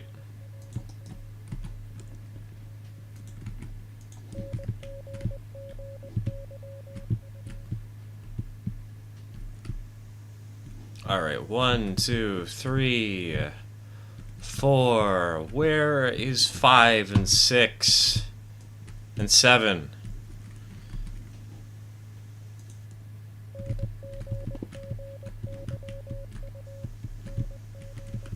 How am I going to re-rail this all even? Hold on. Wait a minute. Because this is on a curve. I can't... If I re-rail them on a curve, it's... Okay, I think I know how we do this. But if I did re-rail them on the curve, that would be painful. Khan would be proud of you for this little switchback here. Khan would have a blast running this railroad. Seeing the chaos that unfolds, the actual good track work mixed in with the horrible spaces to build it all in.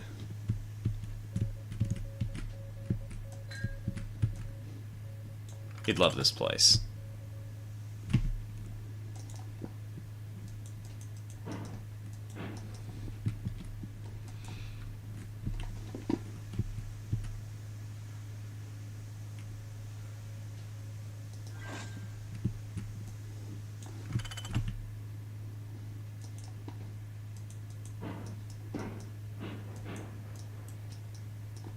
Look at your switchback, number 5. Oh yeah, there they are, you're right, okay. So apparently 2 cars stayed on the rails. That's honestly kind of impressive. Still gonna re-rail them as if they were, fell off, because otherwise it's gonna be a headache.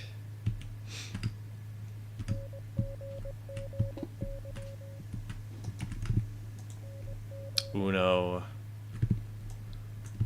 dos, and then plus this way I can keep the train in the correct order. Make it seem like I didn't derail in the screenshots. Make it look like I'm more competent than I actually am.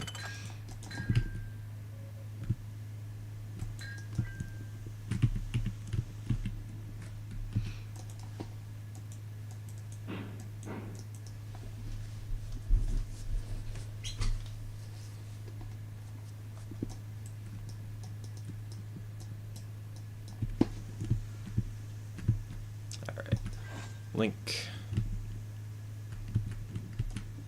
Handbrake's off.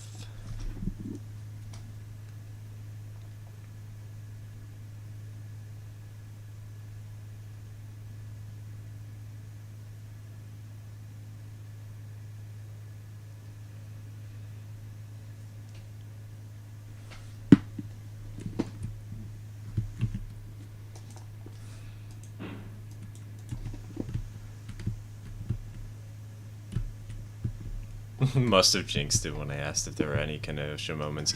Admittedly, it's just because I was blind and I didn't think about the consequences of or I didn't think about the tracks, because this has never happened to me because I usually don't have such a sharp grade start. I usually begin my grades with like a very small 1%, then a small 2%, etc., etc. But those are just sharp straight to 4s, and that causes trouble. That causes problems.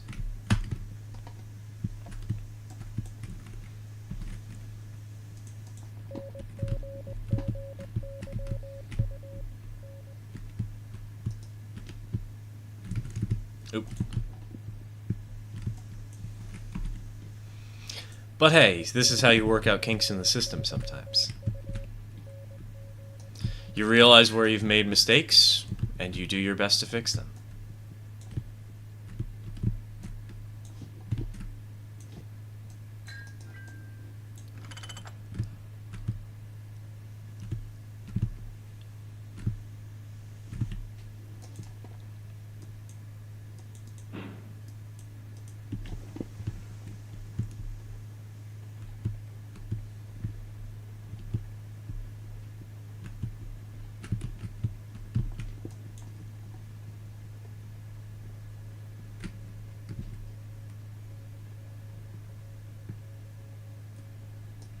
Alright, linked.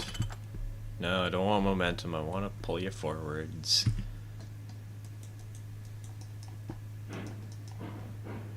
Oh, what the? Wait. Whoa.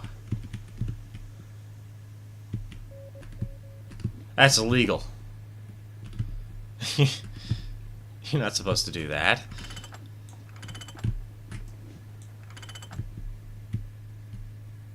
I forgot to link it, pin it, didn't I? I got the pin in one of them. I got the link in one of them, but I forgot the pin in the other. Man. Seeing that Betsy, though, that's funny. Just a dead Betsy down there. Beautiful. Love it.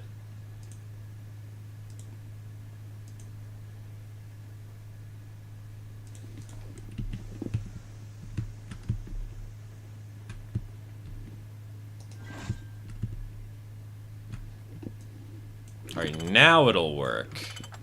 I mean, it'll still start pulling the train a little bit, but it won't uncouple immediately.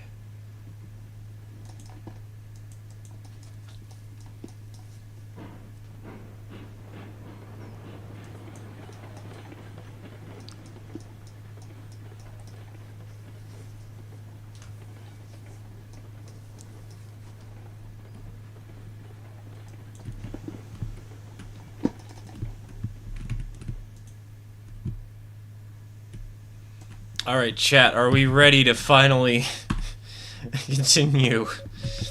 I was gonna say, are we ready to make it to the top of the hill, but I feel like that's a question I've already asked. Are we ready to try to make it to the top of the hill a second time and still fail spectacularly?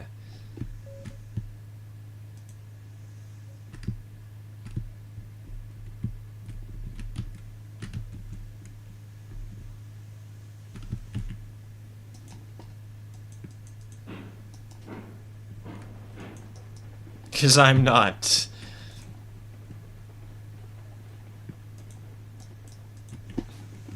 This is going to be a nightmare.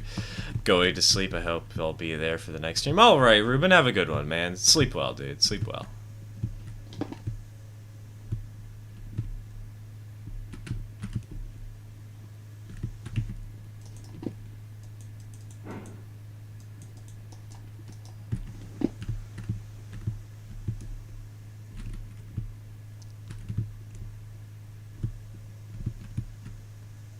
Alright. Link. Break off.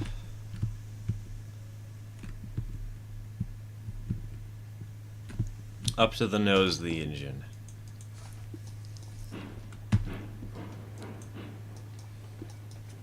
I'm just gonna throw the switch V extended, just to make my life a little easier.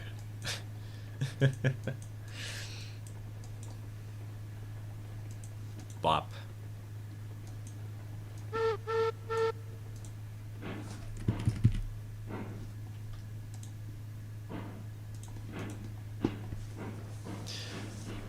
Run it back.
God, this is a gorgeous route, even if it is absolutely jank.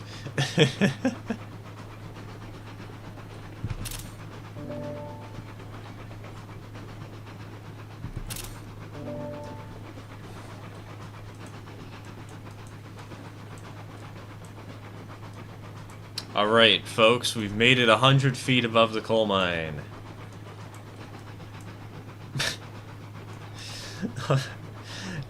Just a moment ago, we were level with it. We were talking about that, I think. Or at least I was talking about that. Now, we are tall.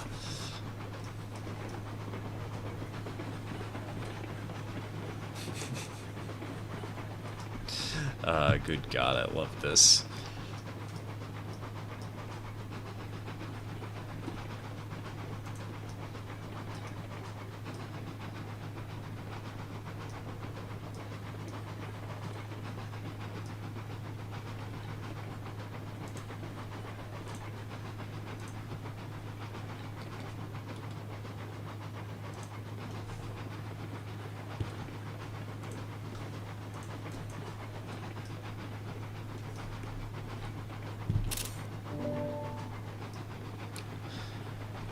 All the screenshots, all the stream shots, all the free content.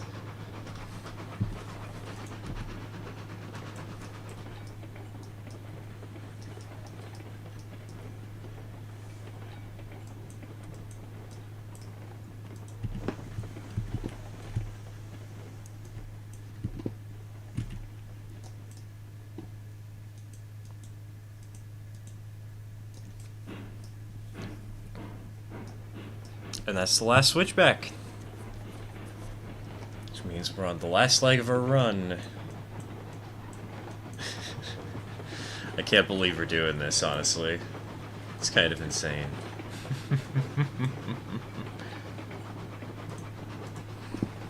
After all these hours, after all these years, we're finally doing the trip. The final trip. The one to beat all trips. Place your bets on whether he or not he'll derail during the last leg of his run. I'll bet no. $25 on no.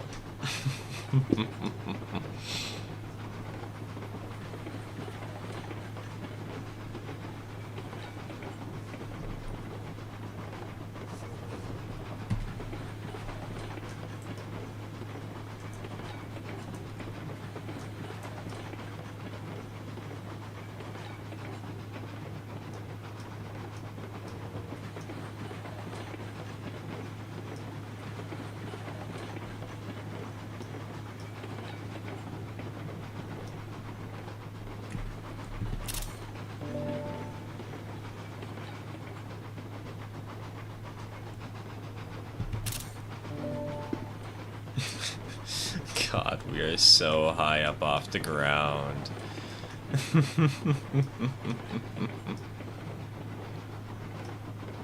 And see, this is why I bet $25 on no.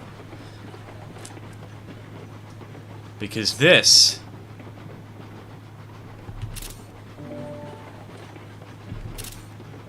is the final bridge.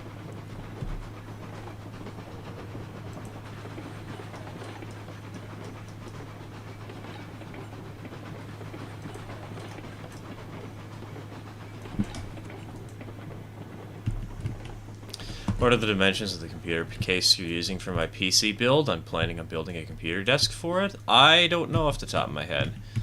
I'll get that after stream, because, you know, we're about to end.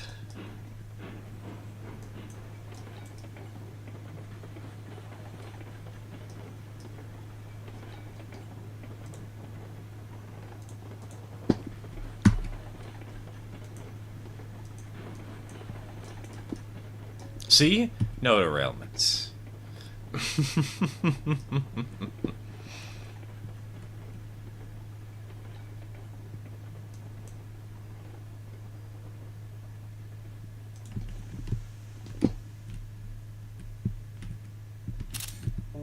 We did it, boys.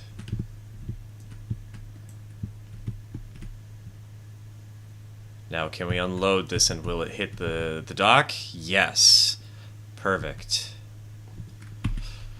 Ah, yes. Give me that sweet, sweet moolah. Give me the money.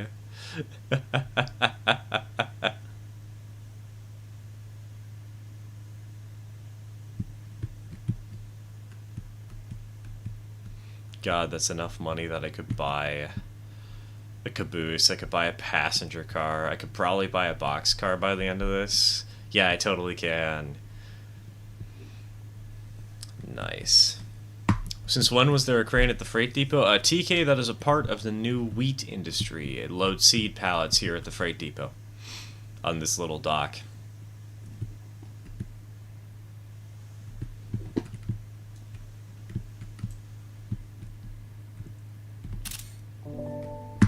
And that's it, folks. Hardcore complete. We're done. We did it.